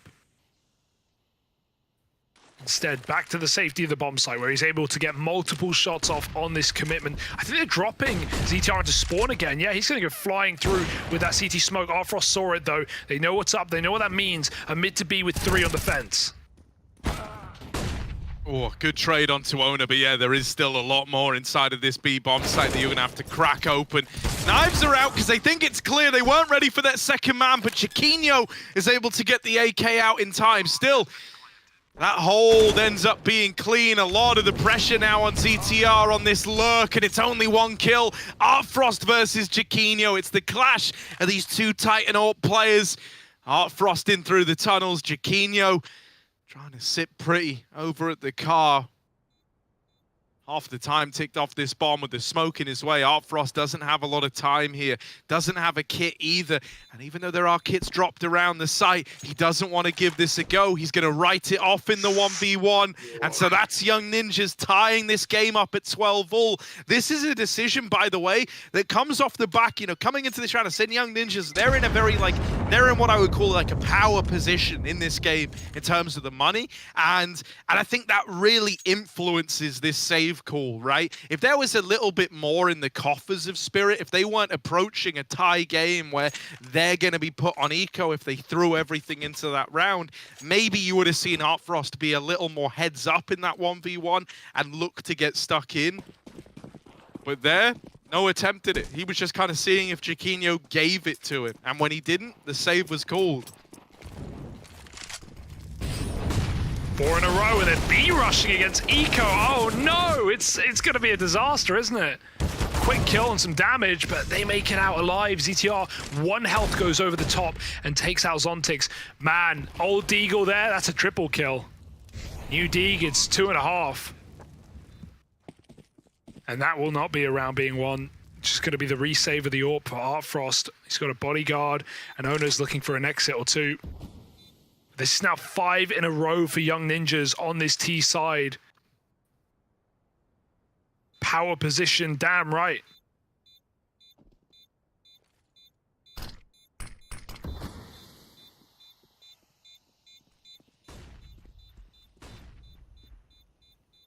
A little late peek.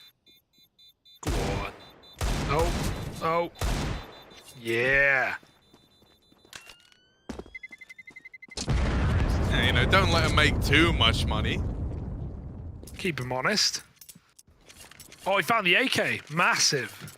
All right, lovely little grab. Good way to try and make this situation a little better, right? Not just worsening your opponents, but improving your own standings in this.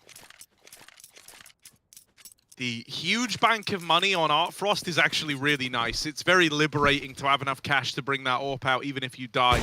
It's going to lead to more of these sorts of peaks down mid, right? These are fights he didn't feel comfortable taking when the only way he has an AWP going forward is if he stays alive. Now, he's more than willing to fight mid with that residual cash to bring the AWP out sat in his bank account. Spirit Academy immediately reaped the reward of that mid peak. Left in a 5v4 from the get-go.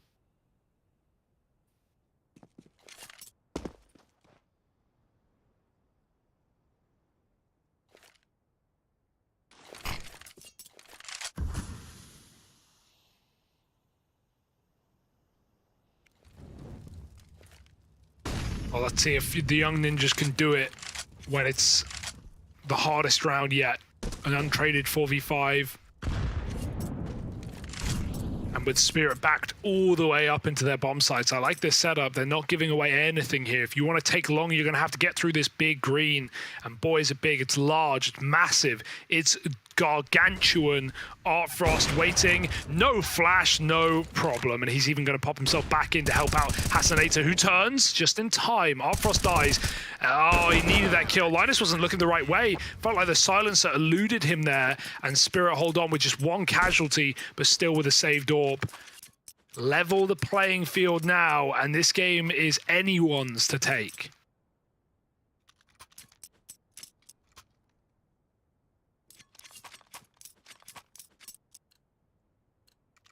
Chiquinho needs to be careful with these mid peaks. Also, he went from having max cash to Chiquinho to having to drop guns over, and is now left at 5k. So this huge bank is starting to get whittled down. Oh, that's a lovely kill for ZTR.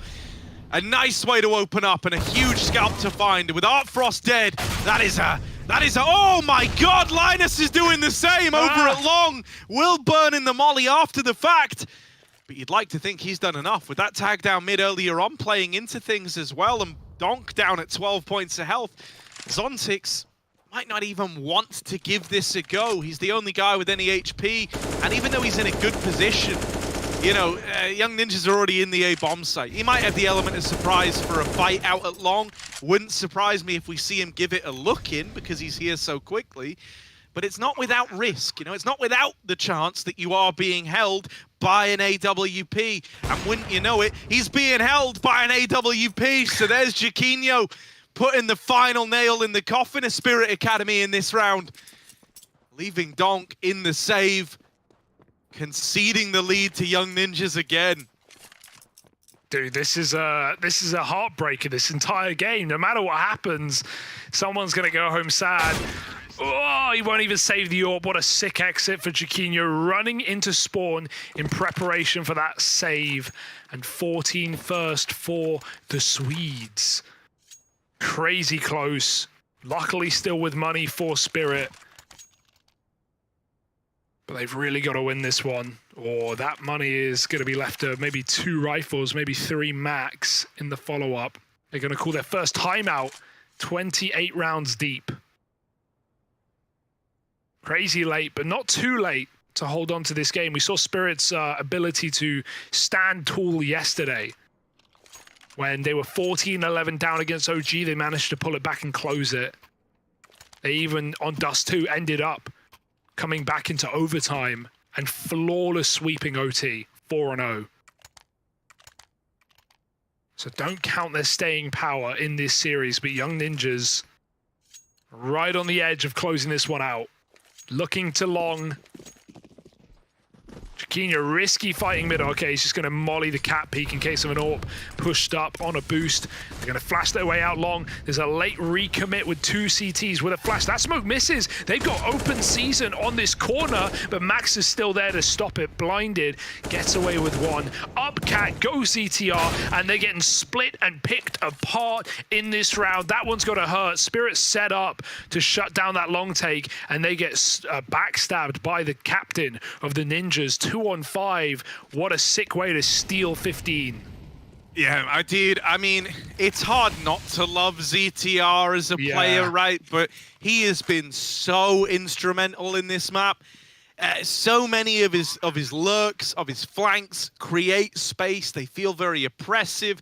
They're also, the thing that makes them so cool is that, like, he'll always find these little gaps or like have a very good read as to what response like the opponent is going to bring and feel like he's one step ahead as a result, right? So often he's not like holding a super standard position, like trying to wrap up short to hit some gnarly timing on the back of his teammates hitting A. He'll be there to like follow through and deal with players in rotation. Even in this round, like helping commit to that hunt of the B guns as they save. Yeah, it's really, really nice. And taking those 2 weapons out of play is massive. If you'd saved those, if you were Spirit Academy and you held on to those 2 guns, you've got a full buy here. You've got an AWP, you've got rifles for everyone. Instead, it's a lot more limited in terms of the utility, in terms of the firepower, and there's also only 1 kit in play on Zontic, so we're going to have to keep an eye on where that ends up. Another top mid push for Owner. He's lost these before. This will not be the same, though. Linus picked up early. Oh, even escapes with 2. Can he get out? He's fighting for a 3rd. Getting very hungry here in mid. But he will live with a double kill, with a 5-on-3. A very difficult position for the Young Ninjas now. Oh, okay, Adam. Chill, bruh. Gets that elevator shot. He heard the AWP fire from the site as well. So he doesn't want to go back and fight it. Zontic. Oh, the flash out mid. Don't know if they saw him, but he escapes to CT, and actually I think it blinded the player at the front, so no one commits. Zontic pushes back up. This is a great play. They might flash it again as the worry, but they won't. Ninjas won't be ready for this position. They just cleared it. They just cleared it. And Maxa goes back to check. 3-on-3. Donk caught with a whiff spray, and no way the Ninjas will convert a 3-on-5 to close out their opponent's map pick. They're going to leave Maxter behind in mid. This is another example of them using the players on the extremities to hold off the next like protocol that their opponent's bringing in. They know this CT retake's going to be scrambled. It's going to be messy, and it's got to come through CT. Maxter can hear all these footsteps. He's got teammates ready to peek off the back of him, and he's dealt with Art Frost as the first man in. Owner, the last domino left to fall before Team Spirit's map pick goes the way of the Young Ninjas, and there's the kill to make it happen. Jaquinho with the close, a 16-13 turnaround for the Young Ninjas, and it's spearheaded by a really lights-out performance from the IGL of the squad. ZTR played his absolute heart out just now, long enough to keep his team in this for them to take Dust 2. Yeah, Young Ninjas do legit look like a competitive team outside of the Academy League, right? This throughout all the iterations of this roster, it feels like the one org that has actually been able to challenge, the tier 2 of CS and take a bunch of legit wins online in Pinnacle Cups and other events similar. Mal's NXT certainly in that category, but they've had so many of their good players sniped out of that roster. Similar to Ninjas, I guess, in a sense, but I think part of the reason they look like such a legit team, such a competitive team, is ZTR, right? Not just his ability to call and to piece together really nice rounds on T side, but also just fragging while he does it. I love it when the in-game leaders have the confidence to put themselves in pivotal positions to make plays, and ZTR gets away with so much on these T-halves. Even just comparing the end game there, even though the ends of halves were very different from first to second, think about the amount of saves that Young Ninjas went for in their CT side in those 3-on-4s, 3-on-5s. Sure, Spirit were building money, but you flip the halves, the amount of saves that the Ninjas hunted on their T sides, they didn't let Spirit save. They would always chase down in post plants, and that has so much value when you look at those last few rounds and the lack of money that Spirit had in them. It shows the effect of those hunts. So yeah, Ninjas just solid right now, taking their opponent's map pick, going forward to an impeccable map, which is Overpass. They're looking like they're going to 2-0 this series, Harry. Yeah, I mean, it has kind of been teed up for that to happen, right? For Spirit Academy, this is going to hurt having Dust 2 fall apart in this sort of fashion, right? It was a really, really convincing start to this second half out of the Spirit squad. And just yesterday, we were praising them for their resilience, their ability to not fall short at the final hurdle. Here, though, versus, I would argue, a tier above in terms of the competition they're up against, they see that there is a lot more grit still to be found within these teams in the league. And Young Ninjas do complete this comeback in a really, really clean fashion. The fact that we went from being so nervous about them to them kind of taking economic control while still being on the back foot, I think it just shows how sometimes the scoreline doesn't tell the complete story, right? Like, you can look at a 12-9 game and think that that feels fairly safe for Spirit. You can believe that that's them far enough ahead that losing one round here or there might not disrupt the flow of things, but that isn't the case. You know, it's all kind of, there's another layer to it, and you can still be in control of the economy game while being behind in terms of the scoreline. And Young Ninjas did a very good job of not letting that golden position they were in slip away from them at any point. And that's in every bit of decision-making they had, even down to how rigorously they would hunt saving players to not allow any money to get banked up and move forward. This was a real masterclass out of the Young Ninjas, man. It has to be said. And the fact that ZTR was able to call such a good game while also hands down being the best player in the server is just a monument to how, a testament rather, to how good this guy is. He's monumental indeed, Harry. And yeah, you know, Jaquinho, shout out to him as well. It's not easy to be facing off against one of, if not the best AWP in the league still, which is Artfrost, I would say right now, given his form. Yeah. And still be able to look really solid. He had a lot of important opening kills on T side. His scouts were really, really nice. He was going for head-to-heads in the CT half as well. Jaquinho looks solid in this game.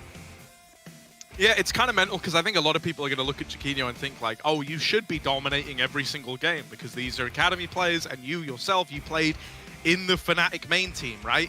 And I think it would be all too easy to kind of judge his character around that sentiment. But I'll say this, like these young AWPers, these hot prospects, if they've made it this deep, guys like Artfrost are here because he's really, really good. He is looking like one of these kind of young prodigy players looking to start his legacy in the Academy League, right? Yeah.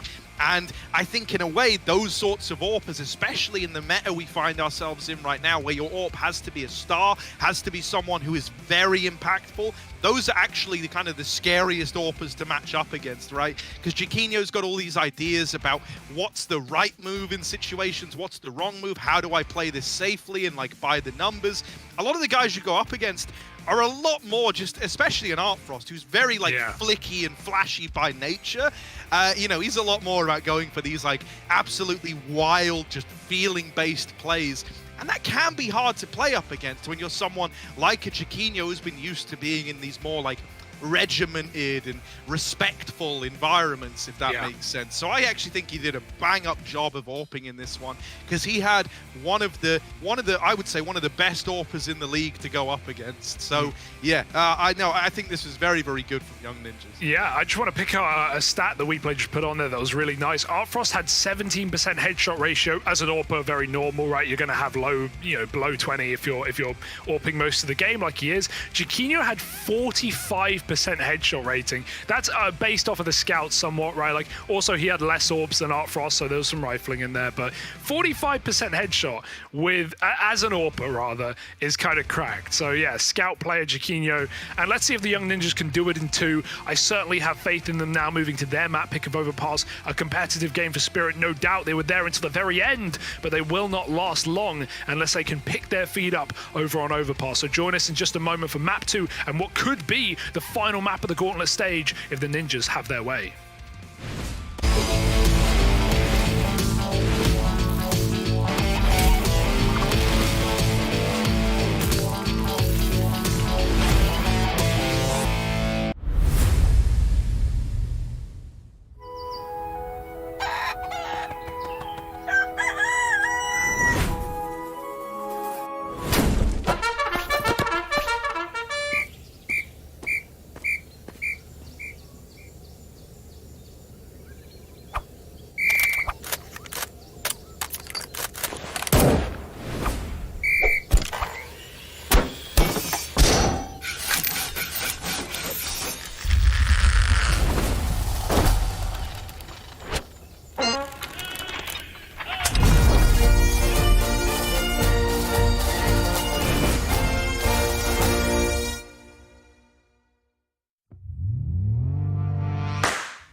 tough right now.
Welcome back to the Academy League. We got what could be our last game of the day, Harry. If it goes the way of the Ninjas, we move to overpass their map pick. I'm going to lay on some stats here. I talked earlier about the 5 map/match winning streak that the Ninjas are coming into this game with, now 6.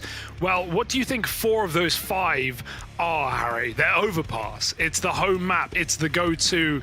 It's exactly where they want to be. And we saw Spirit get shredded on this map yesterday against OG. So not holding out a lot of hope here. Maybe Spirit can change my mind. They again proved that they can compete with pretty much anyone in this league and put up a good fight and put up a good score, even if they don't win the map.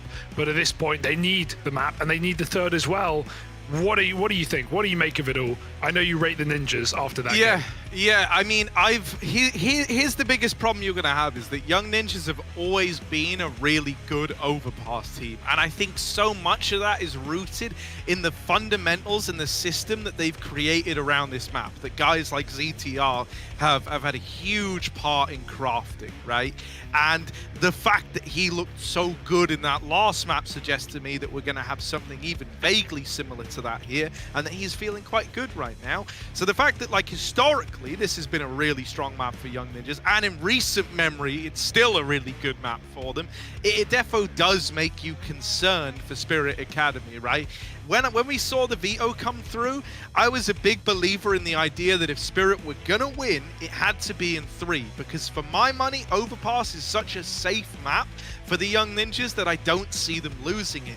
Now with Dust 2 going against Spirit Academy, they need to lay their cards up, man. They have to play the hand they're dealt here and give it their all on Overpass. But I will say it's gonna have to be an overperformance in my eyes. This cannot afford to be just an average game from Spirit Academy. It's got to be so much more than that if they want to long this out to a 3-map series. Well, let's find out. We're getting into the juice, folks. It's Overpass, it's Nip's map pick, and it's Spirit's elimination game. They've got to stand tall, and Artfrost has certainly got to pop off. At least he's going to have that CT-sided start as an AWP player. And my ears, thank you very much, as we get ready to get into things. But not quite yet. But now. Yeah, that's how it tends to work. Hugo, what did you munch on in the little break? I just had a little yogurt. I put in some blueberries. Okay. I stirred in a couple of blueberries. Love a blueberry, me. And yeah, it was nice. What about you? You have a chow? No. God, no. Strict regimen right now, man. Yeah. I'm only eating past 10 p.m. Is that real? No. I was going to say. How it's ended up being for the last few nights, but I'm doing good. Mentally, physically, I feel awesome. You sound it too, Here we man. go, right? Look, it's a pistol round here. Young Ninjas taking a bit of con control, taking a bit of mid control. That's a lot of room, a lot of space, and a lot of ideas running through the minds of the Young Ninjas right about now as to what they want to do with all this real estate. Going to start picking up the pace into an A play. Artfrost has got the spot now. That's a lot of info, and they suddenly know about this torrent of Young Ninjas players that's coming their way, mopping them up, dealing with them, making it look easy as Artfrost, but he will get overwhelmed eventually. There's a third man at long that they don't know about yet who can. Oh no, he's dead. Shot in the face. Jaquinho trying to make this round happen. Down to the 1v1. We've had a drop. Oh no, Spirit. This isn't how you want it to go, and they're able to hold on. Not an Eki steps up in spades with a double kill to win that 1v2. Oh, they're just thankful he's here now. They're thankful he's joined us at the right time to win that pistol for Spirit. Did someone crash during the live round, or were they already dead? That was... I think they crashed. Ooh, scary stuff. I'm trying to count the kills, but I think you're right. No, they died. Yes, no, you are right. No, you're wrong. Yes, you're right. You're right. We got there in the end. I don't even know what I had my best people on the job.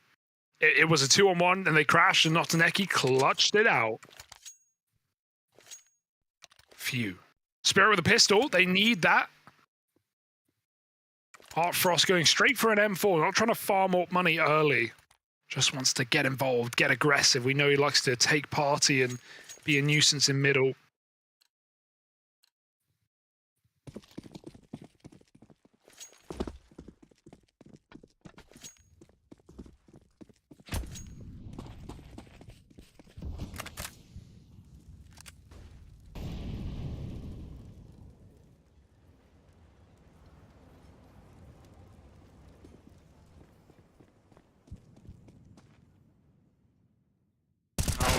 Frost. Oh dear, they're out through connector. Zontix and Owner should have this under wraps. I'm not at all worried. It's about to be a 4-player surviving round, and that's as good as done, really. Maxter, okay, makes it a little more interesting. Couldn't let me have it, but he will die in just a moment. There we go. Not ever going to try and call that ever again. I think I've learnt my lesson. So all in all, that's a pretty expensive round for Spirit Academy, considering nothing was invested for the Young Ninjas. And I mean, nothing, Hugo. You want something though, Harry? I'm gonna give you some team speak. Ta med oss middag, så är vi 4 pers. Jag droppade en flash. Nej, Adam kommer med sen ändå. Jag flashar om någon släcker. Ja. Jag släcker. Jag lägger där.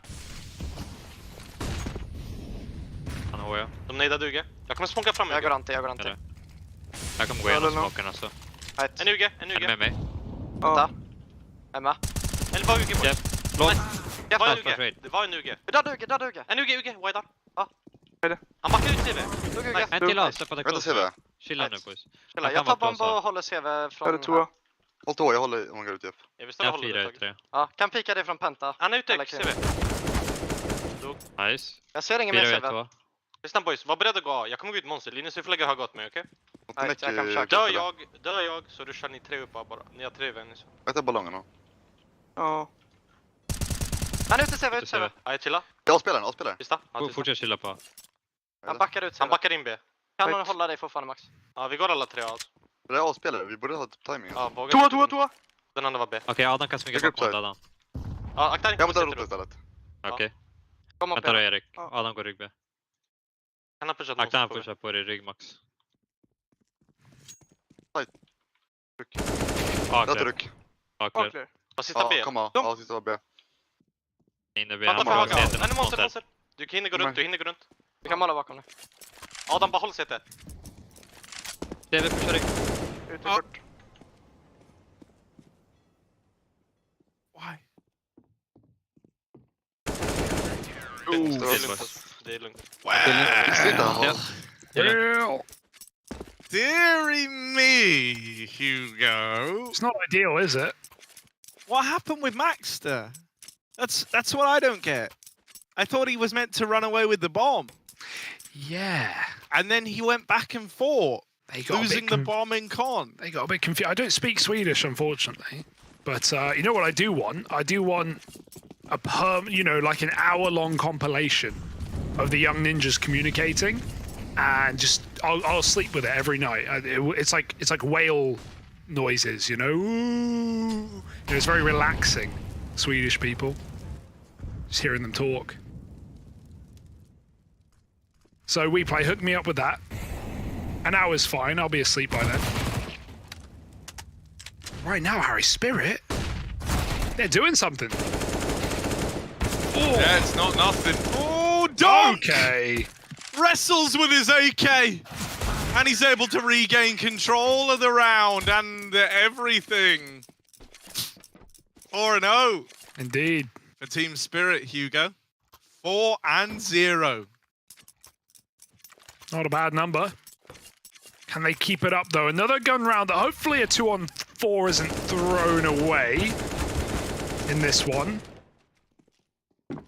Yeah, I mean, that first rifle round was like very uncharacteristic of young ninjas. And I hope we don't have more rounds like it. Yeah. There was just a lot of weird decision-making across the board.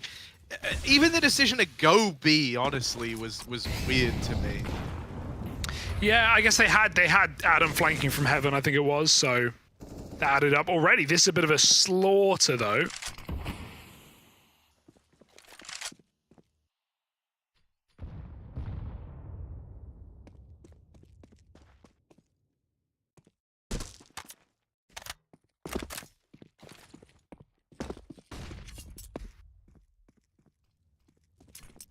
Fake out on B for ZTR. It's going to go back up.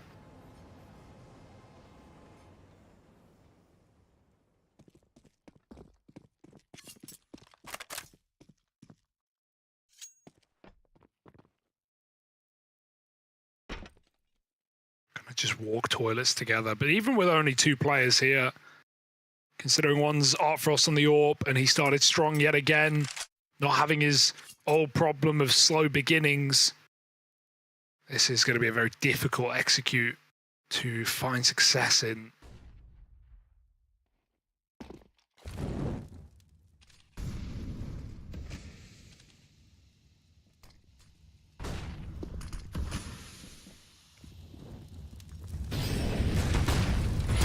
Oh, here's the exec. Owner holds the line with a bit of help from his friends.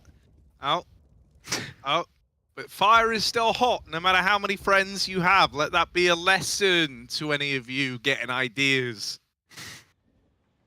Oh, but I know so many people, I can't die. Well,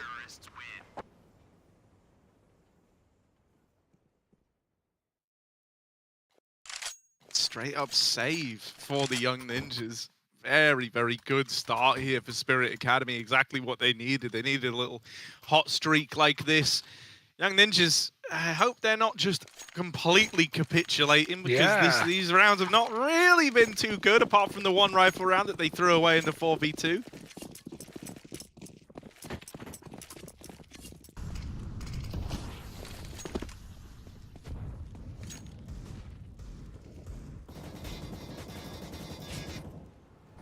Some very orky momos, we'd call them, Harry.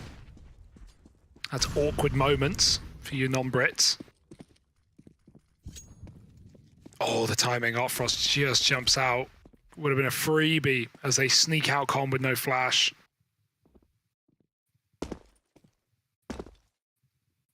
It's going to be jump spotting instead. Still only 2A, but Spirit have had no problem holding the site with only 2.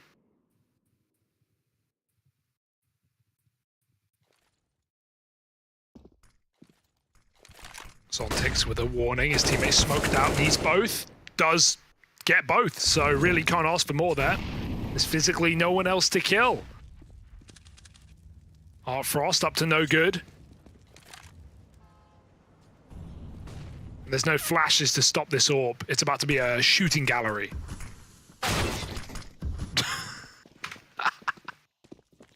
All right, cool. Yeah, that's one way to get in. Can they go any further than that? That's the question. Zontix is still a threat over at long, hanging around this smoke. Linus is going to get rid of him. Can they pull up with nothing more than that one AK and manage to get this round over the line? They do lose Adam B inside of the site, so Jaquinho and Linus have got to do the heavy lifting now. Jaquinho up close, armed with the AK. They swing him, and Donk takes his head off immediately. They're already on the bomb. There's no winning this round for Linus. Even though he's going to come in with a kill at the end, it's already a 6th for Team Spirit. This is cracked. How are they doing it? This is not an overpass team, and they've lost it both times they've played it in this season. And this is Young Ninja's best map after they just grinded out a win on their opponent's map pick. It's their chance to 2-0. Because the worrying part is, Harry, I wasn't even really looking forward this far. But last map is Mirage. Again, it's a map that it hasn't really been played this season for the Ninjas, and you know, it's 50-50. If you look even at past cores, past rosters, it's not been great for them. Whereas, you know, Spirit Academy love a bit of Mirage. It's in their blood. So Young Ninjas kind of do need to 2-0 this series. My god, Artfrost is fast-fingered man. He's going to go back for a flick, but won't find it. Going to give up long, but they're already hounding him down. They should have him cut off here. If he wins this fight, I'll be gobsmacked. Shadow, bye-bye. Vengeance is sweet. Donk re-aggresses. And there's kills to be found here in the toilets. It's been spotted, though. Big flank bomb dropped. Even though they know that Donk is still in the toilets, this package is loose, and Linus has to fight his way out of here. Oh. Yeah, backstab's clean for Notaneki. Worlds apart right now are the Young Ninjas. Maybe that could work in their favor by getting this timing onto Owner in mid, and it will. They've dealt with him, but now they're 2v2, and they don't know where this second player is. Donk holds the line over in the toilets, won't give them this route into the A play, even backing all the way out with that smoke down on short. That's going to force Adam to commit down towards lower, in towards water, where right now Notaneki sat pretty waiting for him. There's the swing from short, and Adam might fire off a bullet in fear, but that's really all he got to do in that round there. 7-0 Spirit Academy, not knowing when to stop for Young Ninjas. They're left wondering how this has gone oh so wrong. Yeah, I think it'd be a very different game if they didn't bungle, you know, some of these rounds, but let's hear how the vibes are in the Ninjas camp. Lägg mollon late. Till jag slår upp. Jag tror jag kommer innanför bilen. Eller okej, jag går med UG direkt. Jag går första mollen. Jag går igenom. Ja, jag lägger typ nu. Nu wide UG. Jag lägger flash med Jack. Mollen ser väl ut. Jag åker på UG. Han backar. Kan se vi. Han kommer pika långt 2. En hoppar UG. Ingen långt 2. Jag är jättebra monster. Jag flashar över UG. Nevermind, 2 står längst bak på lång. Kan vi gå till det var en UG också, eller? Kan vi gå B? En hoppar, de är 3. Ja, men försöka sitta i smoken. Hur tror du? Chilla på oss, så kan vi försöka spela tillsammans. Har du något tum om hur de spelar på B, eller? Nope. En hoppar låga. Visa fötterna, ska jag pika. Hoppa låga. Jag kan lägga nos annars, han vill. Jag smoker lägger UG. snart. Han är klart måste solo i så fall. Låg. Upp på höger. Det är vatten. Nice. Kör halvboy spirit-rundan B. Pop. These rounds are so clean. That's probably the scariest part. It's not like, you know, there's been a couple in there, a couple of clutches, but for the most part, Spirit are getting out with 3+ players in every gun round. Shredding. Yeah, it's over past CT. Yeah, this is, you know, this happens, but this is with the context of the Ninjas, of their form, of this map.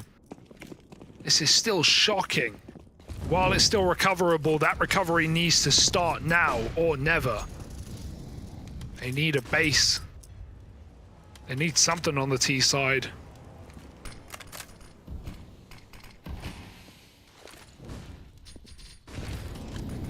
Let's try BXEC. Yeah, not gone well out of the gate. Frost is here with this AWP. It's going to get dealt with. Okay. Plant now in. Orp on Maxter as well. Could be put to use here. Gonna have to now in the 1v2. 8 points of health, and missed shot. That's the chance sailing on by them. It's another one of these rounds where they had a chance to do something, but end up accomplishing very little past the bomb plant. And yeah, you can say, oh, well, they made it expensive. Yeah, you can make as many rounds as you want expensive. If you don't win one eventually to capitalize on that, it doesn't actually matter, as it turns out. Spirit Academy can get by with a few $100s in their bank account after buying in each of these rounds. It doesn't matter to them when they're 9-0 up.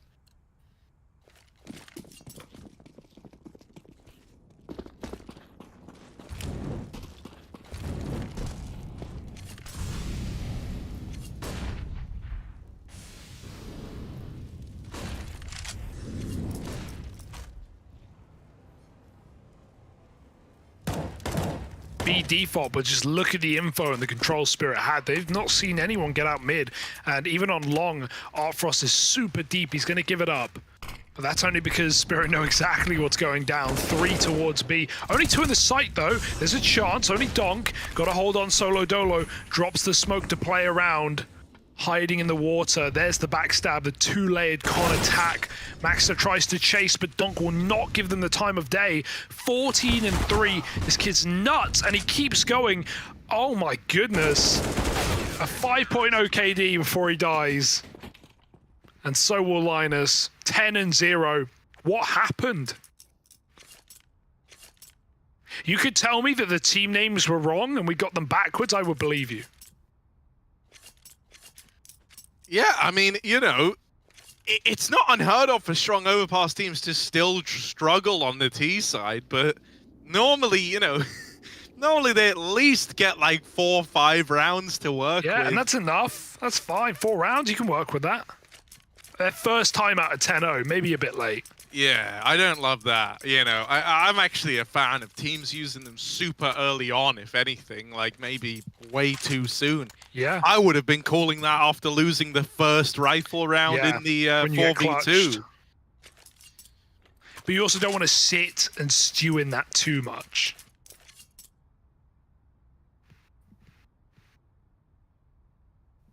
Yeah, you're right. It's sitting there now at 10-0 down. Much more comfortable.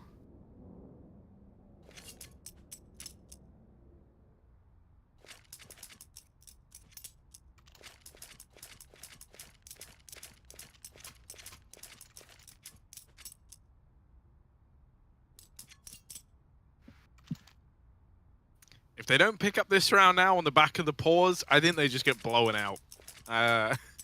If I'm being honest. Yeah, pretty fair breakdown. They're having a fair breakdown as well. Someone wants to be funny, take to Twitter and type out, so when do young ninjas play? If the social media manager is watching for either of these teams, you can have that one for free. That's some interaction for you. Free interaction. Nothing. You got to try and get something good out of this. Yeah, right? I mean, the Brazilian teams are gone, so it's the best way to farm clicks.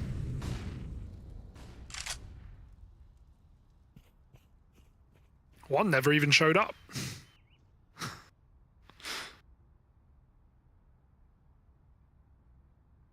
Right, mid taken, con taken.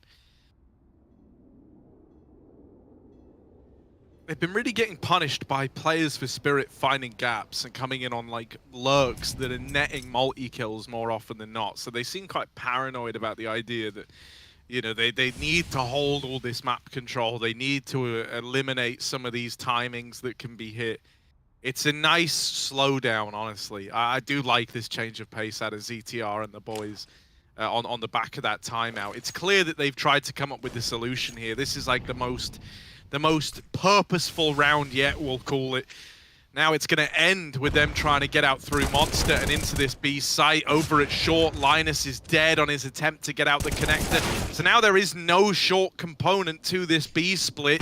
That leaves a path to rotate open for Spirit Academy. They're going to have bodies available to help out over at the short side. And a missed smoke. That is anything but ideal. This is a shutdown of the B play. Just Adam left, and if they don't fight him, they win the round. Doesn't matter, they'll fight him anyway.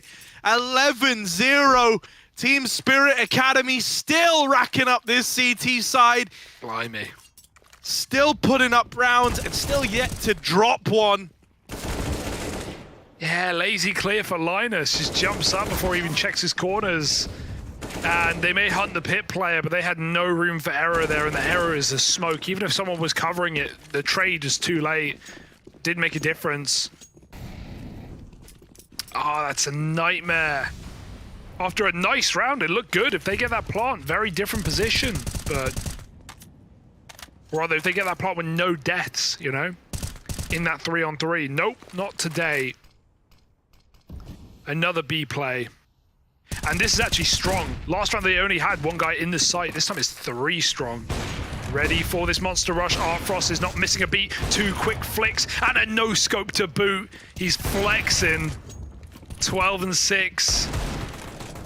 Short player hiding behind the sandbags. Not long for this round.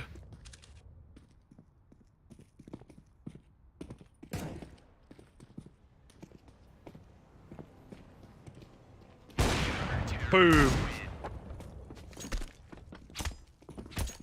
12-0, huh, Harry? Yeah, the flawless route to 12-0 as well, just to put some added style on it. Yeah, I'm kind of over trying to pitch ways back into this for Young Ninjas. They are so far out of it that, like, I mean, that shot is also just crazy, but, you know, like the crazy 180 instantaneously after getting it is just unnecessary, Artfrost. But yeah, like, there isn't, you know, I can sit here and say, oh, well, if they get a 3-round half, maybe they can find a way back in.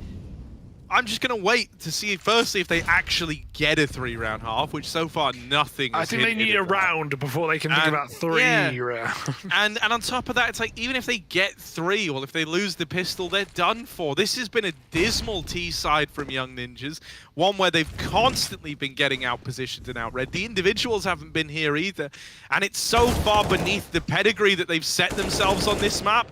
It's kind of wild, honestly. The bomb's back in spawn in this one. They're a man down. Gonna have to go back and grab that bomb.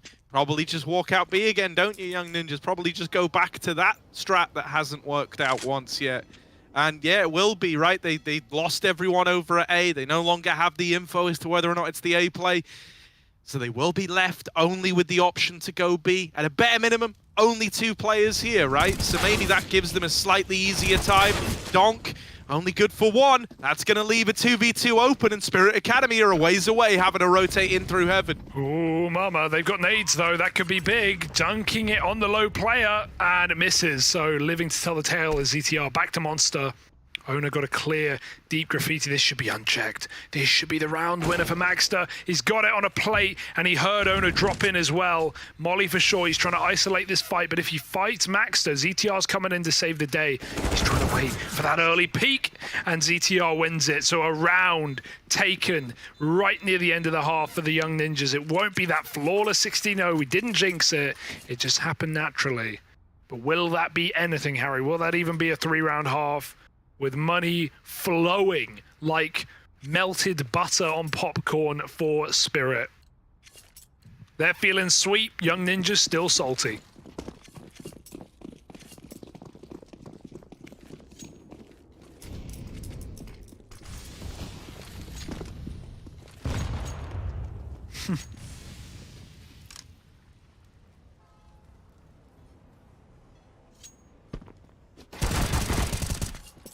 Oh, Adam B and Maxter both on the receiving end of that short push. Right as Young Ninjas attempted the trade, a second man was already there, taking up the position. Little jump peek. CTR's not able to punish, and the info's gained for Spirit Academy.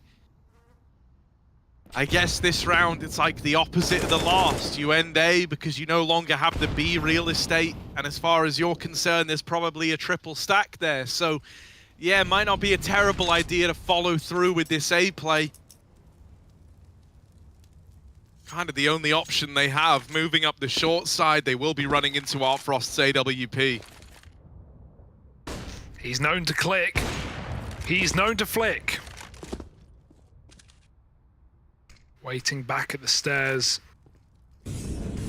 40 seconds, even players moving up.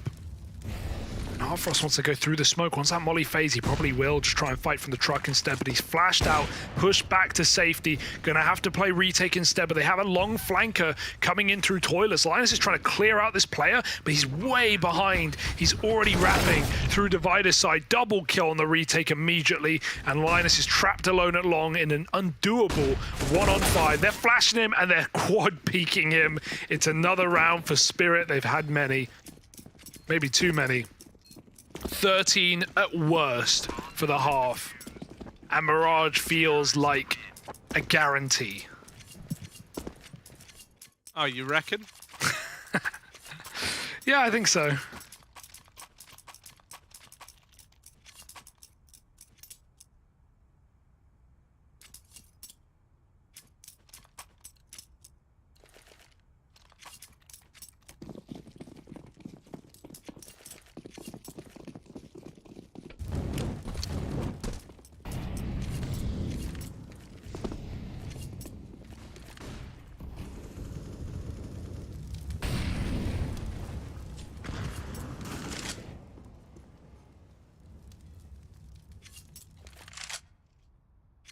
Not done this before.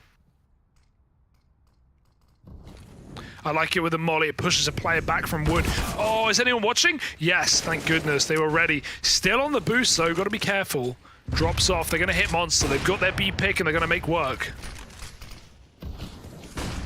Yeah, Alfrost is still here. This guy can be problematic with the AWP, but ZTR takes his head off. Owner doing what he can on the rotate, but left in the clutch. It's not meant to be. Young Ninjas get themselves 2 rounds at the end of the first half of play.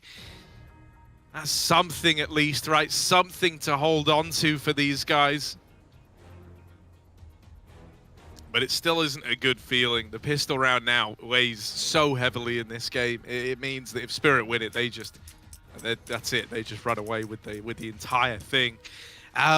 Yeah, this is kind of wild. You know, this is actually right on the precipice. It would have been the most dominant loss that Young Ninja had ever gotten on Overpass if they lost this 16-1. That's ever in the recorded history of any variation of this roster. It was, you know, record, I guess, being held by Young Ninjas versus Kawana just after the formation of the Young Ninjas squad, back with, you know, Rolf, Sapek and Fuzi still in the fold. So, and you know, they at least had the excuse that they were brand new. So it's like, yeah, a little concerning that this is where we're at. It really isn't par for the course. This is not at all how this squad has done on this map in recent memory. But they have been absolutely annihilated by Team Spirit here in the first half. In the second, they're going to try and come back to life, but they've lost everyone down on B, and now they're asking Adam to retake in the 1v2. No kit either. There's one drop down Monster side, but they're looking for fights. Forget the plant. They run at him. Adam gets a quick kill, and Spirit get ahead of themselves. Might have to just stick for the safety, for at least the guarantee of money, and push back into safety. He saw him on the cross there. Owner doesn't want to commit to Monster just in case he grabs the kit. He knows he's running for it. And Owner, oh, he's getting played with on the stick. No chance. Adam really thought Owner was running the long route round to short, but he was ready for that stick with the kit. And the in-game leader holds on to the 1v1. 20-7. He's playing lights out. And, well, lights out for the Ninjas, it seems like, as they're plunged back into economical darkness. Deagles and Armor, and at this point, Mirage. Yeah, and you know, in terms of just Academy League stats, this is hands down the most dominant loss they've ever encountered by a significant margin. Once again, that's throughout any iteration of this squad, no matter how new or how, you know, proven they were. Crazy that that's what we've got. Yeah, that's what we're getting. I really like how they didn't buy though. Like it shows faith. It's, you know, it's, I want to say it's laughable, but also it means they actually get to play a gun round, and they wouldn't otherwise if they double forced, which I think almost every other team would double force here. But you know, it shows a bit of faith, even if it's misplaced.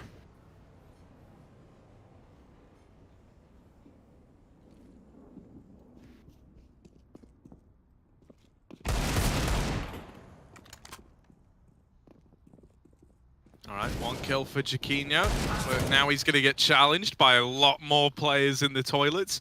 And dude, like, I know already Spirit have just approached this with far greater a pack mentality that Young Ninjas ever did. They're keeping everyone together to try and play this trade game, and so every kill that's gained for Young Ninjas immediately gets returned upon. There is a punish there and available to keep it in the advantage of Spirit Academy. We didn't really have that for the Young Ninjas.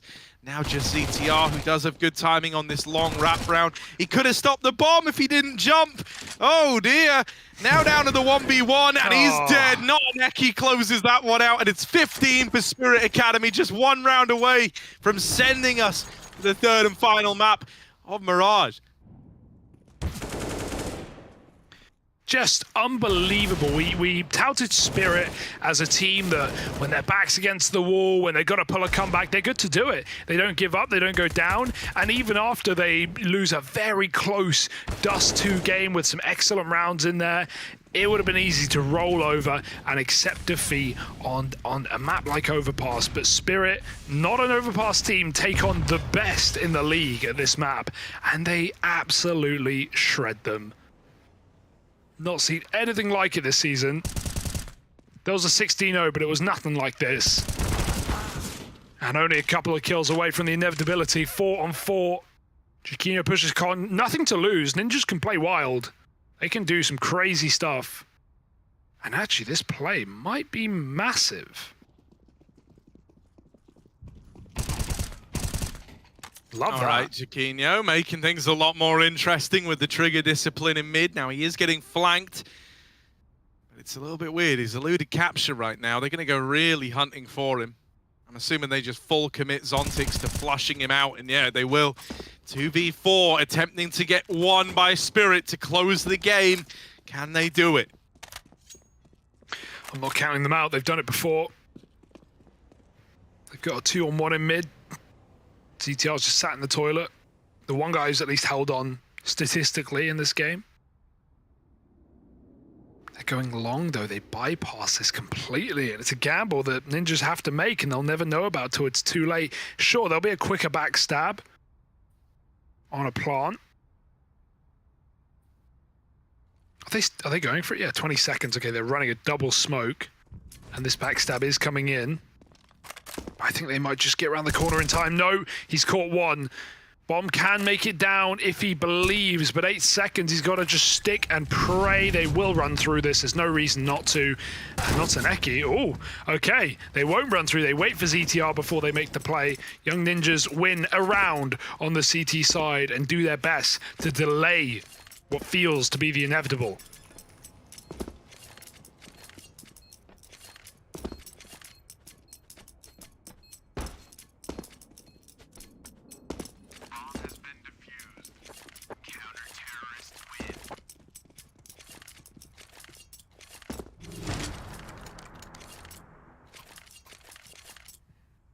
Yeah, now they need 12 in a row if they want to manage to make this an OT affair.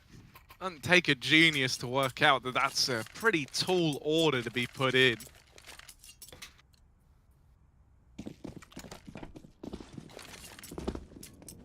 $12 is a lot of rounds, Harry, you're not wrong. But imagine if they did, huh? Imagine. What would that be like? I don't know, I'm not even gonna entertain it, Hugo, till we're far closer. I'm talking like 12 rounds for Young Ninjas, and then maybe I'll be interested. Yeah, and then Spirit will close it. Yeah, then they'll close 16-12. I'm sure. Over here in mid, Chiquinho's fighting early.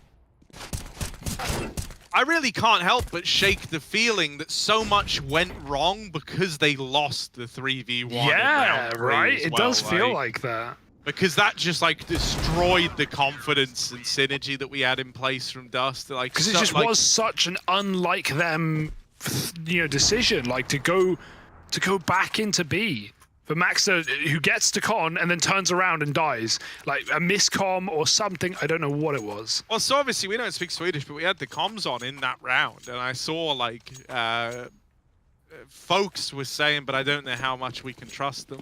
I like to trust people. They were saying that apparently they were saying to go A in Swedish. Oh, then that's even So worse it's because he even went worse, B. right? Like, and then that would explain why it tilted them so bad, because it's like, oh, we were saying go away, and then we lost bomb con. It doesn't seem like it. When I think tilt, I don't think young ninjas, you know? No, I know. Maxter pushing mid, has just seen util come out, so he knows they were here, but they're not here anymore. And he's got a good foothold. Won't get spotted by Art Frost in mid, so right now they've got no idea he's here, and he could do maximum damage on this flank. Oh, he's running though. Oh, that's a bungling, Harry. That's minimum damage. At least Spirit know they're going into a stack, so before they go, they're going to slow it down and make ninjas doubt it and split back up. And that they have. They've gone back up top, but they have killed Owner, forcing Spirit into a B hit. Oh, Dink through the wall. But the re-aggro is punished, and it feels like this might be the beginning of the end, nay, the end 2-on-4 to close the map and go to a third.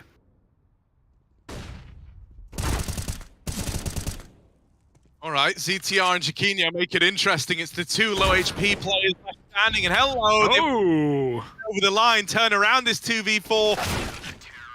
Okay. Oh, lighting up the board. He's been the one dependable piece here. And he will hold on. Like I say, still waiting, Hugo. Jerry's still out on that one. With the money broken, you'd like to think a 6th is as good as done for the young ninjas. That's a good part at this point, you know, every round 2 for 1. 2 for 1. Eco buy, eco buy. Very hard to win ecos on this map. Without just like, you know, fast cotton, steamroll, get a pick, run with it. And also, I'll say this, Chiquinho had like 4 kills first half. Not just he got up in score, mainly because of ecos, but he has just been so aggressive in the CT side, right? Like we said, nothing to lose. He's been pushing con, he's been pushing long, he just peeked monster with an orb. He's going for it. This guy doesn't care anymore. And actually, that freedom of feeling like, you know, you can do no wrong is only going to make you play better until the game is close. And then the game's close, and then you'll start to feel the pressure again, like, oh, okay, we pulled it back, I can't throw it now. But for the time being, it's going to give ninjas a bit of oomph as they try and do the impossible. But 1 round for Spirit, they've got guns back out, they're ready to go.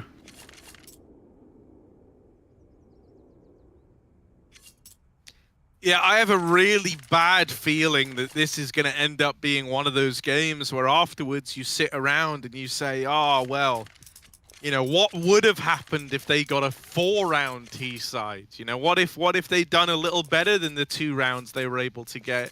Because that's kind of the biggest worry for me right now, is that young ninjas could get the comeback all the way into round 30, but all it would take is like one big moment from one of these big players on the other side. I'm talking, you know, your Donks, your Owners, your Art Frosts, to have like a lot of impact, and that's it. Like, it's kind of out of your hands at that point, right? So they haven't made it easy for themselves, I'll say that much. Sure. They are putting a couple of rounds together in a row, and that's the building blocks of a comeback. Very heavy down towards B. And Whoa. Good openers secured here to find the advantage early on. Even going to get Maxter out of there. Good thing that he was able to elude capture as well. If that there, you know, those 2 players had swung around long, he would have gotten traded. Oh. Instead, he's given chances to fight here, even smoking off the toilets to get an escape route. He'll hang around. Spirit Academy dropping through the connector into this B site, where right now, you know, there's 2 players here, but they're both very, very passive. They're going to hear that door open, and the moment they do, it wouldn't surprise me if Adam runs into the site further. Going to start to see that now. He shift walks a little deeper in. Lobs over a monster smoke that has missed the mark. Oops. Second monster smoke going in now from the A-bomb site. 30 seconds as the push comes in, and because Adam never pushed forward in this kind of lull in the action, he's not going to be in the site. Oh, they're saving. They're saving. Never mind. That smoke at Monster's done it to him. Yeah. Surprising, considering the setup. Obviously, Spirit don't know just how much room they've got. Wouldn't expect it. And Young Ninjas are 7th, bit by bit, step by step, round by round. But the save, they should be able to buy up around it. They've got that loss bonus at this point.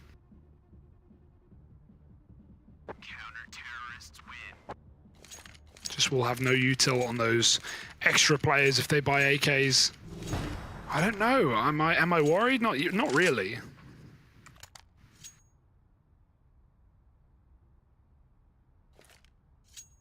Not yet.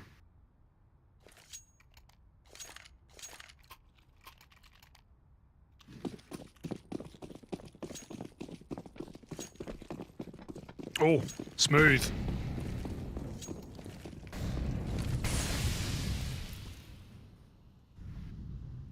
Second molly did miss though in the playground. Good grenade.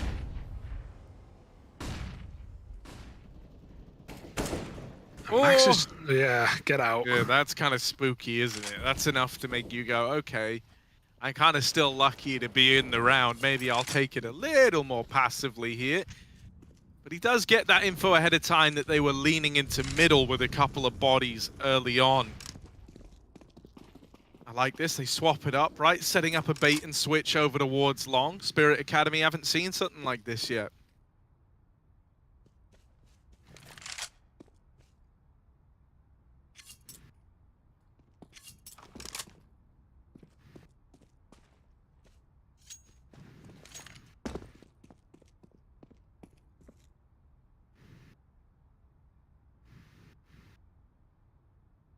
Resmoker B. Still a AAA hold though. Thrown from the site. Close long player Maxter. About to be in a 1v1. The AWP hits his shot. His job is done. Maxter needs to get this kill off while he still can. If he backs up too much, he's going to let Chiquinho get shot in the back, so has to stay on this angle. They're moving up short. They're already out toilets. They're making a lot of noise. And oh dear, they run down the AWP. Maxter keeps long intact. He had to if Young Ninjas want to stay in this round and this game. But it's a truck plant coming in. He's going to smoke the cross, but he's not moving with it. Spirit Academy, they can't go too far back with this truck plant. They need to stay near the bomb site. Playing toilets is not really an option if you want to win a post plant. Knowing it's a truck plant, you've got to check your corners here. Donk, tucked in, hard cleared. They can get on the bomb. What can Spirit do? With good enough cover, the round is won by Young Ninjas. Someone needs to be a hero. Someone needs to make a play, and it won't be not an Eki. The bomb has been stuck, and with an exit kill, that's all Art Frost will muster. Make it 2. But that's 8 rounds for the Young Ninjas. The team who full ecoed to give 15-2 away to play their rifle rounds. Well, boy, was that worth it just to keep this game going. Whether there's more, it's hard to tell. Yeah, Spirit are calling it a pause. I feel like you can certainly see how the nature of the game has changed, right? They're definitely feeling the pressure more. They're thinking, okay, let's not let this get closer than it has to, because it's only a pretty scoreline for a while, right? And I do think they're a lot more scared, even in terms of the movements around the map. Even you know, in that first half, things were so decisive. They would have the confidence to just believe certain areas were clear, or they could hit timings. And we're not really seeing that here. It's very, very slow, very methodical, but not always to their benefit. You know, taking a lot of time and clearing mid, getting into A with seconds to spare. I hope that fear doesn't ruin whatever there was the recipe to success here for Team Spirit.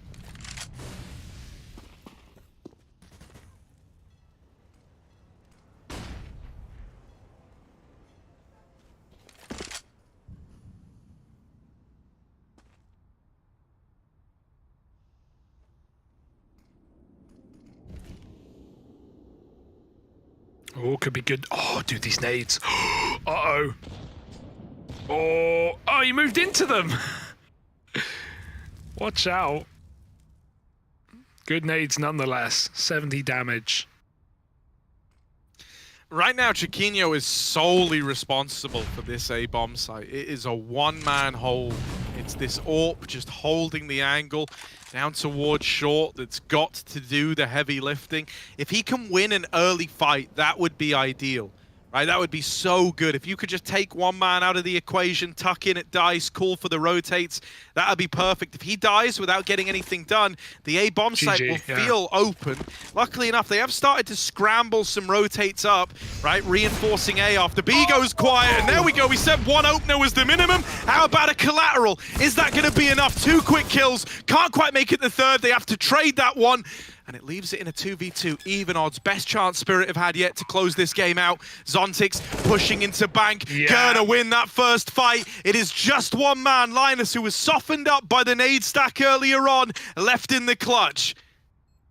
They shouldn't know he's coming from lower, but they'll check it anyway. 16-8, Spirit do it. A little bit of nerves there in the middle, but they hold on and they close out. Their opponent's map pick of all things, over on Overpass. A 13-2 half that only gets a little bit close. My God, though, just that result alone, beating the best Overpass team in the world, in the league rather, and you know, the team that has won out of their last 5 matches, all 5 of them, 4 of them being Overpass. Young Ninjas have been ruthless on this map in the regular stage, and Spirit just made them look like amateurs. We've now got Mirage loaded and ready to go, and that is going to be tantalizing to see who is going through to that next stage. 3 out of 4 of the BO3s in the gauntlet going to 3 maps, going the distance, and so yeah, everyone's fighting for it. Everyone wants a chance in the playoffs to take on Big, to take on Fnatic, and now Astralis, who managed to qualify earlier on. I have no idea who it's going to be, but Spirit are going to be feeling very much up for the task, Carrie. Yeah, I mean, bro, like this gets really, really threatening now with a third map and a Spirit that are feeling fired up, Young Ninjas that are probably like really, really dismayed as to how that one went. That's their second most dominant loss in the WePlay Academy League on this map, with any iteration of the team. Wow. Only beaten by a 16-3 that they faced from Furia Academy a couple of months ago. You know, that is exclusively in the WePlay Academy League, not counting anything that they played outside of it. But still, I think it's important to note, right, like that Spirit were just able to show them up in that sort of fashion. And I think it speaks volumes that even though the game closed up at the end, by the standards that Young Ninjas have on this map, that was still a devastating loss.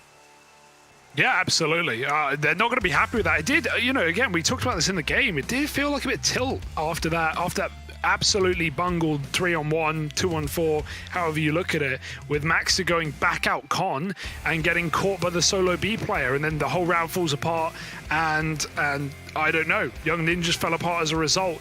You know, you don't always like to put it down to one round. That's just a very confusing round that maybe had consequences for a few more, and we know what Overpass T-side's like. It's so hard to break in. Art Frost was solid with the AWP, but he wasn't the only guy having to step up, right? Owner and Donk as B players were locking it down on that lower site in the first half. A huge part of the reason that game was as dominant as it was. And man, Spirit, is there any team they can't beat? Yet to see. But they've got to close it here and now, Harry. They've got one more map to go. They've got Mirage between them and the playoffs, and Young Ninjas don't want to miss out on another playoffs. It's been a couple of seasons since they've been in that top 4, and they want the taste of victory again. Yeah, I mean, dude,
Hello there and welcome back. It's map 3. As we get on into this one, we just saw Team Spirit Academy kind of dominate Young Ninjas on their map pick, on the Ninjas map pick of Overpass, one that historically this team has been brilliant on. Just got absolutely embarrassed on to send us to a third of Mirage, and now everything's all up in the air, right? I think Team Spirit suddenly become the favorites heading into this third map. And for Young Ninjas, they've not only got to try and dig deep and step up on a map that, you know, Spirit kind of dwarfed their exposure and experience in, but even more so than that, they've got to deal with like the mental hurdle of overcoming the dominant loss that they were just dealt. Yeah, absolutely. It's just, it's worrying because it's not a map that the Ninjas play in general, but it's also not a map that this core has really touched. At least in Academy League, they played it twice ever in the season. And yeah, win and a loss, you know, nothing too crazy. And for Spirit, we know that they always lean into Mirage. So I just given the context of how Young Ninjas capitulated in that last map, that's the main source of worry for me. It's like, there's not a team that I expect to see fall apart in the mental game.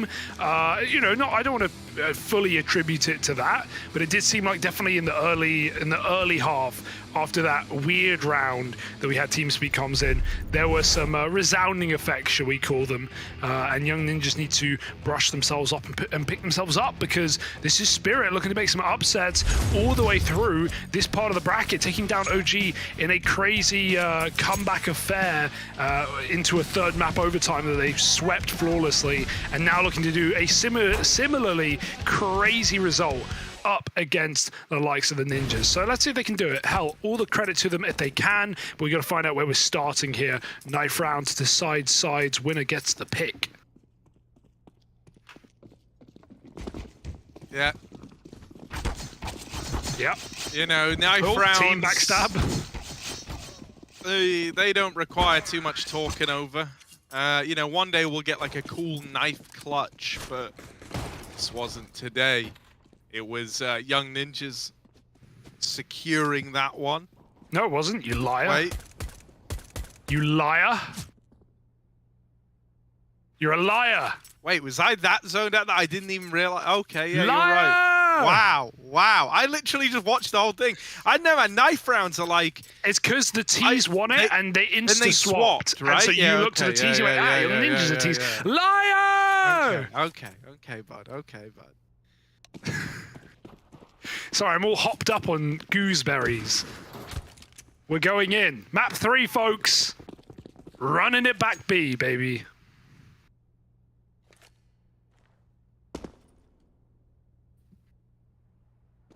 Yeah, 2 flashes to try and make this happen. I'll go in now. No one blinded. Not too much of an issue yet. Art Frost given free reign over on the short side. Jaquinho and Linus coming in with a killer piece, but it might not matter. Over on short, they've been lit up.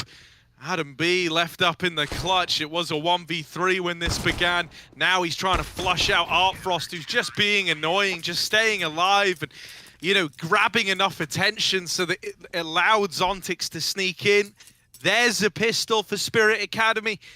They're going to come into this riding high on that momentum from their Overpass win. And, you know, in games like this, in vetoes like this, I see the value of that 6th man, because Hassanator comes in, plays first map, does fine, leaves for second map, lets Notaneki play, comes back for third map refreshed. He's had his bananas, he's hydrated, he's been DMing for the past hour, or maybe like 40 minutes, don't know how long that game was, and he's ready to play. Like, yeah, no one gets too exhausted apart from, you know, the other 4 players. And he comes in nice and refreshed, which is good. So cool just addition there for Spirit. Hassanator, welcome back. And we're in. We're getting going.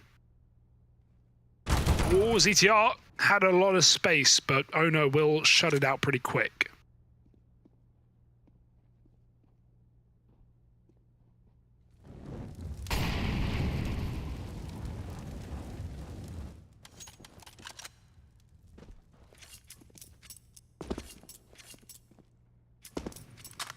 Alright, Donk's got the info. That MP5 has been pulled out. Ready to go ahead of time. He's even hunting this last man. There we go. The MP5 SD makes it look really good, actually. It's a very satisfying gun to kill with. It just doesn't actually feel that nice to use, in my opinion. Agree. But I do like the little slap you give it. You know, you slap the MP5 SD. Oh, you bad SMG, because it is. You've been a bad little SMG, haven't you? Ooh. This is what heat-stroke does to a man. You're gonna get punished now, little SMG. Yeah, I'm gonna upgrade to a real weapon now, little SMG. Not yet though. Got another EQB key to sneaky by the keepy. And they're going out ramp. On Frost, he wants to make that AWP money. Oh, the nade, pretty sick. It set out Frost up as well. 2 for him, 2 for Owner. Well, so Hugo, you clearly know that in the world of weapons, SMG is submachine gun, right? Yes, yes. But do you know in the world of detonators for explosive what an SMD is? Is this, are you trolling me? Is this going where I think it's going? No. It stands for SMD's nuts! I knew it was coming. Again! It's not that. No, I know. It's not even original anymore. It's like a dated meme. Just made a D's nuts joke in August of 2022. Right, over in mid, Zontix will get knocked out the window. To the wall. All that, a loose pane. Where was he? Where did he die? In window. Window D's nuts. Wait, no. Oh, it didn't work. Oh. Damn it. Well, back to the drawing board. I'm drawing blanks, though. What's Chiquinho looking for? What's he hidden in the trash?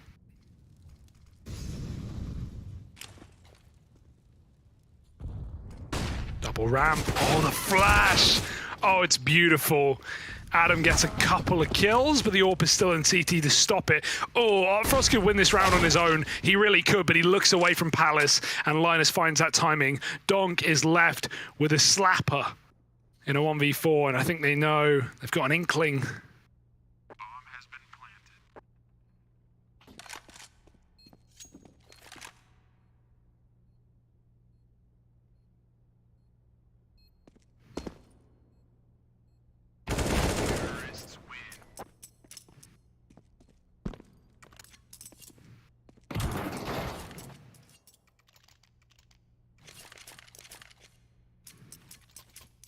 Ninjas on the board, Harry. Better than 12-0.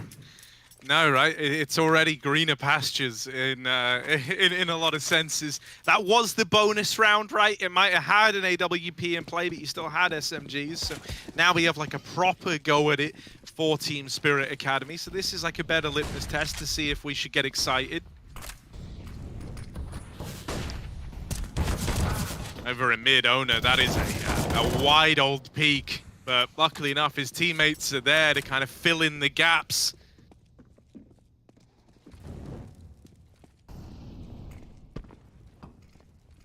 3v3 and Young Ninjas are out in this A bomb site. The rotates are coming around, but as they arrive in CT, it's already being held down. Ooh, Adam B on the receiving end of that A1S. Suddenly, this one gets a little more up in the air. Spirit are looking for a retake. Bomb ain't even down yet. But it's coming. Oh, cover provided. Over the top, there's smoke. I think he can get a little bit of an angle on the edge of it. Chiquinho have got to be careful. Just flying around default. If they knew there were 2 here CT, the plant would just be going through, but they're fearful of short, they're fearful of jungle, and for good reason. Linus, oh, it's a team kill. Now he knows exactly what's up. Can he grab that bomb? He can't get the kill. And wow, Hassanator just swings out to take that fight. Ballsy move, but 4-1 found for Spirit again. Competitive. Not going down without a fight, are they? And the Young Ninjas are going to have to really work for those playoff spots.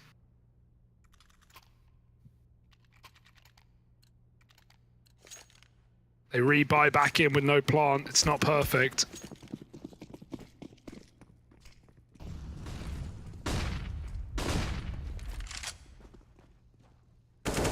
Maxter. It was so not ready for that pace. He's just sat behind triple staring into the wall. And immediately they're down catwalk in the opening sections of the round. Maxter and his raw speed have successfully netted 2 openers, taking it to the max, as it were, on the short side. Zontix trying his best to hold on, and he has stuck the landing. Hello, give us a moment here. This is starting to get weird. ZTR is the guy. ZTR is the man. Look at the back of his Tech 9. That's exactly how his face looks right now. Determined. But they have gone around him. Oh, they're not leaving through market. How depressing. They've reset mid. 2 players. Donk's still here. ZTR doesn't want to flank and get caught by a rotating player, but he kind of has to. It's his only play right now, and they just don't know it. Linus is going to look for this entry. Bomb's been seen. Now Linus is being flanked, and ZTR is going to make it go. He's going to have to try moving out the market. He's been caught. The timing is despicable, and Linus is going to get backstabbed if he doesn't jump out right here, right now. Oh, that could not have gone worse for Young Ninjas, and they didn't even play it bad. They played absolutely fine. ZTR knew if he flanked market early, he might have just been caught by a rotator, but both rotators go catwalk to mid. Very unfortunate. Damn, like that's an unlucky round. That's what I call unlucky. Just unlucky, I guess. 1 AK, 4 pistols. It's getting scary.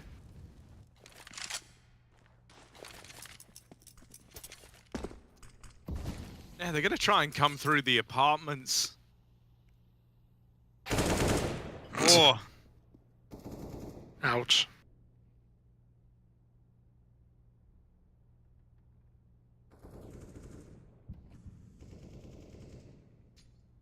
Thing that on their attempt to get out over towards B, they have got a man down in the window. Adam B. That head-to-head finds a 4-on-4 with his Deagle. Hello, Adam B here, making his presence known. Art Frost, missed shot, falls back, goes through the motions, gonna wait for his teammates to move in. Doesn't want to die, give up CT, give up an AWP. Suddenly the round is all kinds of weird. Instead, they're very measured here. They're gonna wait till they're all grouped and ready to move in. Linus holding the murder hole, looking to christen it. Zontix sliding through to his death. There's the Deagle waiting. With the pistols, Young Ninjas are looking pretty in this post plant. They just need to hold on for a few more seconds. Now moving in for the defuse, our Spirit Academy. They need to get on this bomb, and they got to get on it now. The tap, it's being held, it's being stuck. A lick of damage done, and it's so close, but Young Ninjas do get it over the line. That molly came in so late that actually they could have stuck the defuse, right? And they were so close to doing exactly that. That's where the Tech 9s had to rear their head and get involved. Still, Young Ninjas stealing away a partial investment round, one where they were 4v5 out of the gate. So all in all, that's a pretty damn good result. Top con kommer där. Ingen moll redan. Jag är anti. Han breakade ladder. Ja. Stå och håll ladder så han inte kan backa. Ja, jag kan ta force med dåliga nades på. Lägg nu. Jag får din moll också, Jack. Vi kommer dubbelmolla ladder sen, chilla. Men ni går mot en B-split sen eller? Ja, vi går mot en B-split. Vi kommer dubbelmolla ladder. Lämna mig Max i mitten så länge. Nice, fortsätt chilla. En window höger. Okej, kika. Öppet. Jag kommer. Nice. Fortsätt chilla. Jag lämnar Max nu. Vi kan gå 3B. Ja. Vi får APB. Jag kommer fejka min. Vill ha flash? Han hoppar ner. Okej. Chilla. Han smokar. Han hoppade ner. Jag kör B-pop på det här sen bara. Max lägger topplink nu. Han failar smoken. Jag kan vara rädd med flash. Jag bara hoppa Linus, boys. Ja, redan. Han backar och kommer Vänta Max, vänta en sek Max. Jag kommer komma till oss. Okej. Jag är med dig. Jag kommer måla bil. Flasha nu. Default AWP dog. Nice, akten till. Ingen balk. Det är ingen CV. Jag låser det. Jag kommer ta upp AWP. Akta CV. Jag tog den. Jag kommer försöka gå bil boys. Jag flashar CV. Han kommer bakom myggen ute i bus. Men jag kan typ gå fram CV om inte Adam håller. Jag håller lång. De kan slicka vänster lång och gå på, men inte annars. De kommer spara. Jag är inte Adam. Det är bra. Jag kommer backa, det är 1 HP. Vapen alltså, MP9. De hade typ force med dåliga vapen och en AWP. Japp. Båda eko nu. Nice boys, snyggt. Vapen har börjat mycket mot B alltså. De har ingen AWP nu. Vi kör typ en B-pop här, typ hos... Right. Då kan vi... Jag droppar en HV så jag dubbel.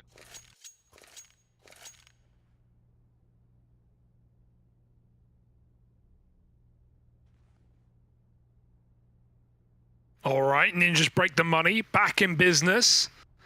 And back on pistols as Spirit. Some mid-brawling going on. And a little more faith renewed that this game is not going to be one-sided as Overpass was on that CT half. Oh no, full B stack, cheeky.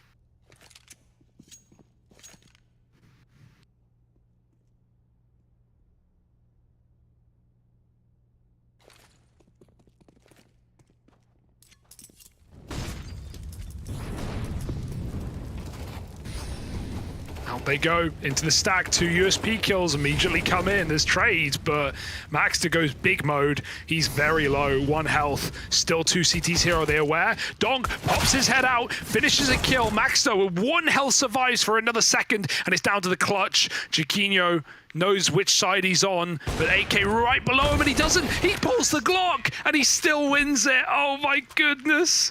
That is crazy. Hunting it down with the sidearm, but against Folico, he knew there was no helmet. That's a ballsy move by Jaquinho, but it works out. After he whiffs the AWP bullet, still wins the round. As far as full ecos go, Harry, that one will do. Hell yeah, man. I mean, out of all the ways for it to have gone, you'll take it, almost tying this game up for you. If you win this next round, Young Ninjas, they are well and truly putting themselves in pole position. Quite the turnaround from how this all started. Assassinator over behind Triple. Gonna drop that smoke, try to give himself a little bit more room. Playing around it at the back of the site, and everyone else for the Young Ninjas is churned up as they attempt to get out Ramp and Palace. In through lower, ZTR trying to make a play. Gonna have to do something massive here. He hears players going back to B. He knows at this point Spirit have divided their forces and that not everyone's here. This kill matters a hell of a lot, and he's not gonna get it. Zontix holds on. And that leaves it all on Jaquinho.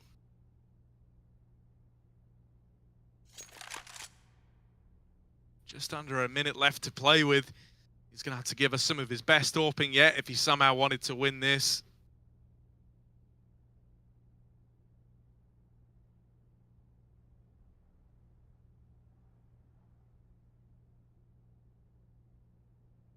All right, this swing. Oh, dead immediately. Zontix is clean at the stairwell, man. 13 and 5 on this guy. Not giving them a means in, not giving them a way to win those sort of clutch rounds. Denied the mid flank, wins out the final fight and keeps Spirit right up in first place.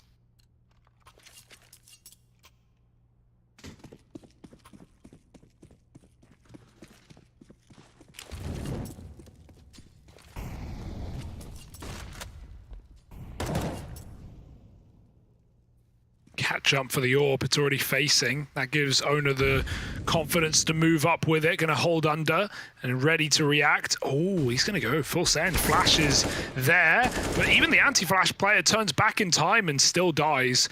Arfrost goes under. 2 players, but he shoots the far one. He's gonna get caught. That's unlucky. They drop on his head. Zontix stomps onto Adam. 4 on 2 rather, and caught looking the wrong way as Linus flicks away. Flash to mid, but no one facing with it. Jaquinho still thinks they're under. Zontix has already run all the way through back to B-Abs. They have another flash or 2 to peek mid if they want, but they're just going to let sleeping dogs lie. Make Jaquinho work for it. And that he will. 7 rounds as Spirit find him creeping up con.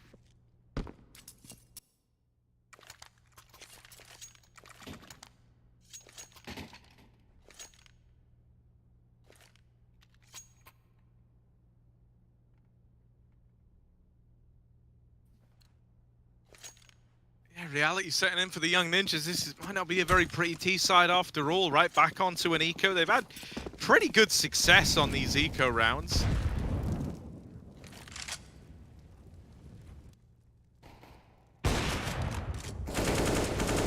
This is asking for a lot, and this one not so successful, not how they remember it. That A-bomb site is now off limits.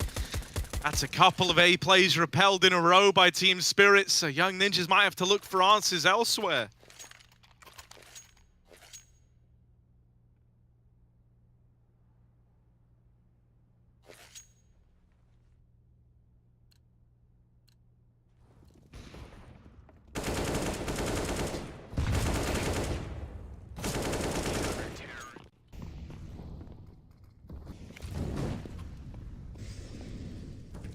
Run boost. Little yeet. Oh, that could have been it, but it's going to have to be a trade instead. Good spam through the smoke. Zontic's push back low. Donk's still climbing up. Spirit really wanted to fight mid, and they still can, but that Molotov is going to force a smoke out of Maxter. He's just got to wait this one out now. He can't do anything for 15 seconds, essentially locked into place. Flash will get him out. And he clears mid for a moment. Spirit had decided to set up 2 towards B and ladder, or even aggressing through the B apartments. And they might find what they're looking for. A lonely Adam creeping through, but he just decides to back up and regroup with his team back at mid. Out of play goes window. Zontic's almost caught. Very dangerous reposition with no flash. And Young Ninjas, 50 seconds. They're about to get peeked in window again, possibly. There's a flash over the top. Yeah, there it is. And he peeks before it pops. Bit of a yikes. But the smoke shot will do for Artfrost. Any more? Okay, that's kind of juicy out of Artfrost's AWP. Now the push in through lower. Everything's going right for Spirit. Oh, Hasanator holds on, tumbling the bomb away from Young Ninjas, and with it, any hope of winning this round. No matter what Linus does, it wasn't going to be enough. And so this is all the makings of a very, very good CT side for the Team Spirit boys. Another eco locked and loaded in the pipeline for Young Ninjas. And so double digits has never looked so achievable to Spirit Academy.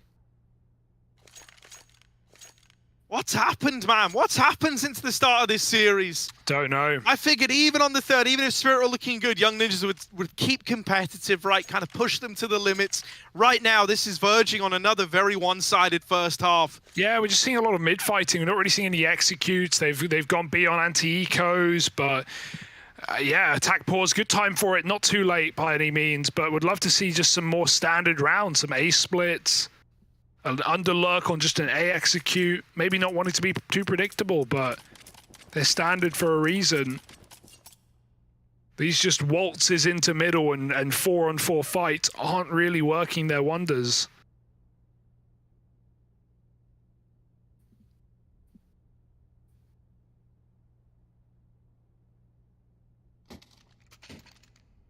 To keep it up, no one's going cold on Spirit. No one's going quiet. Double tack timeout for the Ninjas, but Donk, 12 and 5, Artfrost 10 and 8. Hasanator's come back in, fresh off his hour break and looking very good. And Zontic's even 14 and 6. He's not usually the guy we need to be fragging out. But there's no weak link right now for Spirit.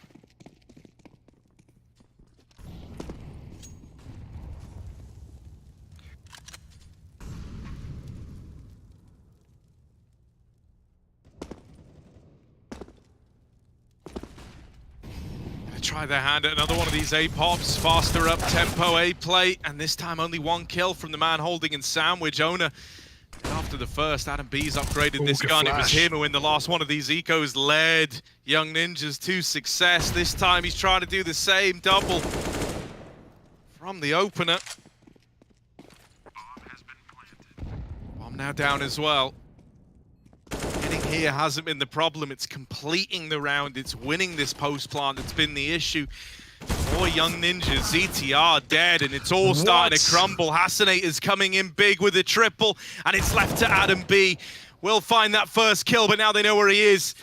Trapped in at the jungle, going to try and reroute onto the stairs. Spirit Academy have got control over the site and they're on the bomb, so he's got to be real quick here. That flash has taken them off of it. Adam B might be able to do it. Tap on the bomb again, but Outfrost isn't giving the fight. Adam B walks this round over the line. 5 for Young Ninjas on the back of a partial investment, and it's this guy to deliver it all. Why did they get off the bomb? Did Outfrost have the kit and the other player not? It looked like that timer was going down quick. No, it was the flash. Why did that get you off the bomb? Because it blinded Outfrost, so no one was covering anymore.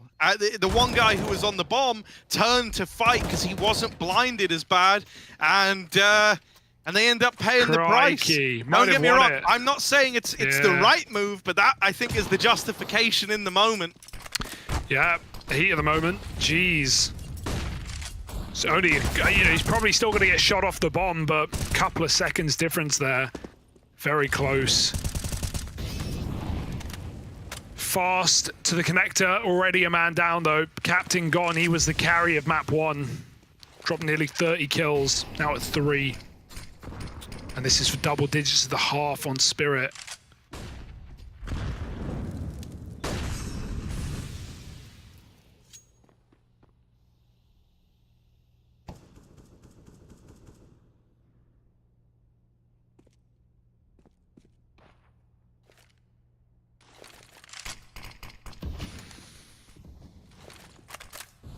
Fast up Cat, Donk. He's ready. Bomb dropped and the back turned. Beautiful double, and well, Nipper in trouble. 10-5 at the half. Team Spirit run away. Look at that scoreboard. 3 players, 14, 7, and 6, and that is pretty gnarly. Not even including the AWPer, who was having no problem shooting people through smokes. Woo! This is Spirit, here to play, here to stay, here to go to the playoffs of the Academy League.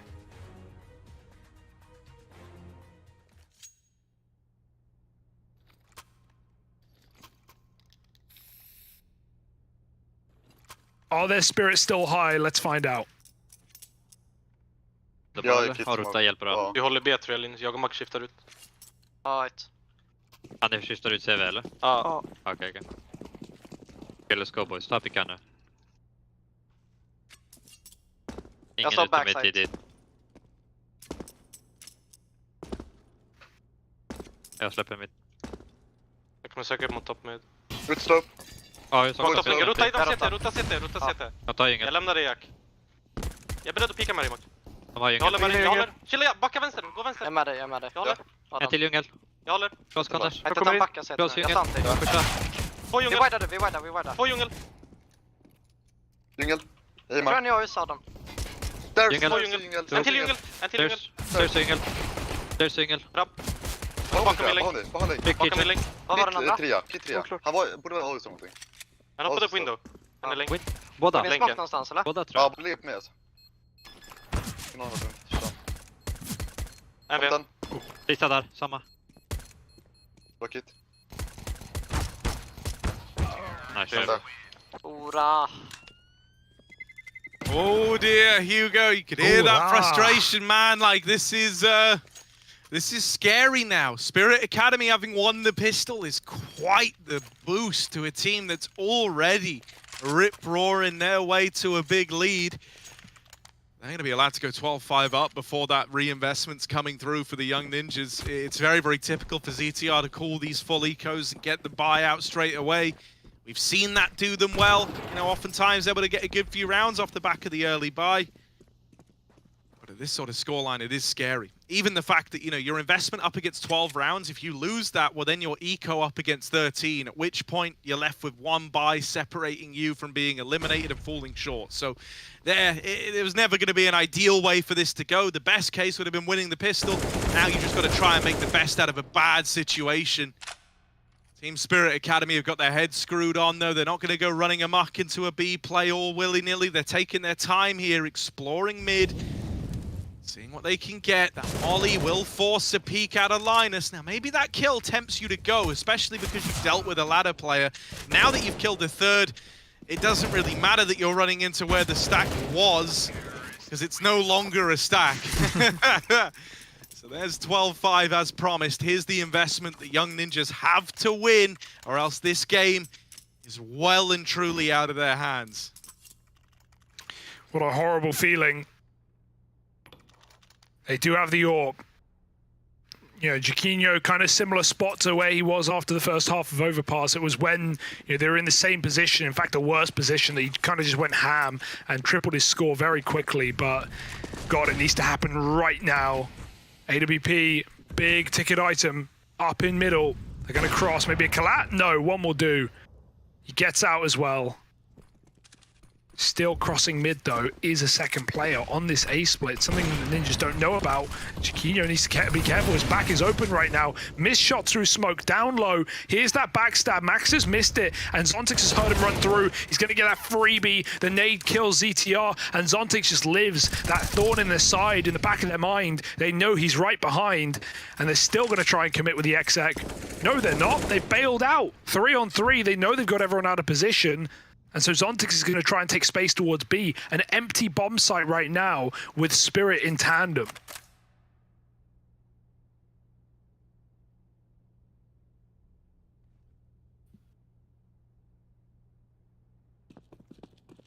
Oh, Young Ninjas taking the gamble over towards A. Spirit moving into an empty bomb site. Both teams with a low player. At least the AWP is out for Young Ninjas. Bomb going down. If you don't get a kill right away, things get a little scary, but there's Jaquinho alleviating some of the pressure. That's Artfrost dead. This low health AWP at short still getting involved. Here's Donk chasing it. Good for that one. Zontix in the apartments is also low. Gonna have to really put some thought into how he plays this now that his teammate is dead. It's a 1v2 needed from the 8 HP player. That first shot is clean. Now the 1v1. Adam B trying to find him, but he's not getting given this fight and doesn't have the kit either. A dink traded either which way. Gonna tap the bomb, but there isn't time to win the round. And I think he's even dead to the explosion. That's 13 for Spirit Academy. And worst case scenario for the Young Ninjas, they lose versus the bonus round. Even though I'm kind of hesitant to call it that with just a few Galils in play. That is a really, really rough spot now for the Swedes.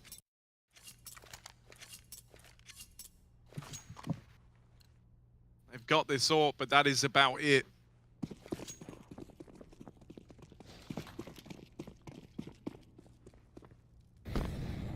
Desperation.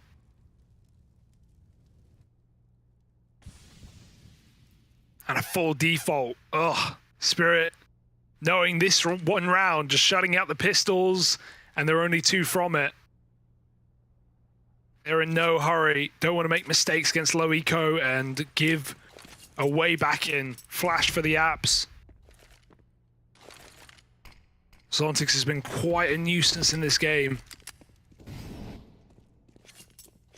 It's all a bit of a ruse, and it's worked wonders. It's pulled everyone over to, or at least 3 players over to B with the AWP as well. It's all a fake out. Spirit throwing their ace smokes. Close player. Adam with a deagle. Got a lot to do. They're running right at him. He's going to get overwhelmed. 2 entries and already a backstab as Ninjas try and leave the B bomb site. Jaquinho, where the hell does he save? He's stuck between 2 armadas, and he's at least fired off for 1, but quickly traded by the T-side AWP. Maybe an exit here, maybe a gun to save for Maxter, but even then, Zontix is not in a hurry. He's getting played with. Oh my god, this duking. Back turn though. Oh, damn. That was, yeah, that hurts. 14-5, Harry. And much as how we were in this spot in Overpass, it does feel inevitable. Yeah, I mean, this is exactly as you kind of spoke about coming in after losing the pistol. You had 2 rifle rounds between you and this being GG. This is the second. If you don't win this one, it is over. Team Spirit will be running away with this. You just won't have the resources to stop them. So, the last proper opportunity for the Young Ninjas to try and get back into this game. That's certainly a nice way for it to start. Jaquinho opening from CT, but it's quickly forgotten about as Zontix brings us back into a 4v4. teammate will swing out while he covers, but won't last long. ZTR's having a melt of this game. 4-on-2. The molly burns out Linus, and they own the B site as well. They're even going to leave. Spirit leaving no stone unturned, pulling maximum effort into some of these T rounds. Going a step too far as owner, and he will get cleared out. Maxter was very ready for that play. Yeah, I don't love that. I think that's you've a bit already too cocky. got loads of real estate. Like, you know, you don't need to push the boat out even more. We're right on the edge of a recession. Yeah, a bit too far. But I'm not really worried. Unless Maxter kills all 3. Could he really? Right. Oh, Hassanate has already located him.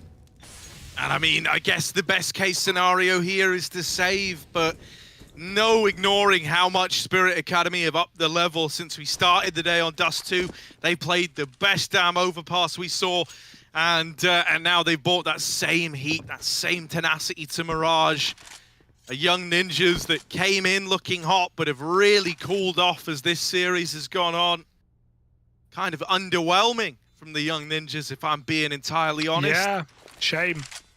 You know, don't get me wrong. I think it has come at an unfortunate timing because I feel like we've had a 100% like all-round lights-out performance from Spirit Academy. You know, yesterday when we cast them, we had that caveat of like Art Frost starting really slow, Donk going really quiet towards the end, things like that, where like these usual stars weren't shining.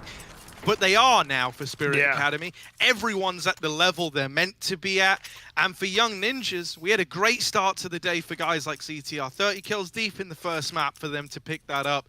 But since that point, nothing has really materialized. Nothing's really happened.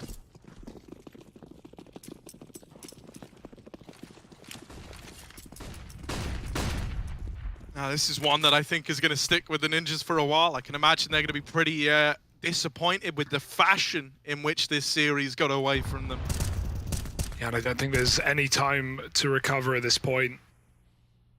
CTR will find an opener from Connector. There's still 3 more men in the middle moving in.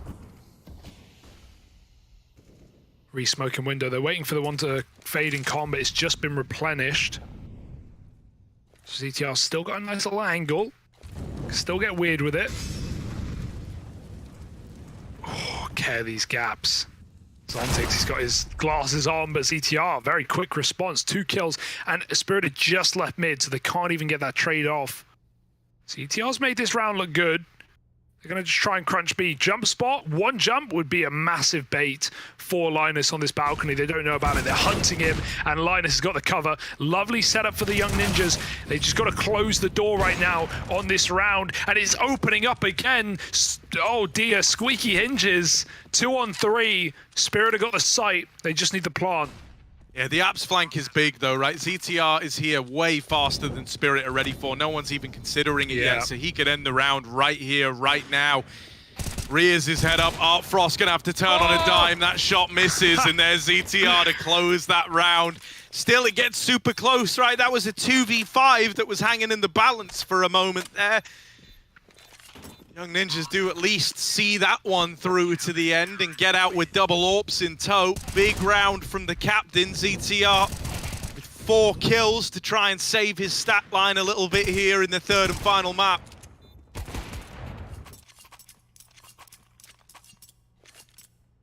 But more than enough ample opportunity here for Spirit. Double AWP, let's go. Linus has got his as well. Plus, I dread to think what it is if there's more than enough ample opportunities. Yeah. The fact that there's an ample opportunity alone is scary. Chiquinho gonna open the round again with this AWP. Last time, him getting the opener was not enough. He still ended up losing the round. That cannot afford to be the case again.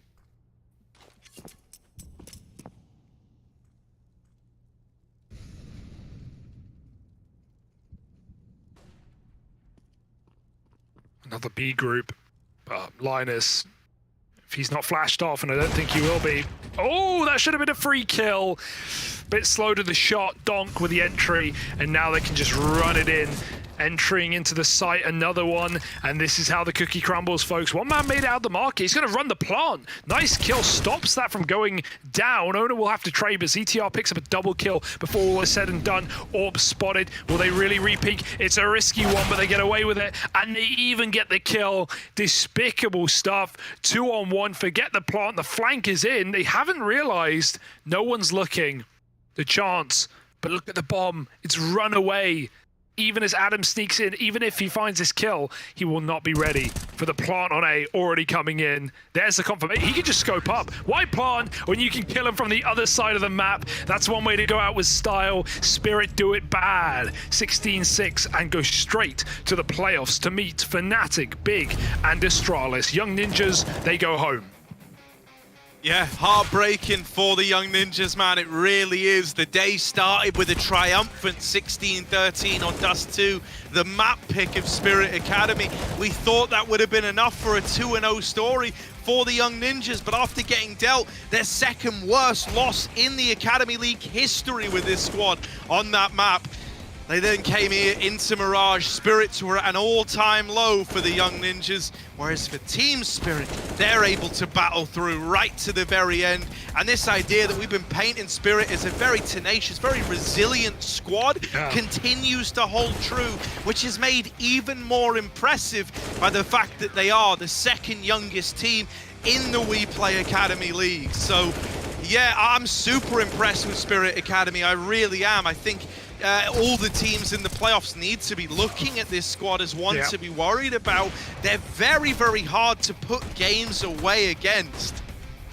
Yeah, absolutely. Comeback ability is through the roof, and again, a relatively inexperienced in-game leader trounces one that's been playing at the tier 1 for some time. ZTR's had his chances. It's why we hyped up the Ninjas coming into this game. Some of the storylines of these players, Jaquinho and the Fnatic main roster, looking solid in the first map especially. ZTR and Linus having plenty of chances themselves and plenty of experience in the main NIP team. So thought that would drag him through today, but yeah, children are the future, Harry. You often say it. So it turns out to be true yet again.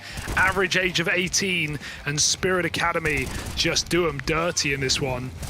What a scary team to come up against. They got mad firepower when they're on form, and to think that Donk is 15 years of age himself, this guy is the star alongside Art Frost, who, you know, I'd say Donk has been even more consistent in the games we've had in the Gauntlet and the BO3s at least. So that's super impressive, super fun to watch, and yeah, underwhelming day from the Young Ninjas after, you know, a very good online season. Yeah, and you know, I mean, I'll say this, like, I think honestly, I'm glad that they ended up losing, in the sense of, you know, Young Ninjas, much akin to like NAVI early on, had to only win one BO3 to make it into the playoffs, right? And the fact that they couldn't even keep their form consistent throughout a BO3, whereas Spirit, if anything, have been very consistent with how they've approached the best of threes since getting into the Gauntlet.